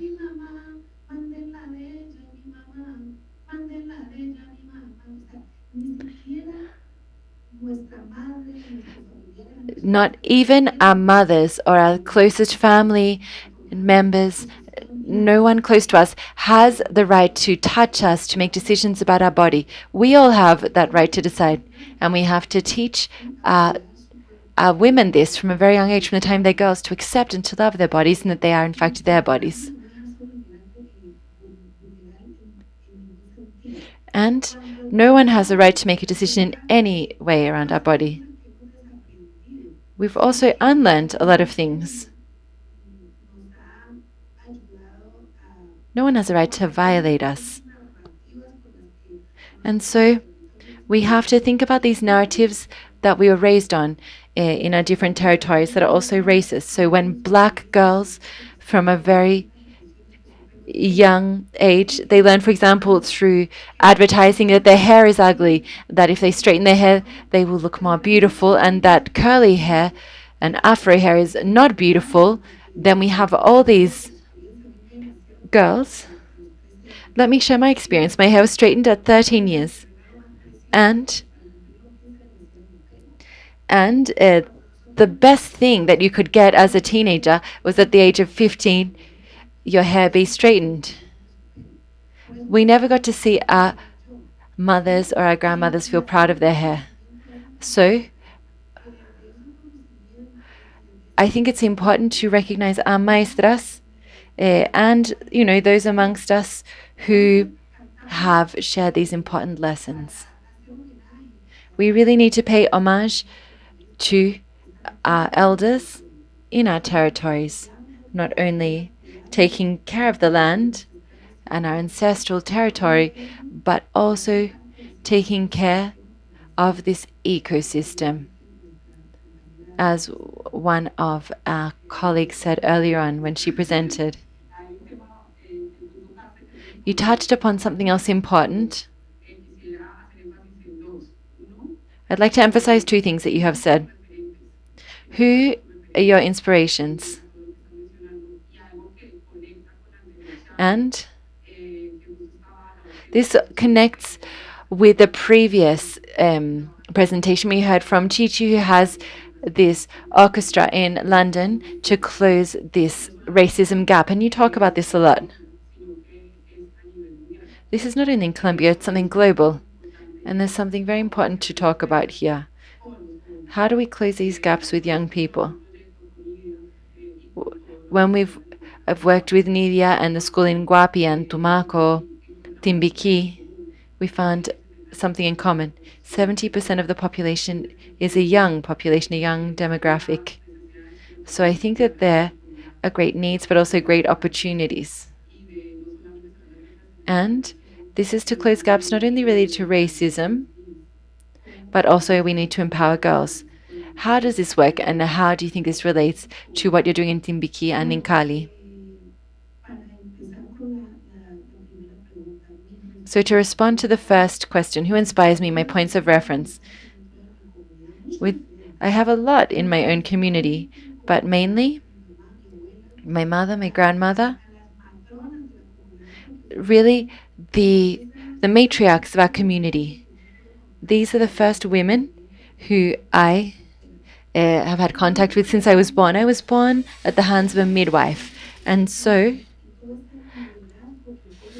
I have really been inspired by these women and the leadership that they exercise in their communities. Seeing them there so empowered and relating with everyone in all different social, cultural, and religious spaces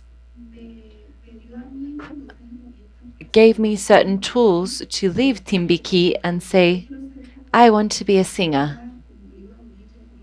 Like Oliva Mania, I want to be like Sumi Rumillo. I want to be like Marta Valanta, because in them I saw empowered women who not only got ahead for their families, but also defended their territory with great dignity. They were working on community organization and were even willing to resolve issues. They were even involved in educational matters. Their function within the community was a completely integral or comprehensive function.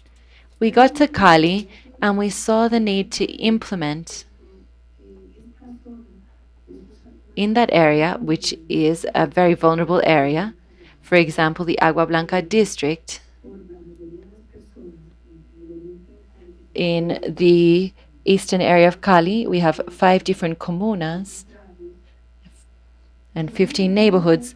We went to the Ciudad Córdoba neighborhood and we saw the need to take action, to intervene, and to help young people and children, especially those youths who had come from different areas of the Pacific region and from different parts of Colombia, but especially those who came from the Pacific region, because they would reach that sector and they were a focus of violence.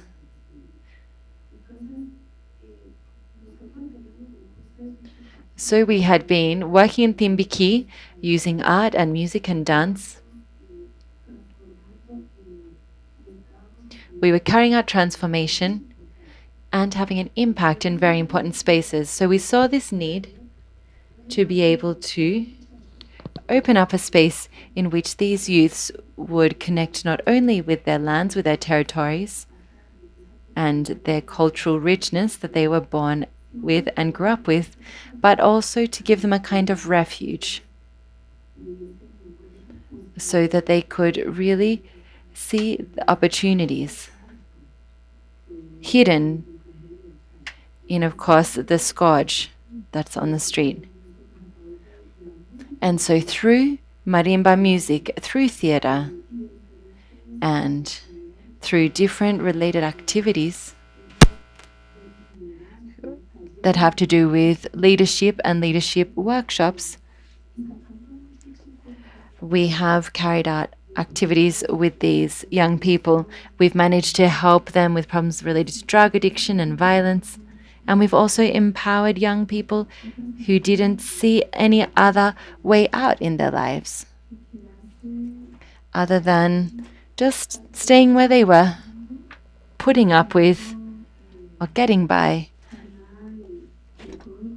and being the focal point of micro-trafficking.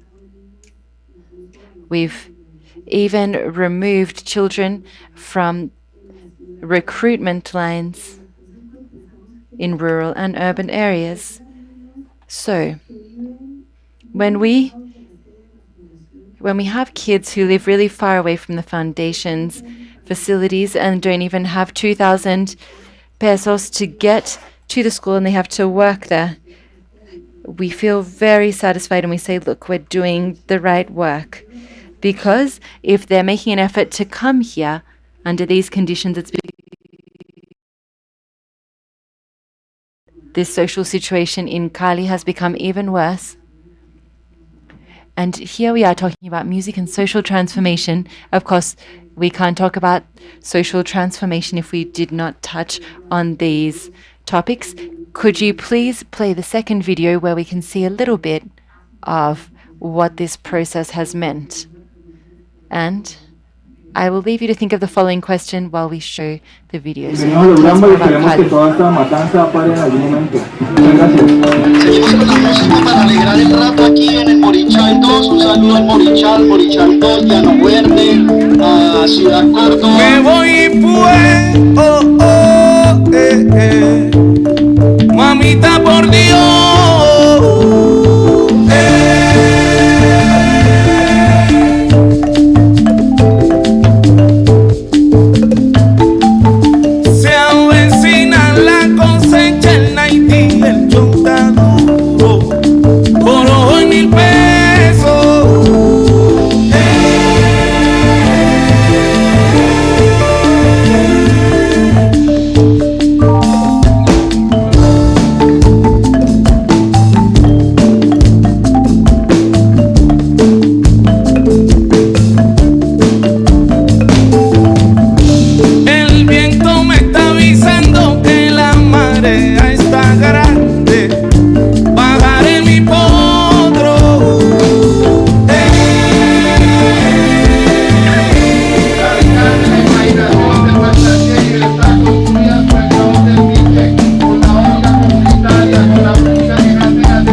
Thank you very much.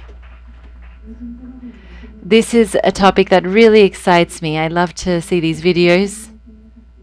If I think about all the activities that we've carried out in the eastern part of Cali, in this very stigmatized context, but also such a wonderful and important place with such powerful people, such valuable people.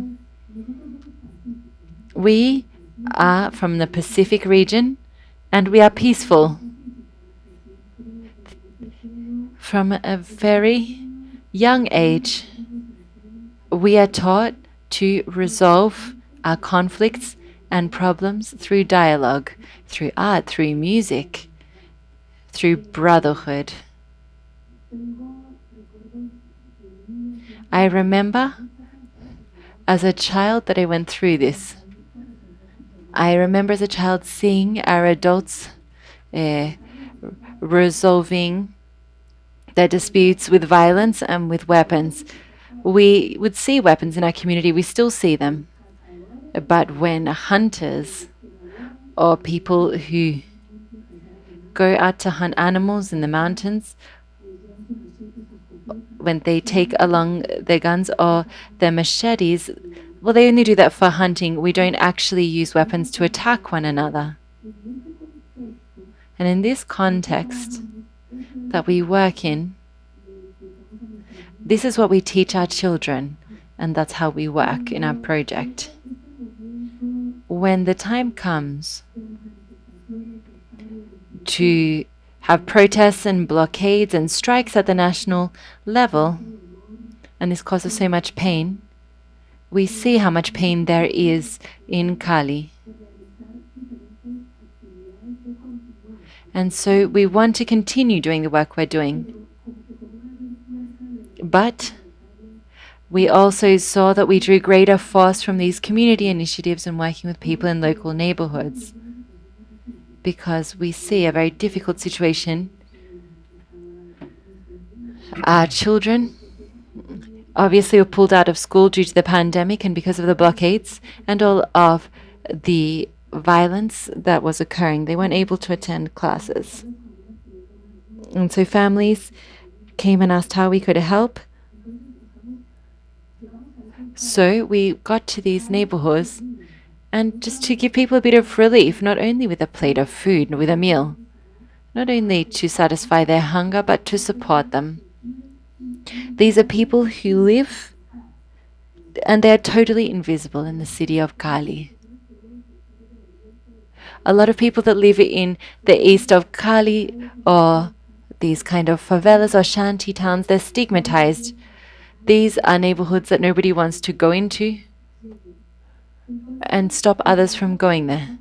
So when we started to go into these spaces and take food to people and to carry out different cultural activities and also learning through play, even though people were still hungry, people wanted more than food, in fact, for us to go there and support them, for us to stand by their side. They felt like they were part of the city. They felt they were part of something, and they felt like their existence was recognized because others almost don't look at them. And so part of what we're doing in the city is this. We are helping also with public policy. We're helping with education, helping with culture. We're working on the social aspect. And with some support from different programs. For example, the program from the ministry, which allows us to work on music well.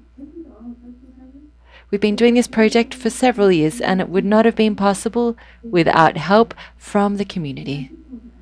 That's how we work. We work in community.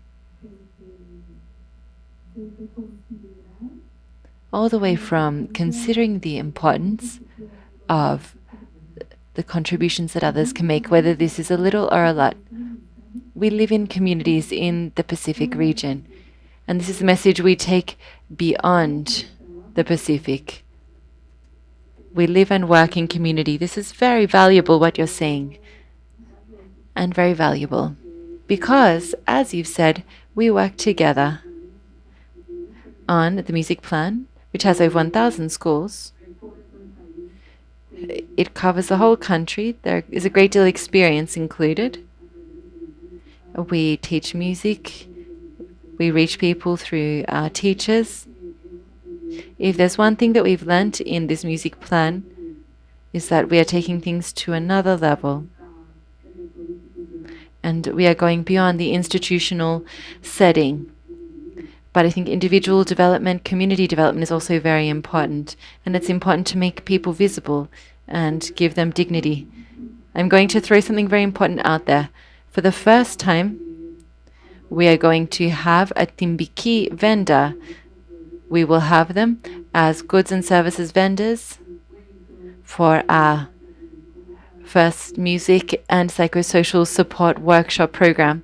This arose thanks to a dialogue that we had with Nidia, where we spoke about the importance of not only offering these workshops, but also that we work on content with these participants. Nidia and I have spoken about this, but the idea is that this be a space not only where participants receive information, but they are also builders and decision makers when it comes to these different policy lines that are so important. And this is important in these problematic cities with these complex vectors, such as the case of Cali. This will happen sometime between October and December. And we will be working with people from Timbiki as well as universities and the City Hall. This is a huge step. When you spoke about the importance of giving a voice to people out in different regions and territorial areas, you were talking about other music schools that are in the area and other points of reference. It's very important for us and for everyone who's watching that you are aware that the Pacific region, of course, has this whole social aspect, but it's also an area where we have vendors of goods and services and music. What can you tell us about this? In the Pacific, we have quite a lot of potential. Everywhere that you look, this is a truly rich area of Colombia. We've seen a lot of ideas and proposals arise so that we can improve our living conditions. We need development, but we don't want to see all of our spaces being paved. I here refer to development in the form that it seeks to provide a dignified, a worthy life to each of the inhabitants of the Pacific. So, we were tired. Well, the point is that we provide absolutely all of the material needed, and there are other people who are doing certain work. But previously we used to hear, you're not ready to be vendors or to develop and lead processes. But now we say we are ready. We have been trained. We have prepared these spaces. We have been setting out paths. We've been training in every sense of the word, all the way from the academic sector to our personal experience, so that we can meet these standards that are demanded of us in order to lead our own processes. So, I think that one way or another, well, we usually had to carry out certain tasks, but now what we're trying to do is to ensure that these processes can be carried out not only in our territory, but also we are the leaders in our own spaces, because we have the capacity to do so. We have been doing this and we've been working arduously as cultural managers and we've done this independently. So, how can we do this with resources for our own well-being? This is the point. How can we take this message to people? We have the spaces ready, we have the capacities needed based on our experience and knowledge, and there are many people within the territory who are ready to also provide the inputs needed for development of these activities. We don't want to be contacted for workshops and donations coming in from other areas or instruments that come from other areas, because we have our own maestros who've been working on this their entire lives. So it's time for people in the Pacific to start to also receive these stimuli because they deserve them. Indeed, this is very important. Now, you mentioned something that's very important, Luciri. We are beginning a process that every time a master builder dies, I weep, because I ask myself, why are we losing that tradition when we speak about the marimbas? We think that we need to respect the traditions, because people just think, yeah, it's an instrument, but a marimba from Buenaventura is not the same as one from Timbiquí or Tumaco, and each master builder has a different way to interpret its structure and to produce it and build it, and that is adjusted to each community. And so as an artist and as a representative of the Ministry of Culture, there's something that we're working on, and is respecting those nuances. And so the recuperation of those instruments and the fact of keeping alive these traditions needs a training process. You have training processes with young people in Timbiquí.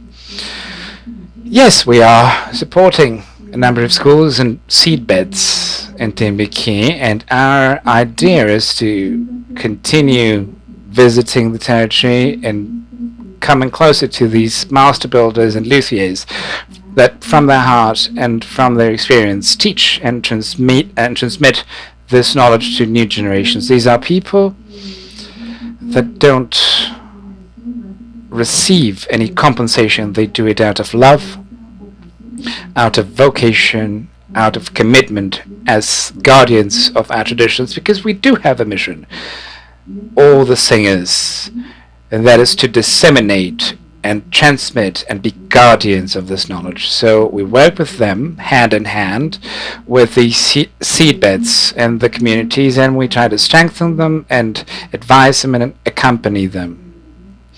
Well, we're almost out of time, but Nina, I would like to for you to send a final message to all our friends in the room and online that, like you, are teachers and managers of culture that work for transformation in the world. Well, I have a message through song that defines me and all my experience throughout my years inside and outside the territory. The song is called Dignified and Happy, and I would invite all women around the world, not just Afro women, to be happy and to be dignified, and men as well. And I invite everyone to develop and reach our dreams and overcome our challenges.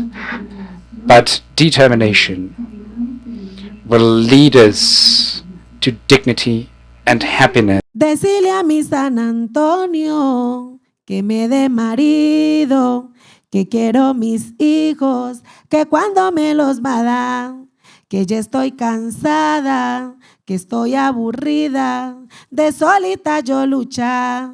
Me decía mi abuela, desde que era niña, que nunca en la vida perdiera la dignidad. No robes a nadie, trabaja y descansa, reza al levantarte y cuando te vas a acostar, dale al que no tenga, trabaja y se limpia, tanto con tu cuerpo como con tu corazón. Respeta a tus padres, valora a tu amigo y al que te haga daño, nunca le desees mal. Decían en mi casa, cuando era chiquita, que yo hasta dormida siempre me ponía a cantar. Y decía mi abuela, igual a su mamá, cuando usted sea grande, lo que tienes que estudiar.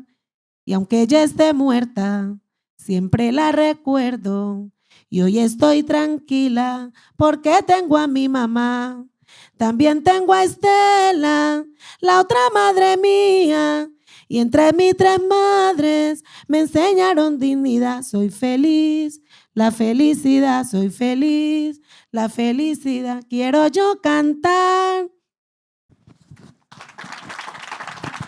Y bueno, les quedo debiendo la bailada, pero no puedo bailar todavía. Muchas gracias, Susana, y gracias por la invitación a la Fundación Batuta.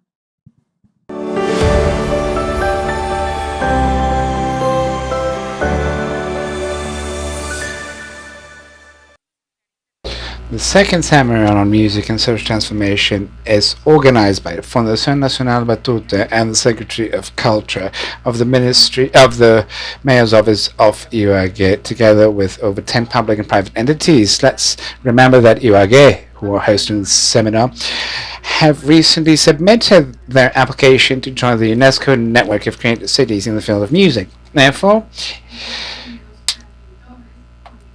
Franklin Torres, coordinator of UAG's application to the network, Mónica Arias, focal point of Bogotá Creative City, Diego Alejandro Vélez, focal point Medellín Creative City, and Alfonso Spinalara, focal point Valledupar Creativa, will meet privately. This conversation will be moderated by architect Juan Luis Restrepo, who is also a musician. He's the founder, partner, and editor of the Música Foundation. He was in charge of the Bogotá Creative City of Music between 2017 and 2019, and he is a founder member of the Baroque Ensemble of Bogotá. This meeting aims to identify lines of cultural policy to promote music in these cities and joint work projects. We hope they have a good afternoon, and please remember that tomorrow at 8:50 in the morning we will resume these important dialogues and reflections through keynotes, conferences, academic panels, and in-depth interviews. Tomorrow's topic will be Liquid and Virtual World, Music and Musicians in Virtual Reality During and After the Pandemic. You can access all the content of seminar through www.simts.co platform, and remember that it's free of charge. We hope to see you tomorrow. Thank you. Good afternoon. Welcome to all these representatives of the creative cities. Thank you to UAG and Batuta for this space. I think that the network is... Everyone knows the name, but nobody really knows what they do. And so today I want to share with our representatives, what is this network that everyone has been mentioning from the beginning? That is one of the reasons why UAG wanted to develop a space for international reflection on such an important aspect as the possibilities of music in social transformation. This network was created in 2004, and it was created as a space to relate cities that acknowledge creativity as a fundamental axis of the urban development. The network was created among cities because UNESCO is an association of nations, but this is a network of cities. And this acknowledges the role, the main role of cities in fulfilling the SDGs of humanity, because the population of the world is migrating towards city, partly due to the fact that the city has an immediate proximity to the territory and to populations, and it's the perfect lab and crucible to design general policy. And it's a space where citizens are very close to their government and transformation can be very swift. So cities have become very relevant. And the network seeks to create relationships between cities in 7 aspects: cinema, digital arts, gastronomy, popular arts, literature, and music. Colombia has submitted 3 cities, 4 already.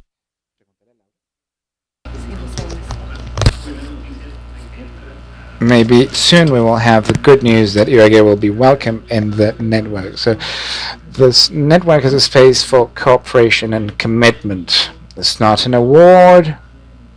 It's not a denomination, a symbolic aspect. It's not money. It's not a grant. Because many times people believe that this is what happens. The network is the commitment of the government of the city and of a certain number of teams within the city that demonstrate to the network and UNESCO that the city has certain values that relate to music and offers certain opportunities, because they feel that music will help them develop a fundamental aspect that they have not been able to solve in other ways. So throughout the seminary we have seen individual, collective, and community and academic initiatives. This initiative is taken by governments of cities. So I think that is the value of the network. It is a commitment of the city.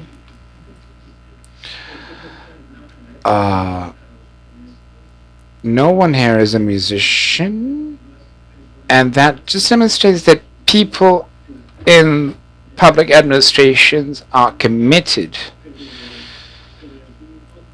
to developing city as an option for growth. As a city, city says, yes, music is important.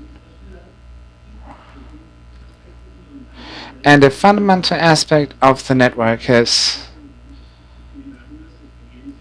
the work and the experiences that have been acknowledged to show the social transformation through music within the territory, but also the purpose is to reach cooperation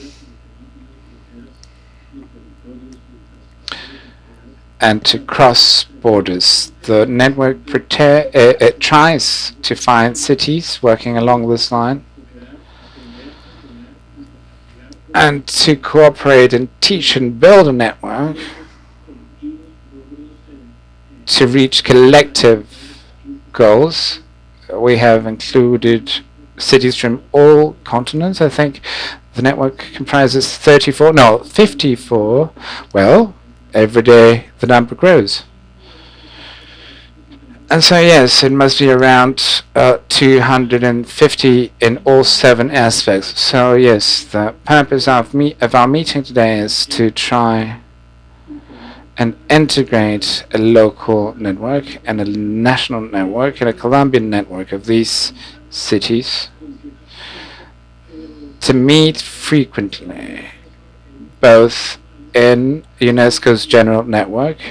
Although there are annual meetings, it has been difficult to understand how to reach that collaborative work. And so the 4 cities that we have today from the initiative of Ibagué are seeking to find those areas for cooperation through common interests and complementary work, and to propose both nationally and regionally in Latin America, which we will address tomorrow, some areas and some agendas for this cooperation work. So without further ado, let's hear Franklin, who was the author of the candidacy of Ibagué. I understand that he has background in finance, so welcome. There's just an example that all sectors work for music and for citizens. So Franklin, welcome. Thank you very much. I take this opportunity to welcome all our fellow representatives of cities in Colombia. We hope that this is a space for dialogue, to have a conversation and share experiences and set goals for the future. For us, as an intermediate city, we are the capital of the department of Tolima. It's important to find that leadership that is necessary to submit our candidacy to UNESCO. And so in the current administration of Mayor Hurtado and under the leadership of Gracie Fuentes, the Secretary of Culture, we have decided to move on with this request and to project the city towards the future so that the city can be an axis of musical development. We have always said that Ibagué is the music capital of Colombia, so we have wanted to be able to show the very great efforts that we have made as a city around territory and music and how we can project the city into the future so that music can boost that strengthening in other areas.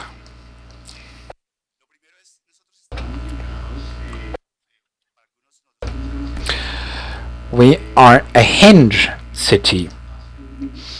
We open two different spaces. We're located at the center of the country and at the center of the mountain range. We open the space towards the east of the country, but also our metropolitan area looks towards the east. Ibagué has always been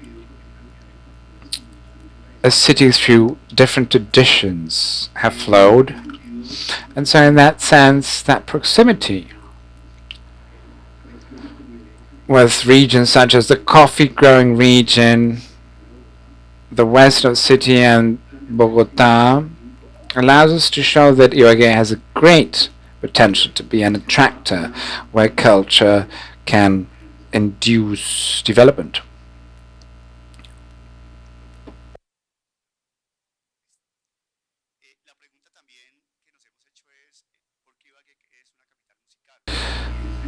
The question too is why Ibagué is a music capital.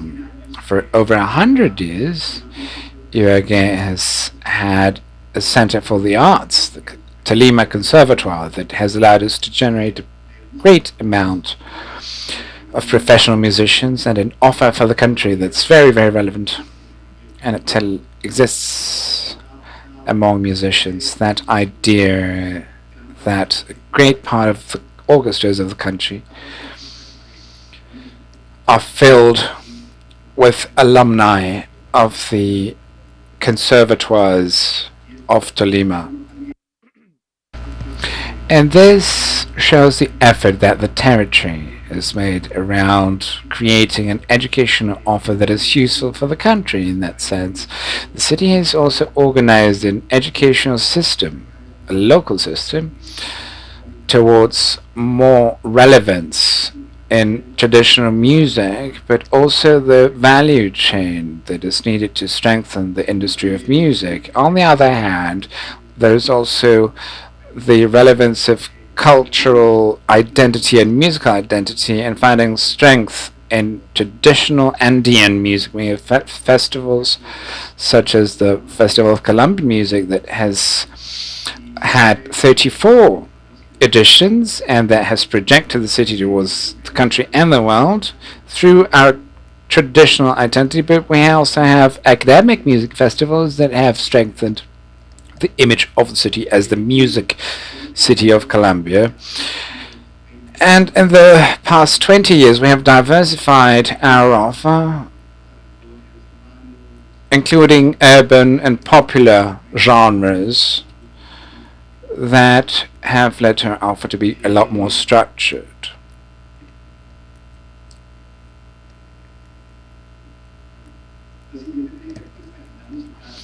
Then we have the music programming and the effort of the city to reach a good permanent program throughout the year.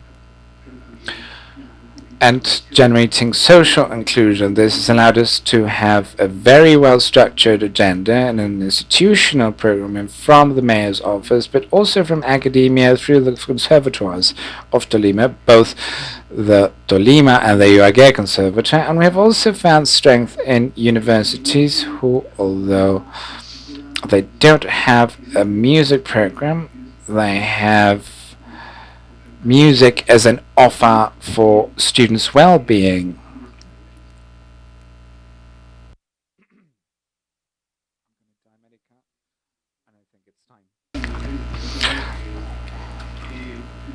We have also organized around the urban planning around music. Last year we created at first N Music, a 25-hectare area around music. That's where the conservatoire, the panoptic, the auditorium, the music park are located, and other places that are designed for the enjoyment of music. The city has a relevant infrastructure, 209 pieces of infrastructure around the city. We do have distributed these assets throughout the city. The city is currently growing towards the north.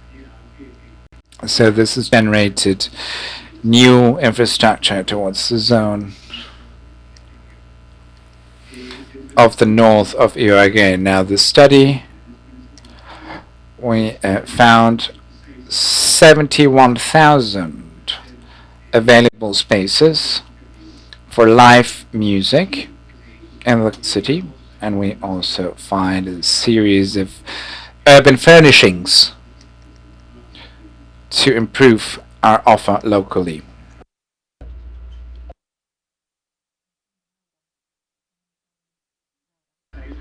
So we have these cultural districts, and of course we have large musical festivals. We recently had Ibagué Festival, which is used as an infrastructure platform. Well, here we use the Tolima Conservatorium, the Música, and also the Tolima Theatre. So these are part of the Zona N musical capital project. But for a lot of the year, we have all different cultural agendas occurring in the city. The Conservatorium in particular has 108 events on average per year, with musical offerings of all kinds, but especially looking at academic events.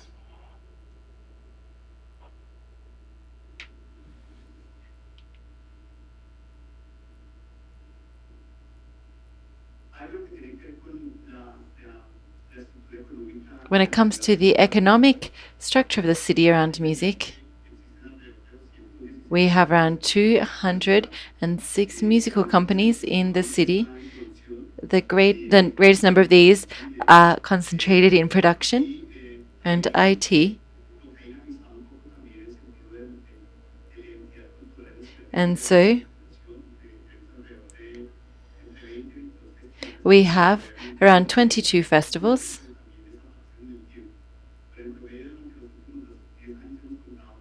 We have had around 22 musical festivals. Of course, we have the Colombian Music Festival and the Rock Festival. And then we have the Ibagué Rock Festival, the second biggest. And this has enabled us to show important circulation in the city.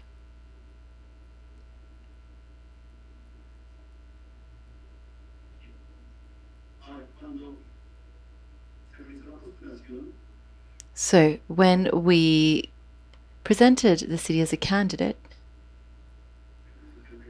I apologize, the presentation is not cooperating. I wasn't able to get to the slide I wanted.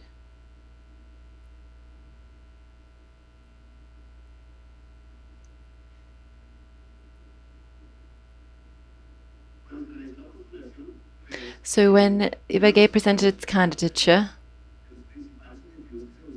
one of the main aims was for music to be coordinated as an axis of development for the city. And so the creative economy here, which has been called the Orange Economy, has led us to see some important examples to strengthen not only public offerings, but also to start to grow when it comes to entrepreneurship and the capacity to promote movement in our private economy. That's why we have financial people and also accountants connecting with the creative industry, because of course we need to have appropriate sustainability and practices in this area. So what we have been doing is seeing that there is a public responsibility for access, inclusion, and the democratization of culture. This is also to give opportunities to talented individuals. So we need to create a circuit that enables us to improve sectoral conditions. So as part of this exercise, which we believe is an important challenge, well, we have to keep getting our house in order. We need to keep using our management model, our territorial model, but also our organizational and economic aspects. We have some challenges that still need to be addressed. First, we need to continue strengthening what we have been doing well for several years, which is academic training. We need to continue to strengthen our conservatory, and we need to also keep working on the projects being carried out in public and private universities to help make music part of people's citizen identity. And so that's why we have been working to strengthen our educational offerings and get the city to really have quality training for the music and culture value chain. Secondly, we've been articulating and coordinating actors. We believe this to be extremely important. We want to really strengthen the trust that exists between cultural actors and the public and private sectors. We want to look at how we can create these truly strong networks based on trust. And so we had carried out an express mapping financed by the Ministry of Culture, and it was found that this was missing. A project in common to make sure we're all on the same track. And so that's how we've come to this creative music project. We also want to create and formalize employment and also companies within the sector.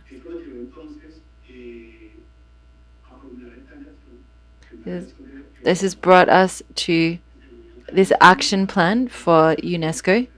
And so this is our plan right here. We are thinking on a timeline of 5 years to keep growing. We want to be gradual. We want to also ensure that we can strengthen our creative ecosystem around music. We've thought of some transversal cross-cutting axes. All of these proposals have to include the sustainable focus. We must also have indicators and goals to really look at how we are advancing. And so we have a risk map to look at how we can have these early warnings when we are not reaching goals and ensure that we do take action there. In Ibagué, we have to strengthen our internal sector. So we used to have a tool called Conchendu, and based on this candidature, we've been strengthening this tool. We are now using Morelia, working with Valparaíso, Salvador Bahia, and we are also partnering with other cities taking advantage of our technological program, looking at string instruments. at the Tolima Conservatory, and we have a very important partnership with the Salvi Foundation. So we also need to have a gender equality focus, and we of course need to safeguard cultural identity and heritage. So we formulated these projects. We have large programs, one that is related to the local educational system development that I've already spoken about. We also have a lab for cultural innovation and developments. The idea is to create a meeting space between artists, creative entrepreneurs, and enter into the value chain. And so we have had support from the Fundación Bolívar da Vivienda. And so the idea is to start working from next month onwards. I think this is going to be very important to really generate new, novel products and developments in the creative and musical sector. We then have Ibagué managing sustainable culture as a sustainable culture city. This is a proposal or a wager to create cultural tourism products and also cultural tourism offerings, local offerings, and really strengthen the live music scene, our venues and our festivals, and have a structured offering for the general public. We also have a musical initiative that's being carried out by the Chamber of Commerce as an initiative. And they work with the Cultural Innovation and Development Laboratory, and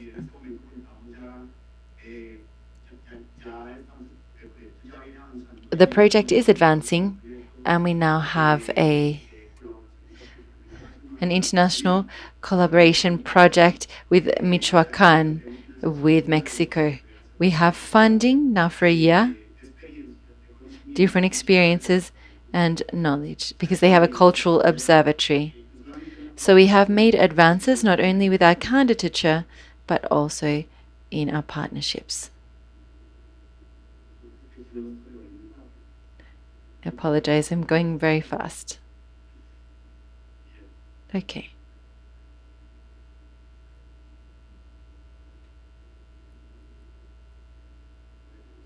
Okay. Can we keep moving? Okay. Let's keep going. We have been looking at this project to make things sustainable, looking at local development plans, and the idea is to also work on innovation. So these are part of the departmental competitiveness and innovation plan. And the idea is to identify and recognize innovations, but the idea is also to look for funding at different governmental levels. And we have some creative agendas that have been signed with the Ministry of Culture. I think that's all I have to say. Thank you, Franklin. As you mentioned, I'd like to use an image that Jennifer Strum used yesterday. Sorry. So she said that music was not a gateway, but in fact a prism. So I think that we can see how music highlights different social aspects for business development and also urban planning. I think we can see something similar in the case of the Bogota presentation. I think we will have to interrupt at some point so that we can move to our private session. We may have to interrupt this transmission at some point, but we will continue working here.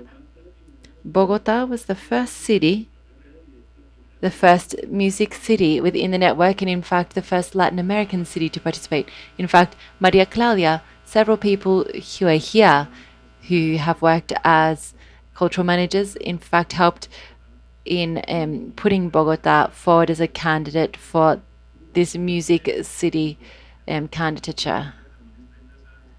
And so we can see that there's a linkage to this activity, and we see good continuity and success that Colombia is having within this network, thanks to this management that we see here in this seminar. Okay, welcome, Monica, Bogota Music City. Thank you, Juan Luis, and a very special hello to Fundación Batuta and the City Hall of Ibagué. This is a fantastic opportunity as creative music cities to share experiences and also to establish a common agenda so that we can mutually strengthen this. Can we please show my presentation?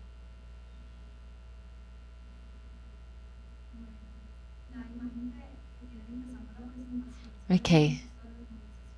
When it comes to the social protests that we have been experiencing recently, going a couple of years back, we've seen music as an instrument for dialogue. And what we see in Bogota is that music can be a powerful tool to respond to the invitation to talk about how music might be a social transformation vehicle in Bogota. We'd like to show you how our strategic music plan is set up. It's a 12-year plan and actually came to an end in 2019. As Juan Luis said, Bogota has been part of the network since 2012. We have been very committed in the work that we've done. And so we recognize musical diversity, both identity diversity in Bogota as the capital of the country. Bogota wants to strengthen the music ecosystem. The idea is to recognize diversity and to recognize music as heritage that serves also for cohesion. And the idea is to ensure access to and the democratization of music as a living cultural expression.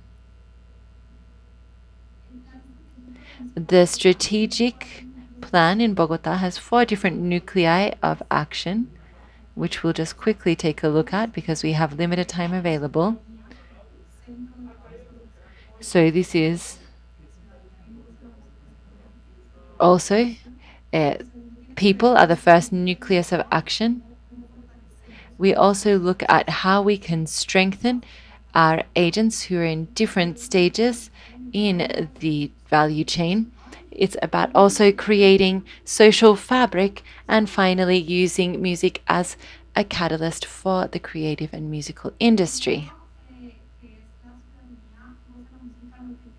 And so what we want to do is to expand opportunities that we have for the expression, enjoyment, and collective expression through music.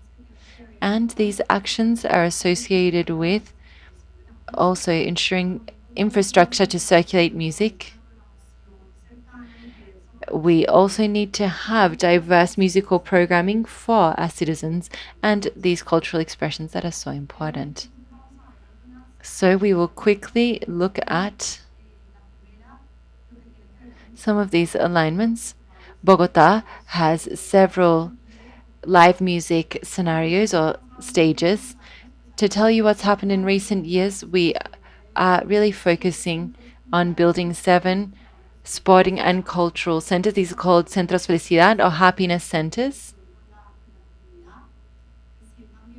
And while we were able to open the Ensueño Theater in Ciudad Bolívar, which is where we have a very vulnerable population, the point is for this to become an epicenter for close by communities to enjoy this infrastructure and really strengthen the initiatives that are being worked on. The pandemic has really been a challenge for us. You know, it's about looking at how we might be able to recover dignity and how culture and music have an impact on other areas, for example, health, mental health in this case. What we've done is come up with an alternative called Asómate a la Ventana, Come to Your Window, and it was a musical promotion program with literature, with dance, theater, and other types of performing arts, taking these performances to local neighborhoods so people can enjoy culture while we were in these lockdowns. So this is an experience that we wanted to share with you. Our Philharmonic Orchestra in Bogota has been to work in parks, churches, and also to really offer our residents this closeness to performance. The Philharmonic played an important role in these social protests, looking at music as a tool for reconciliation and dialogue, which is, of course, for us fundamental. And so we have this project called Vamos la Filarmónica, Let's Go and See the Philharmonic Play. This is for youths and teenagers, and we carry this out in local centers, hospitals, and educational centers. We have coverage. We've had coverage since 2018, and so we have been able to reach more than 80,000 students in schools, and we also have coverage in our local philharmonic and hospital centers. We have had more than 1,800 circulation spaces, and this is an experience that we are sharing with other cities in Latin America that might be interested in learning how we've carried out this project. And we also have artistic training, for example, musical training. Since 2018, we've had very extensive coverage. And when we have significant resources to work at a local level so that populations or demographics have access to this training. The second line here is related to working with different musical agents. The idea is to strengthen the creation of networks and also strengthening the work that they do. Here, the Philharmonic Orchestra of Bogota has exchanges with high-level musicians and international experts who interact with members of the orchestra and other students. We also have several musical training projects. They go all the way from basic foundations to specialized qualifications, working with professional musicians. Unfortunately, due to time restrictions, I can't go into too much more detail here, but the idea is to try to cover the different phases in the musical value chain. For us, it's very important for us to foster activity. We believe that stimuli are fundamental for different agents, organizations, and artists can make their dreams into a reality. So here we work in other cultural areas, not only music. We've been working on this since 2018.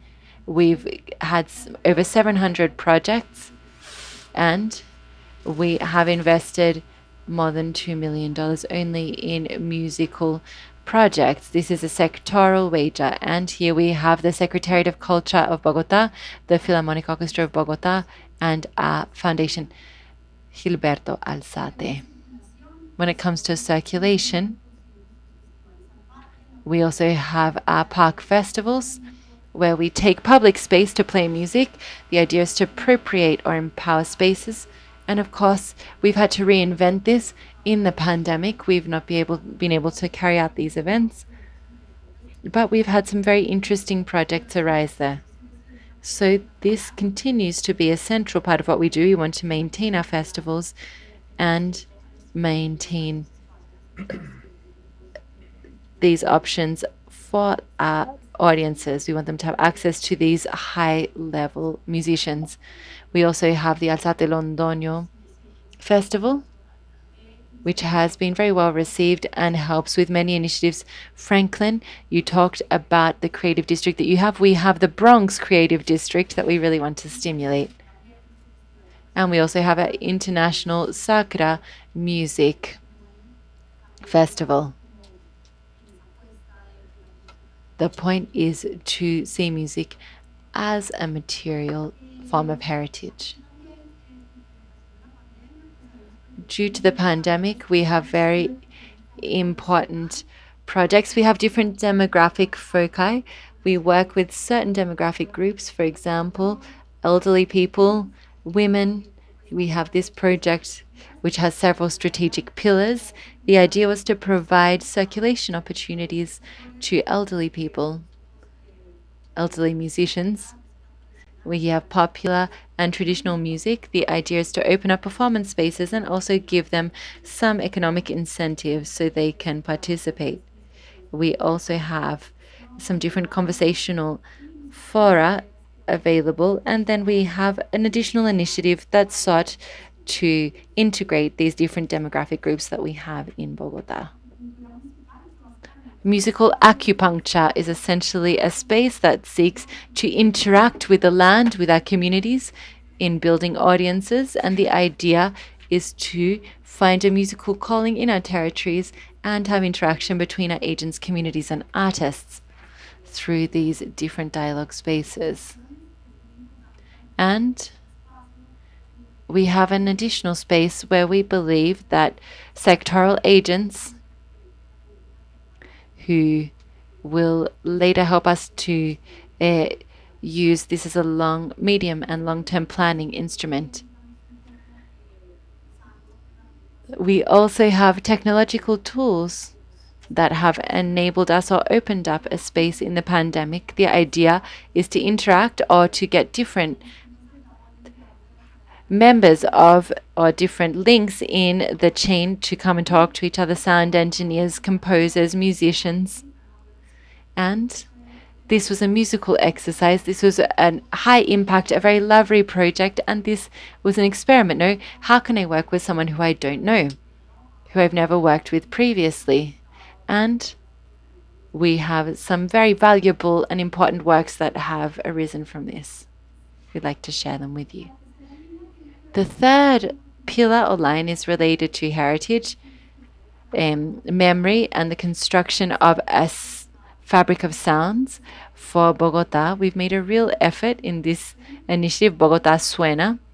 Basically, the idea is to compile certain winning projects so that they might have some appropriate spaces to have awareness raised. We also have Festivales al Parque, different park festivals, which are very important. And we also have specific stimuli and scholarships or stipends for cultural training, for music to be recognized as heritage. Finally, it's very important for us to conserve music as a catalyst of our cultural economy. We have a satellite cultural office in Bogota. Here we have quantitative and statistical data, which is very important for public decision making. During the pandemic, we have, of course, had to reorganize ourselves because the cultural, especially the music subsector, have been very much impacted. But we have here quite a lot of information here in our satellite account. We all have specific stimulus to strengthen the musical ecosystem, for example, from the incubation or early stages to later stages, in a different stage in the value chain. And we have this project that seeks to work with incubators as well as accelerators for initiatives through economic stimuli and training that look at the different management capacities that agents in the sector have.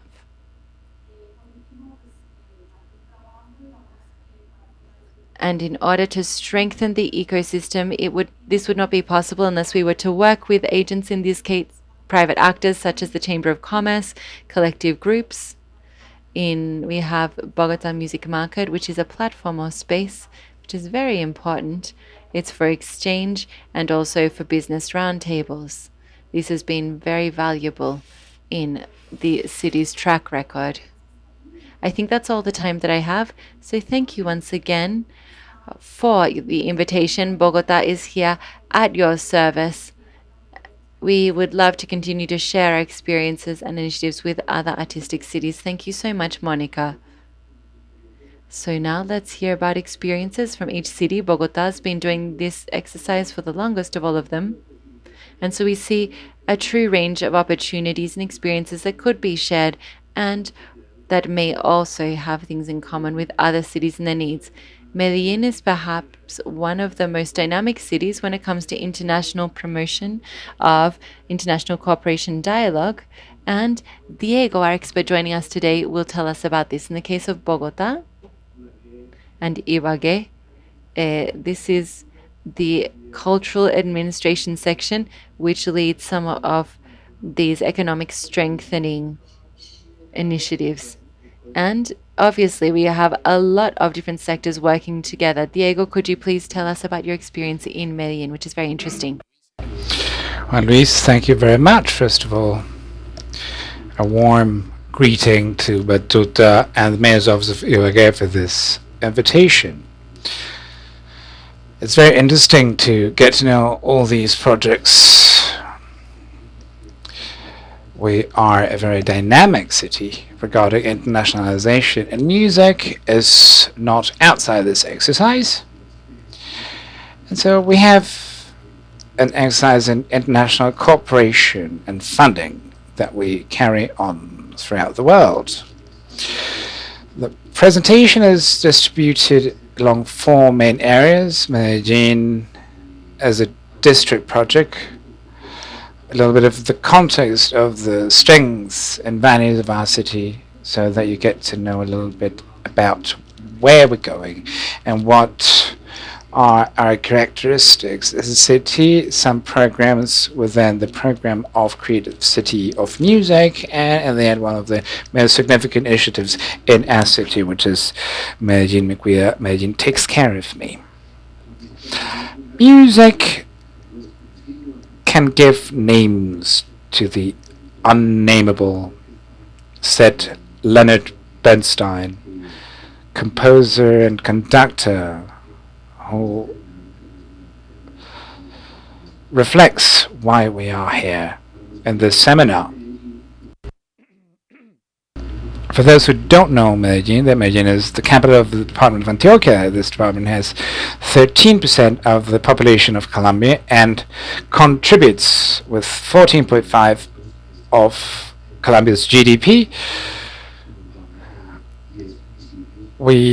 Our metropolitan area includes 10 municipalities, and those municipalities have independent exercises on music and creative cities.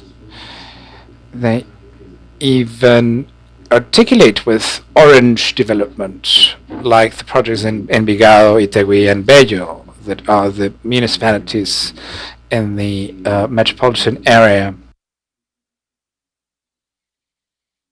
Now, international promotion, we say that we're the best corner in America, and so in order to do those businesses, and with our Caribbean coast, where we soon will have a port to make us more competitive.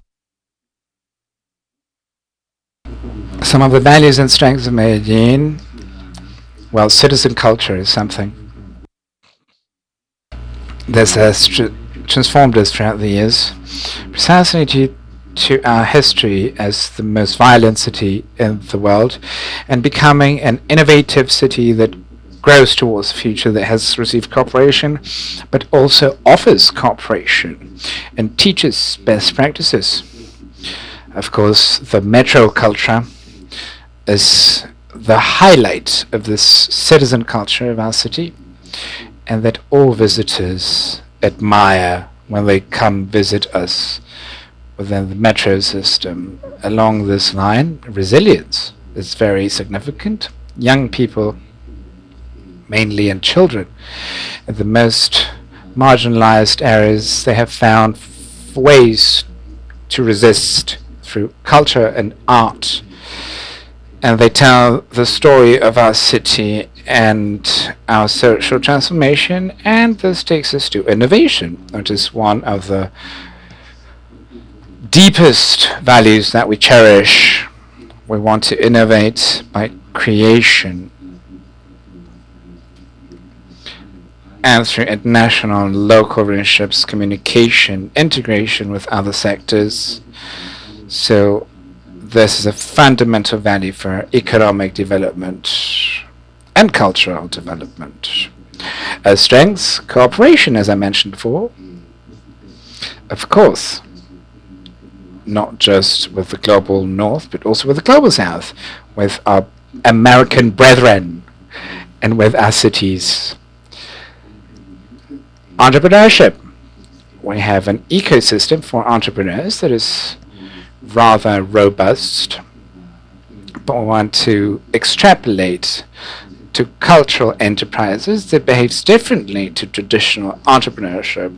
So in that sense, we do have a strength moving forward with this ecosystem for creative and cultural economies. And of course, the experience of some of the programs like the Music School Network and the Altavoz Festival with 20 and 10 years respectively. So we do have many stories to tell about these programs. Now, there are all these initiatives that were included in our candidacy. First one that's best known is the Music School Network, that has now become part of the artistic and cultural practices. This network includes 27 schools, 13 string schools, others of winds and Colombian music is included as well. Now we also have musical initiation for infancy based on a methodology that is project-oriented.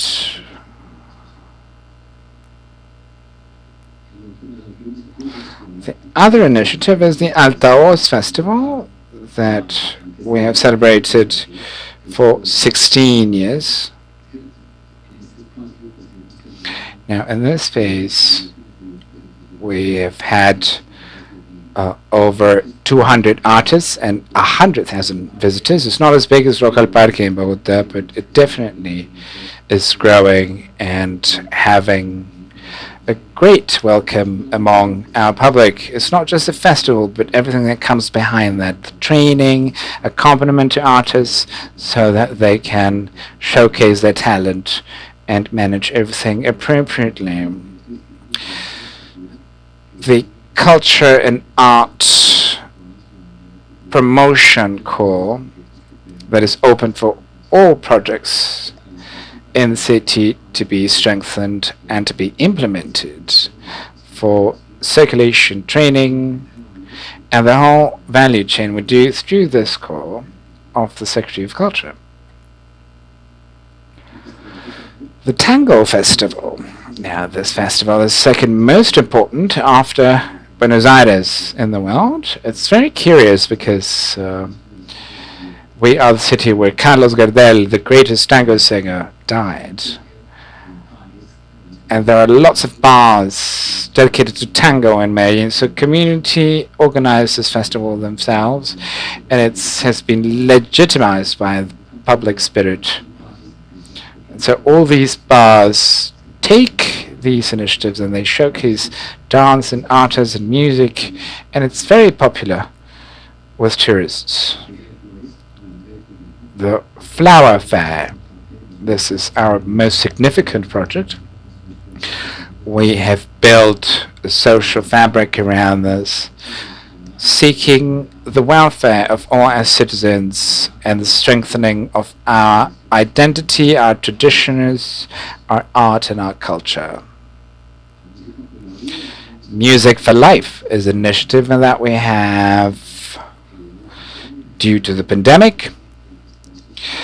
This is an initiative of the Secretary of Culture where we take music to hospital facilities, both for patients and personnel, trying to boost their spirits and to help them recover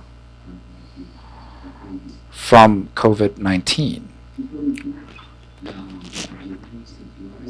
And a recent initiative, Medellin takes care of me. We designed caravans and took them to all the neighborhoods, and at the same time we took the institutional offer of the mayor's office of Medellin, like food baskets and grants. These were taken in these caravans together with the artists who won the call for the grants in the same year. Let me tell you a little bit more about this route. Medellin takes care of me.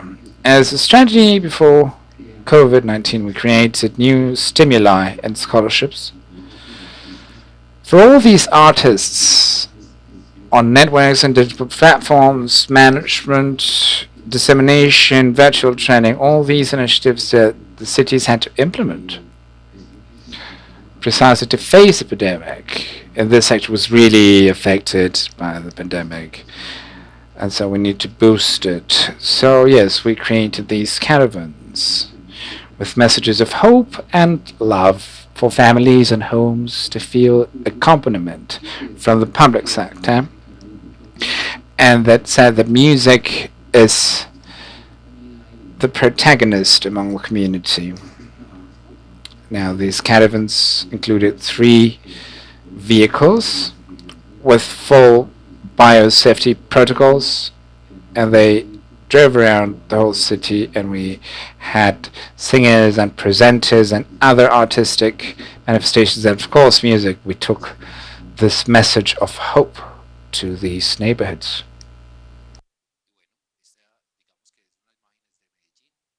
These are some images of Medellin. We're always ready to collaborate with other cities, and so that our voice among the network as a country be strengthened, and so that we can create new projects together. Diego, thank you. Let's move on to the Caribbean region, the only Caribbean city. Tomorrow, Santo Domingo and Havana will join us as representatives of very strong manifestations. And Monteria is one of the home of one of the most significant cultural representations of Colombia, Vallenato, and it's the main axis of the action of the candidacy of Valledupar. Welcome, Alfonso. Welcome. He is part of the planning area of the government. Diego mentioned the international aspects of these links with different sectors. Even the health sector is involved with these experiences.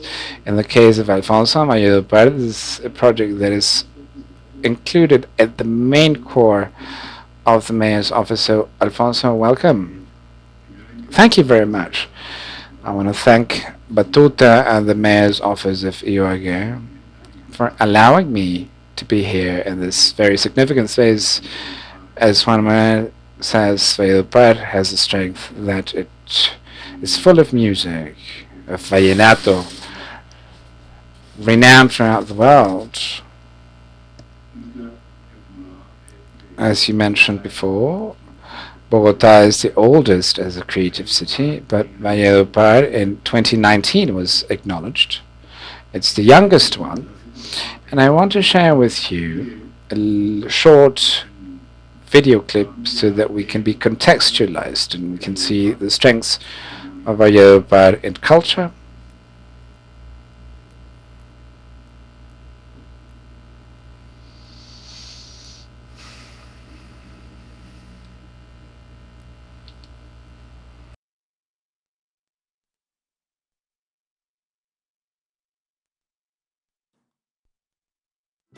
Valledupar, un rincón de la región caribe colombiana ubicada al norte del valle del río Cesar, entre la Sierra Nevada de Santa Marta y la serranía del Perijá. Esta zona, asentada al margen de los ríos Cesar y Guatapurí, se distingue de las demás al convertir la música en un referente cultural que pone en manifiesto la relación de sus habitantes con el territorio y las dinámicas sociales. Así nace la música vallenata tradicional, una armónica amalgama del espíritu de 3 culturas milenarias, la española, indígena y africana, y que fue incluida en el 2015 en la lista de Patrimonio Cultural Inmaterial con requerimiento de salvaguardia urgente por parte de la UNESCO.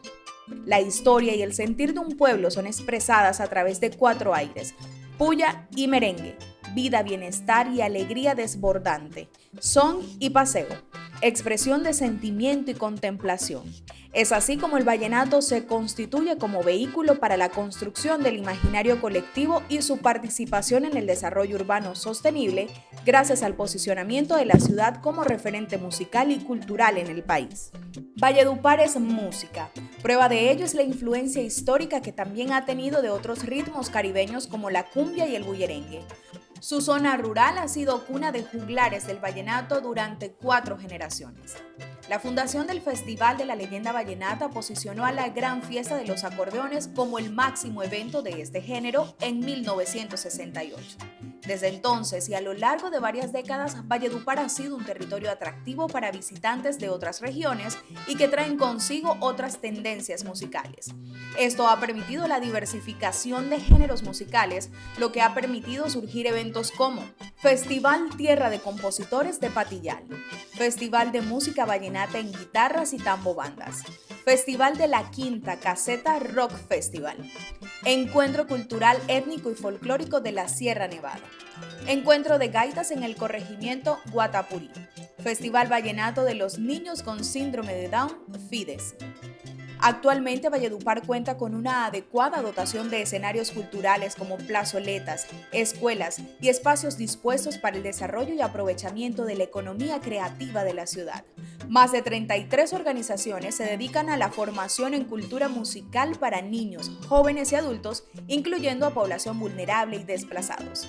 Este sector ha experimentado un florecimiento en torno a la música vallenata, destacando escuelas como la Escuela del Turco Gil, la Academia Musical Dinastía Romero, la Escuela Leonardo Gómez de la Administración Municipal. El sector privado y la academia también han visto oportunidades de encadenamiento productivo que redunda en el fortalecimiento del universo vallenato, apoyando la formación artística de viejas y nuevas generaciones. Un trabajo constante que promueve la divulgación de conocimientos sobre este género musical, sus instrumentos y su influencia a nivel nacional e internacional. La administración ha definido estrategias a partir del impacto que éstas tienen en el cumplimiento de la Agenda 2030 y sobre la base de la cultura y la identidad local, entre los cuales se destacan programas que impactan directamente los ODS: salud y bienestar, educación de calidad, trabajo decente y crecimiento económico, paz, justicia e instituciones sólidas. Y los ODS 11, 12 y 13 que apuntan a construir una ciudad amable, sostenible y responsable ante el cambio climático en la producción y el consumo. La membresía ha llevado a aprovechar de Valledupar su diversidad musical, comprendiendo la importancia que esta tiene para su desarrollo integral. Confirmado el compromiso adquirido el 1 de octubre de 2019 como ciudad creativa, afianzándose en la búsqueda de preservar nuestra música, identificándose experiencias exitosas a través de procesos de formación en la Escuela Leo Gómez, aplicando diferentes modalidades como acordeón, flauta, guitarra, caja, guacharaca, piano, percusión, fortaleciendo el tejido social de nuestra ciudad a través de la música. Cuenta en la actualidad con más de 500 participantes de diferentes edades, brindando la oportunidad en el sector rural y urbano del municipio, apuntando a la equidad de género y al enfoque diferencial.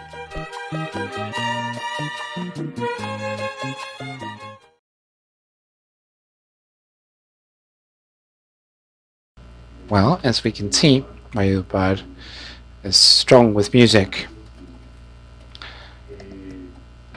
Its venues must be highlighted, and we've had a significant experience, as we were mentioning initially, the Leo Gomez School, which is a school in the municipality of Valledupar. It's directed and administrated by the municipality, and now it's been taken to different districts inside indigenous reservations, and we are among 530 participants. 40 are from the ethnic group Kankwama, 10 are single mothers. And we also have individuals over 50, about 30 people. Right now, I'd like to share with you an idea with my fellow representatives. Maybe a project that we could develop together. I know we have a short time, but I beg you to consider this proposal.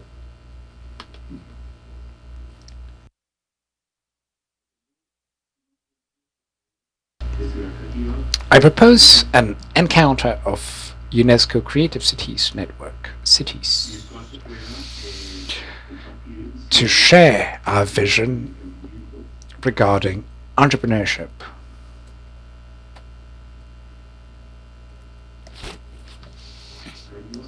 innovation,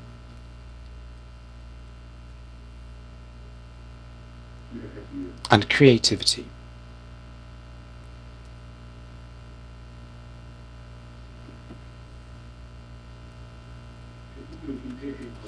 Now, this in order to acknowledge the strengths of each city in this network,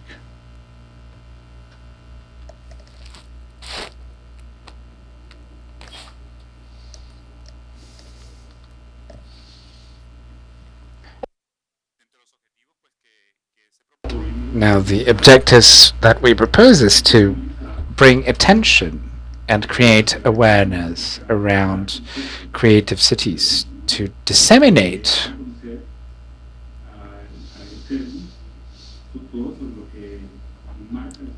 all there is to know about creative cities.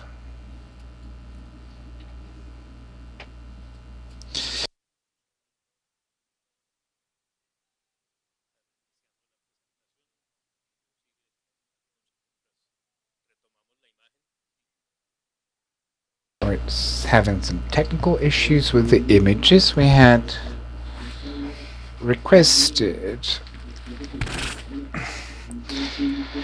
that after we finish our broadcast, we will discuss for our public in the room about specific initiatives of each one of the cities, which we hope can become part of the work agenda in collaboration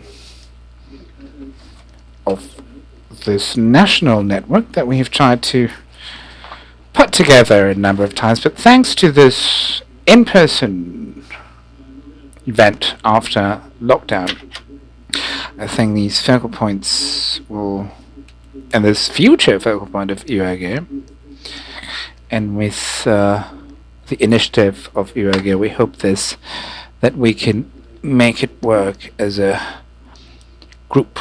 Alfonso, you can go on. Okay, let's resume. So, our objectives include bringing awareness about creative cities of UNESCO. As you were saying, many people don't know what it means to be a member of the Creative Cities Network.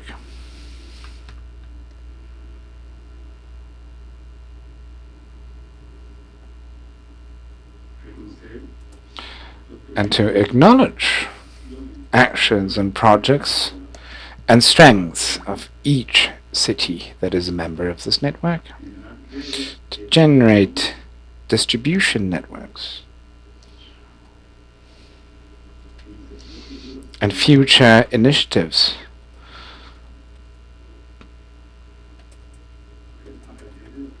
to learn good practices. This is very important. And from the experience of other cities, and to learn from entrepreneurs and allies and partners in this process.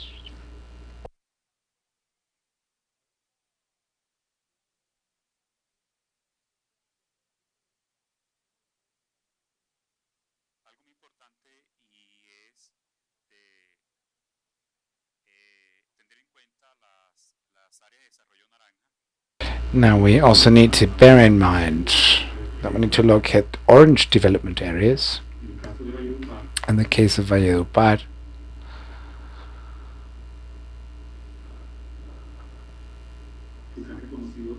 we have acknowledged 3 areas for orange development: Old Valledupar, Confines, and Caminitos del Valle.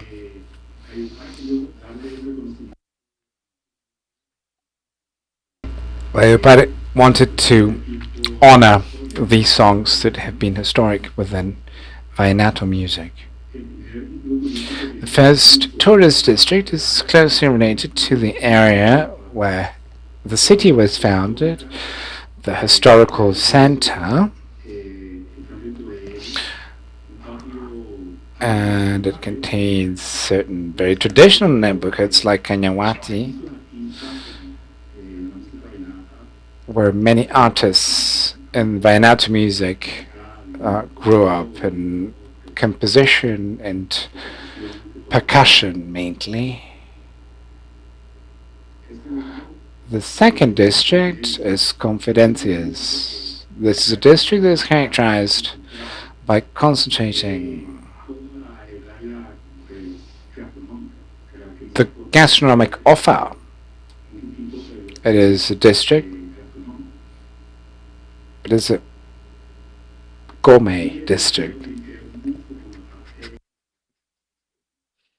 And the third is related to environmental tourism. We have the festival of La Leyenda in this district and the river Guatapuri, where we have the Hurtado Spa.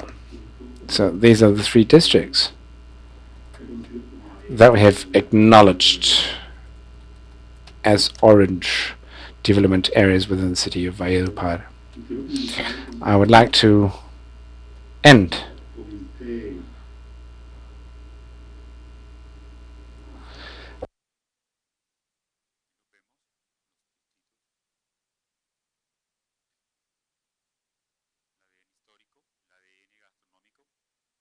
These are the districts. You can see there are districts. Now the activities that we propose to be developed include promotional pavilions, that could be one per city, exchange of knowledge,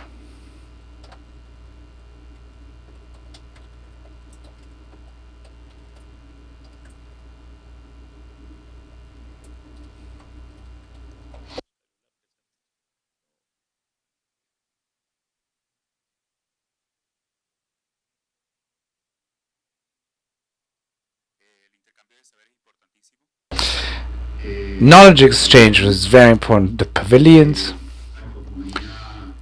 the indigenous worldview,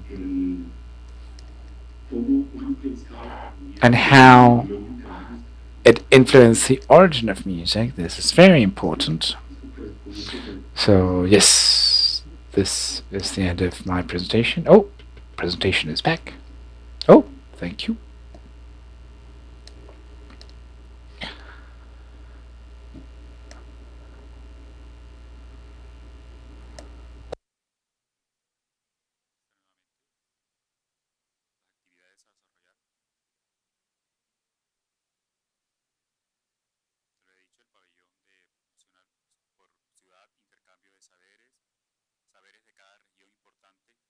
Yeah, these are the pillars: creative networks, interactive networks, cultural presentations, and the worldview that I had already mentioned.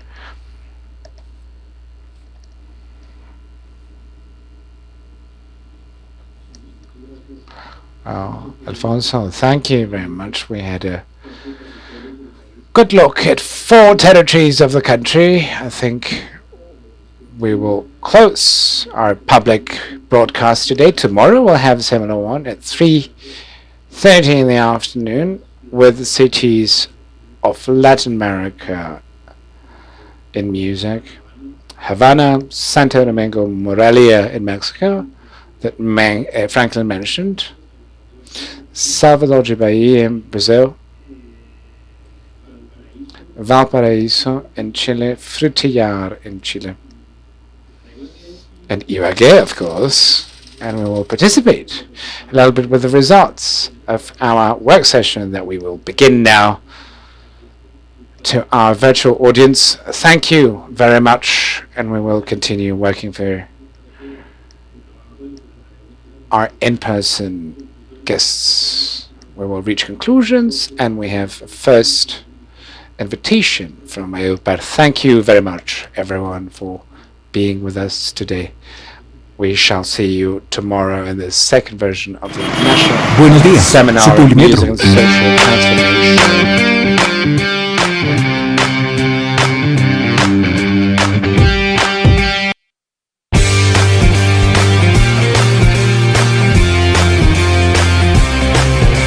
Actualízate sin detenerte. Publimetro.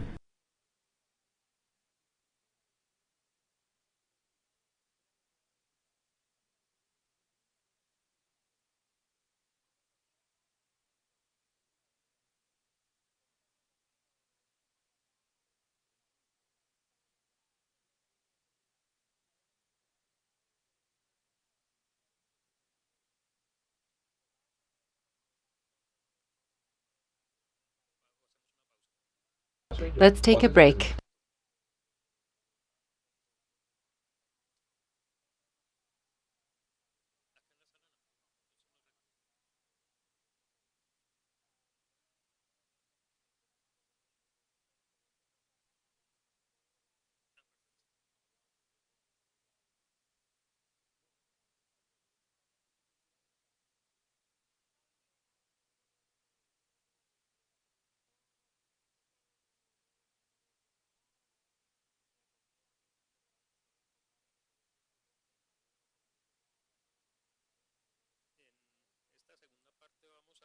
In this second segment, we will focus on the work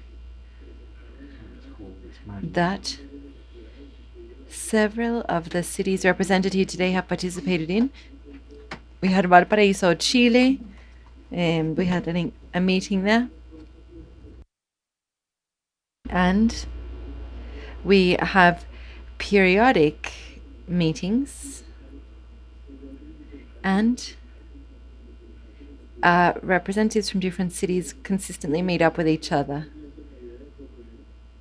The idea is to, of course, have planned meetings, and that the contents of these discussions are not just random topics to be covered, but that from the creative cities in Colombia, we have a proposal of enabling advances to meet some very concrete goals. And so the idea is to work within the network. These meetings are very interesting, and they provide a space for bilateral actions, exchanges. But it's very difficult, and I think that the network, because of its size, well, it's been difficult to have effective cooperation within the network. I remember that within the Creative Cities Network in Argentina,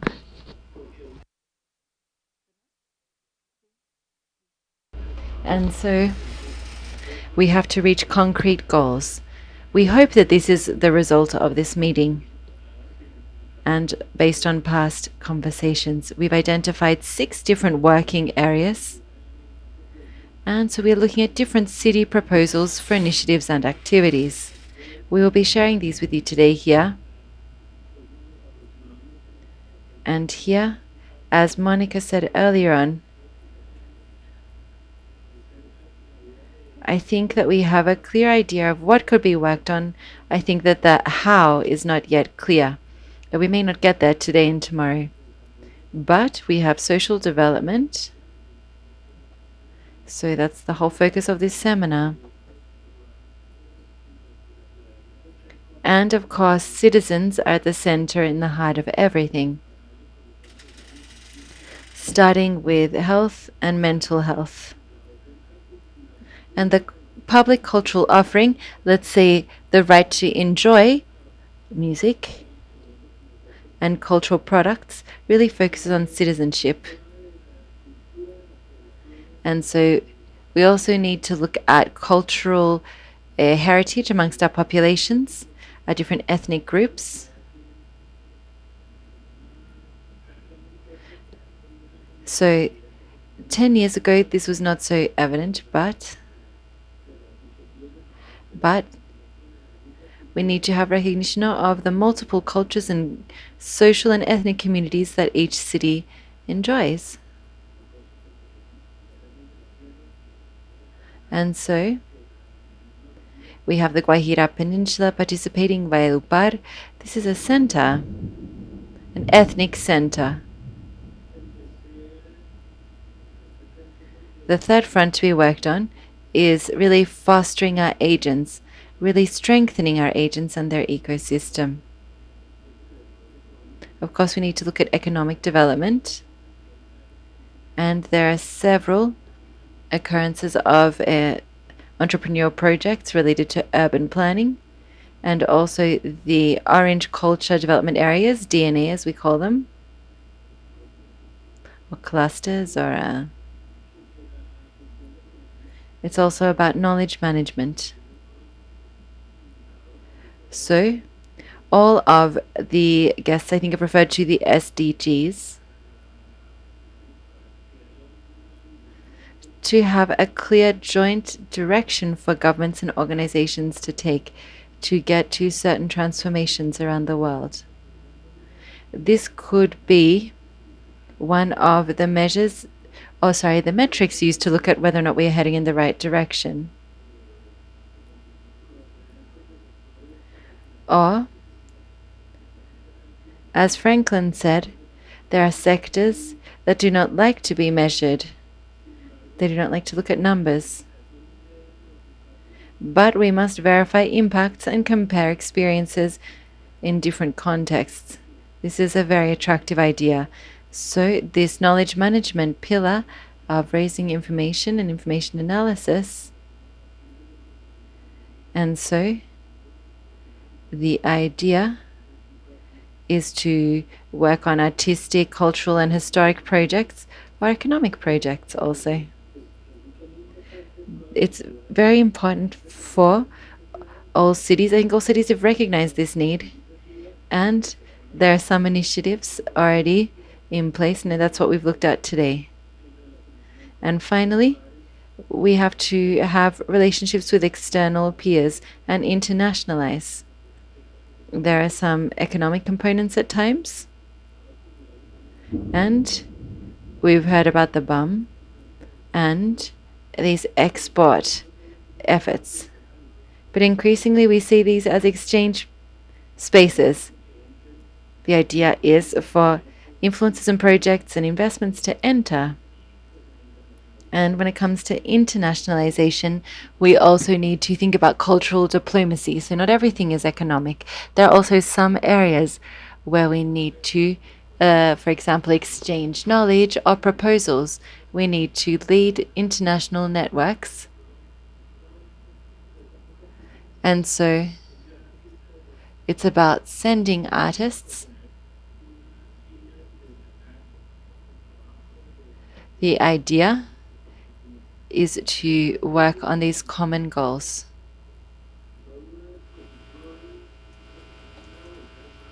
Let me talk about the knowledge project, and perhaps we can go back to Franklin for him to tell us about the 4 different pillars for the Iwage music plan. Perhaps this is the most dense of the topics at hand. Franklin, tell us also, what's your proposal?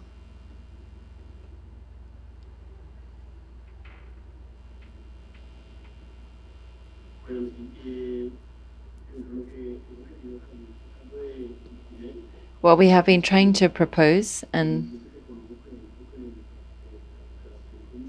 We have this partnership with Michoacán, so we're trying to put together a network of cultural observatories. Of course, the focus here is music, but we have other cross-cutting projects that will allow us to carry out other kinds of analyses. I think that with Morelios, we'll also be working with the Morelia Music Conservatory. They're going to be leading this creative initiative. The idea is also to put together research networks looking at history and looking at conservatory dynamics. And so I think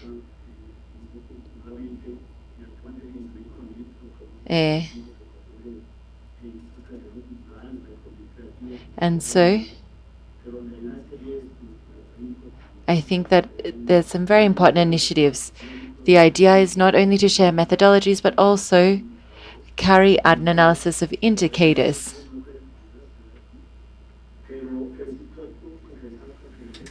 And so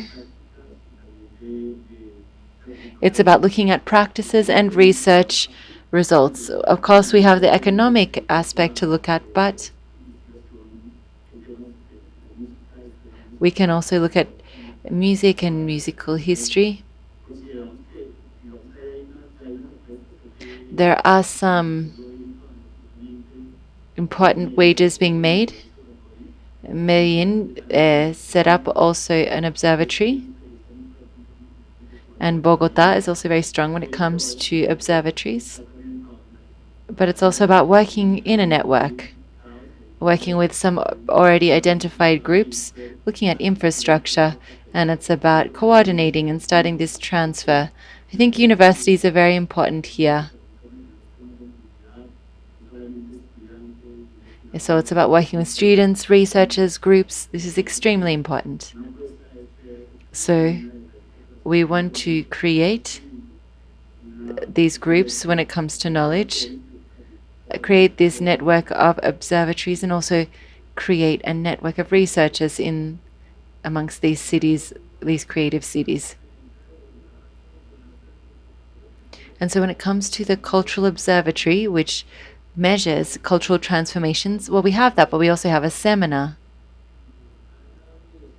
In Bogota, the District University and the Corpas University has a lecture series for research on artistic education.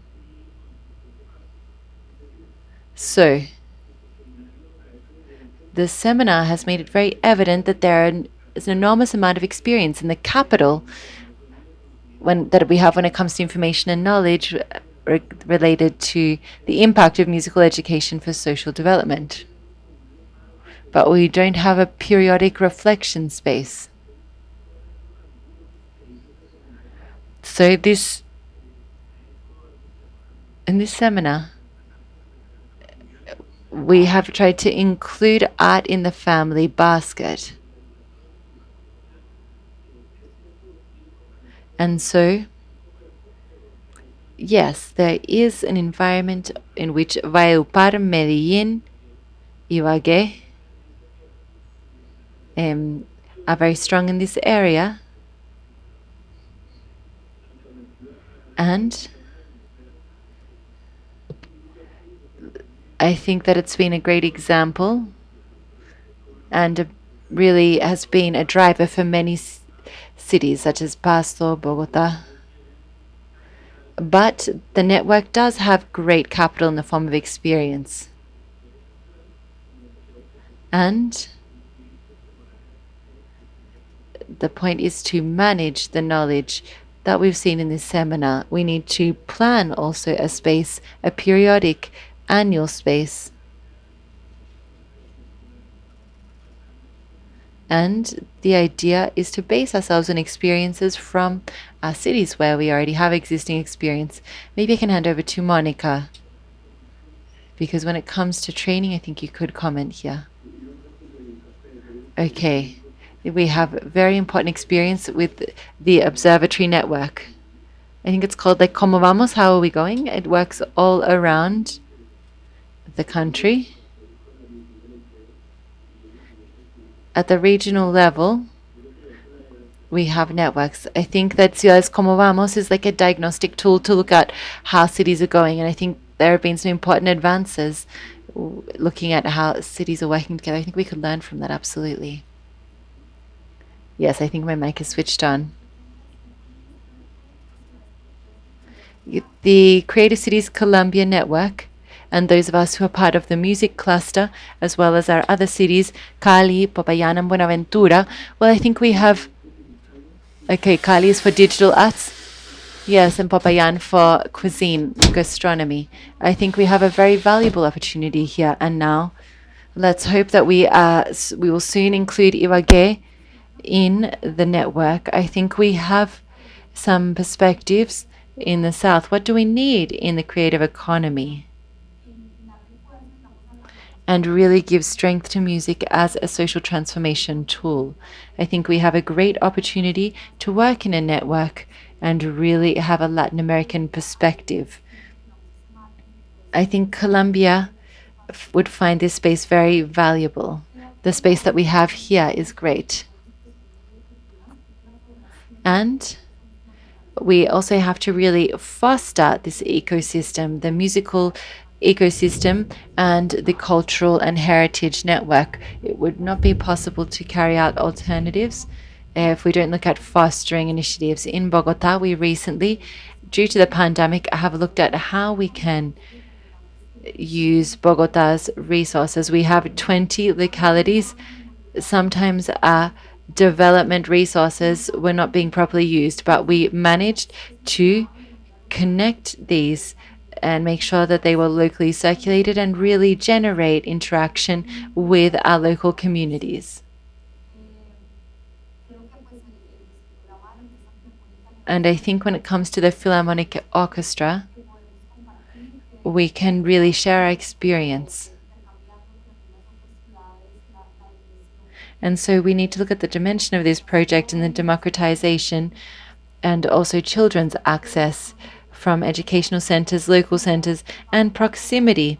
I think we need to really get close to local neighborhoods. And listening to Franklin, I think it's also important. And so I would like to share with you that Bogota has public policy for the cultural district. And there are some very clear components of what we've talked about. One is related to the development of adequate spaces for culture and creativity in Bogota. Right now, we have 12 creative districts with different vocations, and the challenge is to know how these will be sustainable because, of course, we have identified these territories, but we also have to look at how we can be sustainable. How can we create governance models? These cannot be only public. We cannot depend only on institutions, but we also have to bring in private agents and the community. Sometimes we forget to, for example, talk with the private sector and agents. I think that's very important when it comes to our public policy.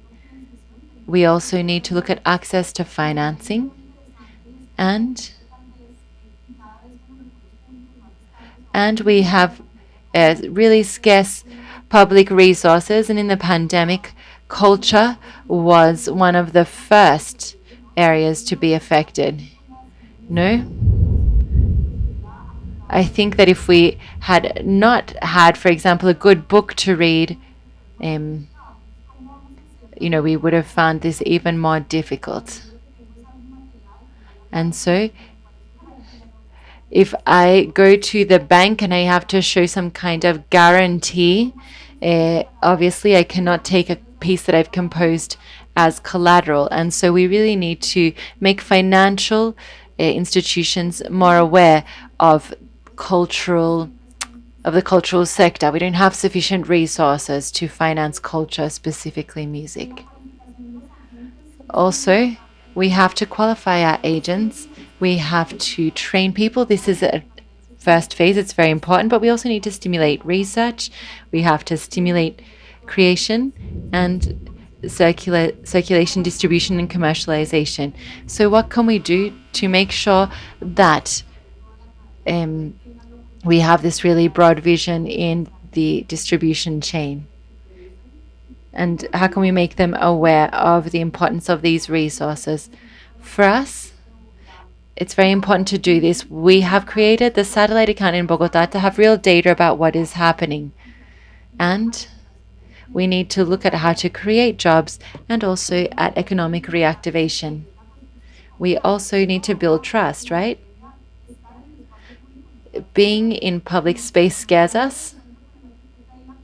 And I think that culture and music are very important here. It's very important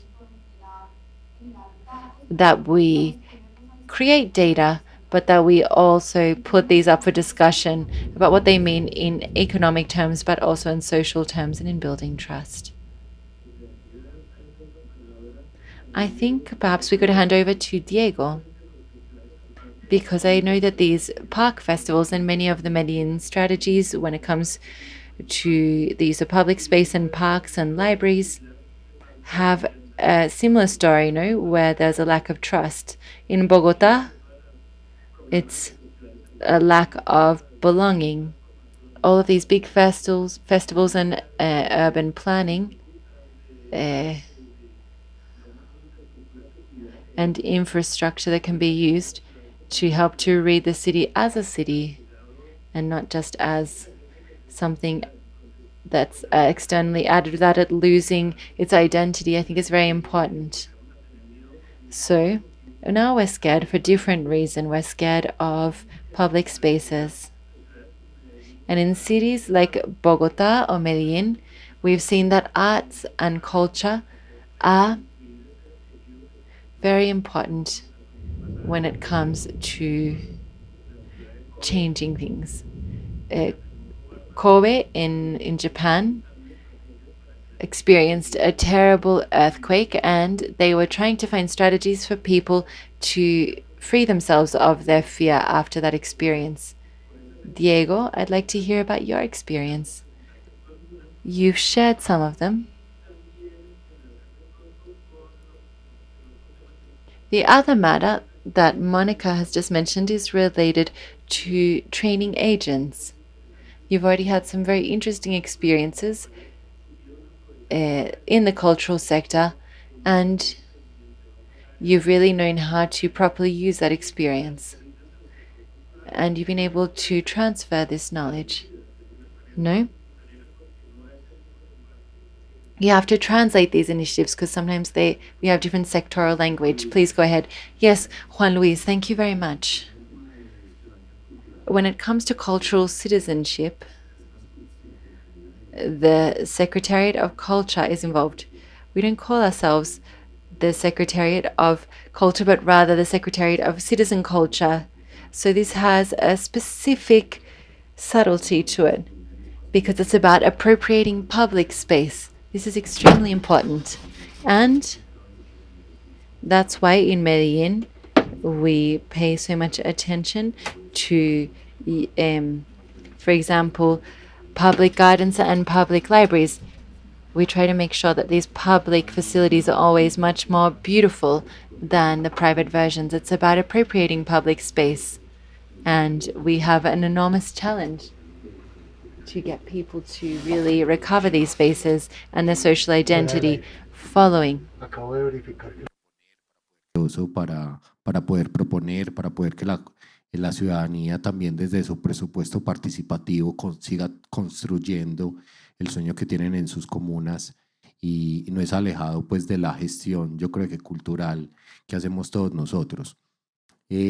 Definitivamente también está ligado al tema de la reactivación económica y creo que Medellín ahí, esta es su línea principal del plan de desarrollo, la reactivación económica y Valle del Software, ¿cierto? Que ahí es importante para nosotros todo el uso de las tecnologías de la cuarta revolución industrial y precisamente el uso de las tecnologías de la cuarta revolución son las que pueden agregar un valor digamos que diferencial desde Medellín a todas las estrategias de conocimiento que podamos establecer acá, ¿cierto? Porque a pesar de que veamos eso muy futurista y un poco alejado como de la creatividad y de la economía cultural, pues eso es mucho más cercano y nos está pasando en este momento. Entonces, entre más rápido adoptemos ese lenguaje y las ciudades también vean eso como una oportunidad precisamente de apalancamiento, tanto económico como financiero, como oportunidades de empleo, como transformación de los jóvenes hacia algo que nosotros tal vez no lo tenemos tan de cerca o es desconocido para muchos, pues precisamente ese también es el mensaje de nuestra ciudad para recibir esto que está pasando a nivel mundial y que tenemos que aprender a aprovecharlo, ¿cierto? En el otro tema que es precisamente el ecosistema de emprendimiento, como tú lo mencionabas, Ruta N definitivamente con toda la experiencia que hizo con las empresas de tecnología, pues tiene una experiencia amplia y que ahora dentro de su apuesta con Ruta Naranja, precisamente lo que quiere es llevar toda la experiencia que hizo con las tecnologías al tema creativo y cultural.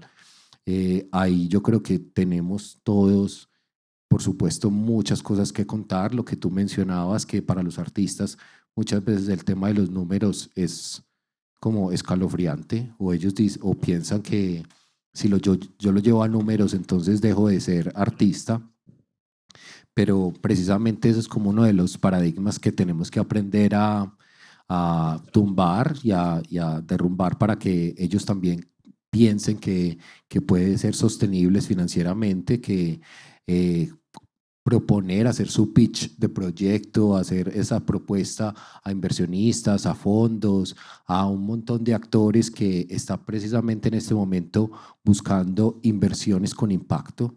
Entonces ese tema de inversiones con impacto es también un tema que tenemos que abordar precisamente en un diálogo conjunto entre todas las ciudades.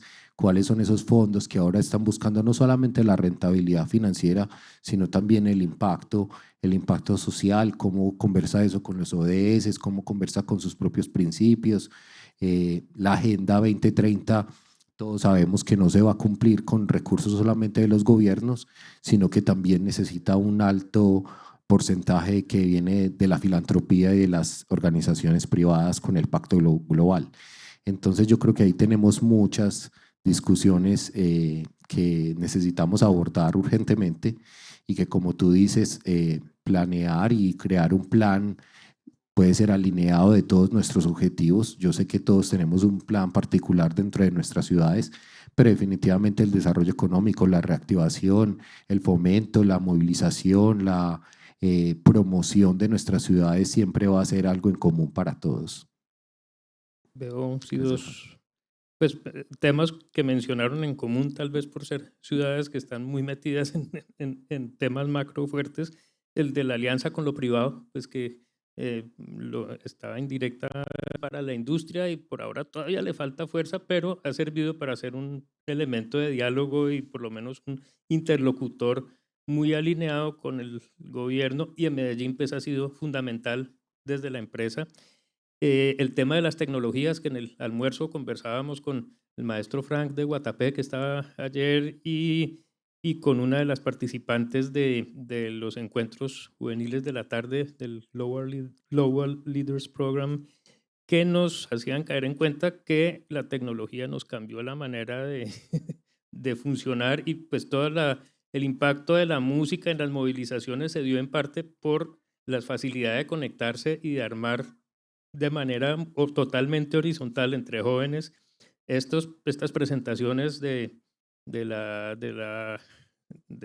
no recuerdo cómo se llama la orquesta, creo que estará Susana Boreal mañana o pasado mañana también contándonos esa experiencia, pero pensaba que si bien a los artistas, sobre todo a los jóvenes, puede que la parte numérica no les atraiga tanto, pero la tecnológica sí está totalmente ya en el radar de las generaciones más jóvenes. Y lo último, pues nos decían ellos también, y lo mencionan ustedes dos, esa necesidad de que la formación de los músicos tenga una visión amplia, no necesariamente porque vaya a hacerlo todo, porque pues cuando se avanza en las posibilidades de desarrollo económico, la idea no es tener pues, agentes que hacen todo, digamos, hay algún nivel de especialización, pero es bueno conocer en dónde se mueve uno para poder relacionarse con quien se tiene que relacionar o para encontrar opciones de trabajo ligadas a lo que a uno le gusta, sobre todo a la gente más joven, que no son necesariamente la tradicional de ser el cantante o el guitarrista de la banda o el baterista, sino el promotor o el diseñador o el iluminador o el editor. Es decir, hay muchas posibilidades. Hay un tema que mencionó, pues que se mencionó y seguramente mañana va a ser más fuerte, el tema del turismo cultural. Y yo quería, pues está un poco implícito en el encuentro de saberes que propone Alfonso y en el caso de Valledupar, pues es muy fuerte porque el Festival de la Leyenda Vallenata atrae gente no solo del país, sino de fuera, y pues plantea esta opción de desarrollo económico a partir del turismo, de la promoción turística, tanto Medellín como Bogotá. Cali también fueron parte de la estrategia nacional de turismo que se llamó primero tal vez Sabrosura y luego cambió de nombre a The Rhythm, no recuerdo exactamente el nombre, pero digamos, en los 3 últimos años la campaña nacional de turismo se construyó a partir de la música, de los festivales. Quería preguntarle a Alfonso cómo ven ese equilibrio, es decir, cuáles son los beneficios y los riesgos del turismo como un activador de intercambio, de visibilidad, cómo le funciona el turismo musical a una ciudad como Valledupar, que tiene en sus calles y en sus espacios, como nos mostraste, prácticamente los nombres, los títulos y los temas de las canciones vallenatas que todos conocemos y queremos. Bueno, hay algo que hay que hablar de Valledupar, y es que Valledupar, su oficina de turismo no está conformada como una actividad prácticamente estaba conformada como una actividad dentro de la oficina nacional, la oficina de planeación, y que hace 4 meses fue creada mediante acuerdo la oficina de desarrollo, la Secretaría de Desarrollo Económico. Y la de Cultura. Entonces, también, es joven, ¿me dijiste? Solo tiene 4 meses y ya pues está tomando, como digamos, fuerza, está organizándose para poder fortalecerse y poder destacar esa gran fuerza que tiene Valledupar, como es el turismo musical.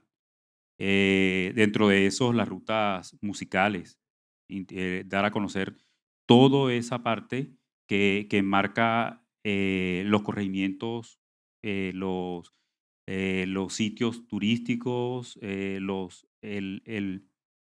monumentos que destacan la música vallenata, los compositores, hasta llegar hasta la Guajira, porque además de eso hay que destacar algo, y es cuando se habla del país vallenato, hay que incluir también a la Guajira, parte del Magdalena y Cesar. Entonces, dentro de las cosas que se busca destacar en esa ruta turística musical es destacar toda esa parte histórica que ha tenido la música vallenata en estos 3 departamentos. Y finalizando en La Guajira. No sé si pues han escuchado hablar de un lugar que tuvo mucha fuerza ahora con la cuestión de la novela de Diomedes, que muchos llegaban a Valledupar, llegaban a los sitios turísticos, salían a San Juan y luego llegaban a conocer la Ventana Marroncita. Entonces, esa es la idea de destacar esa ruta musical y turística. En estos momentos, pues es una de las cosas que está buscando la oficina turística. Hay una afinidad en lo que estás contando, pues en temas de región, es decir, como de la posibilidad de hacer proyectos de región. Pues finalmente Ibagué es el Tolima grande, es decir, no es solo el Tolima, y el Tolima son varios Tolimas, y va hasta el Huila y comprende una parte de Caldas y todo el Valle del Magdalena.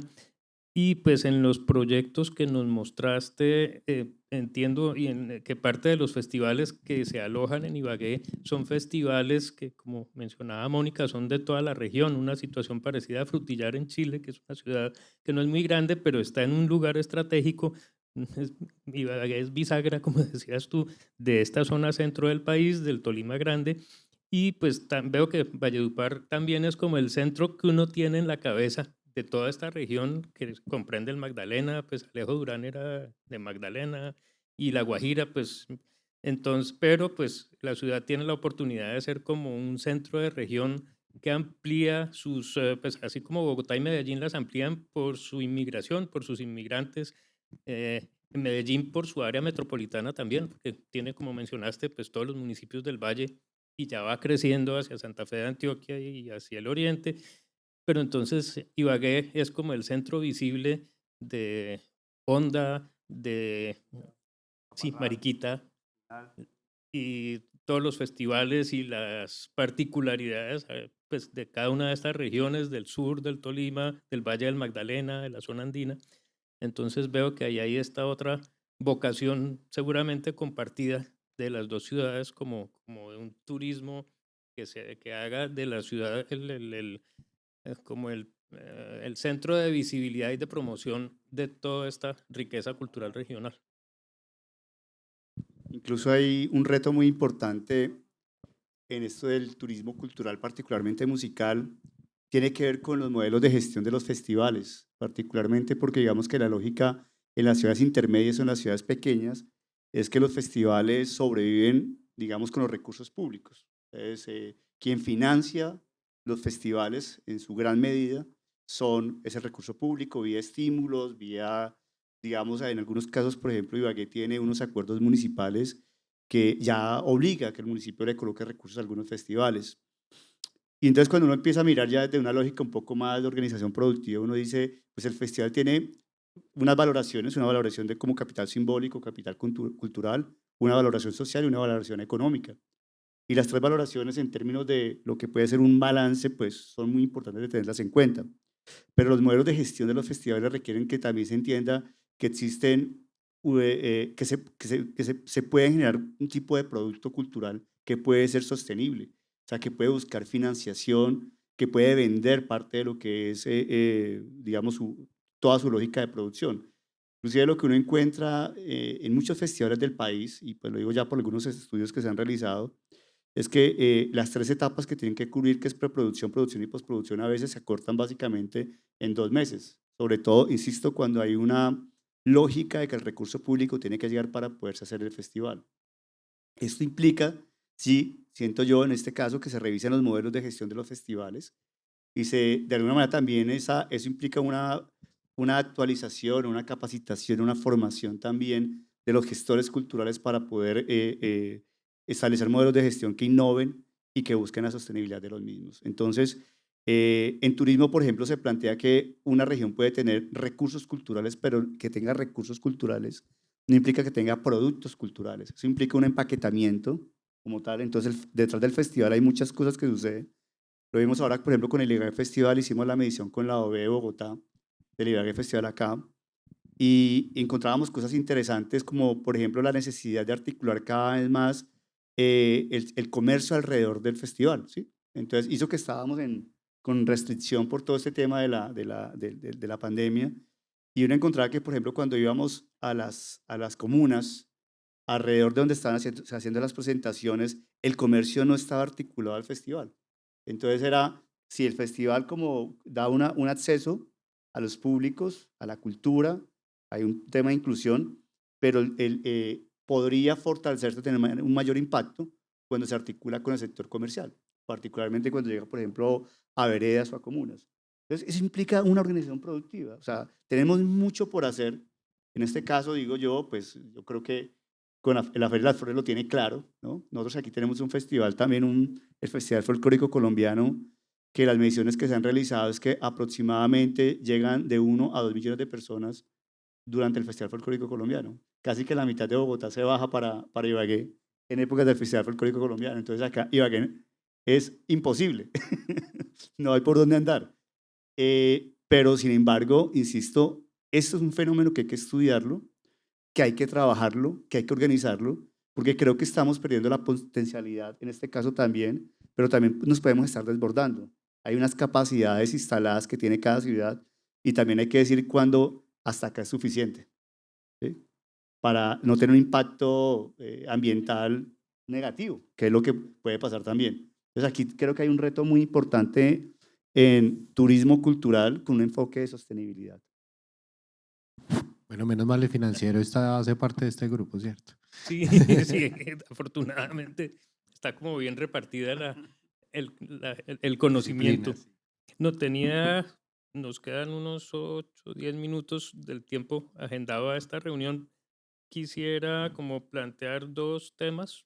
Uno que estuvimos discutiendo ya, que es que todas las ciudades coinciden en proyectos y en intenciones muy fuertes de formación, tanto para la ciudadanía como para los profesionales de la música, en lo que pues, las 3 ciudades tienen mucha fuerza en la parte clásica y en la parte de cultura tradicional y ancestral. Valledupar pues, tiene una expresión única en el mundo que ha gestionado muy bien, como nos mostraban, con unos programas de formación que garantizan, digamos, la supervivencia y la transmisión y la renovación de todo este acervo cultural.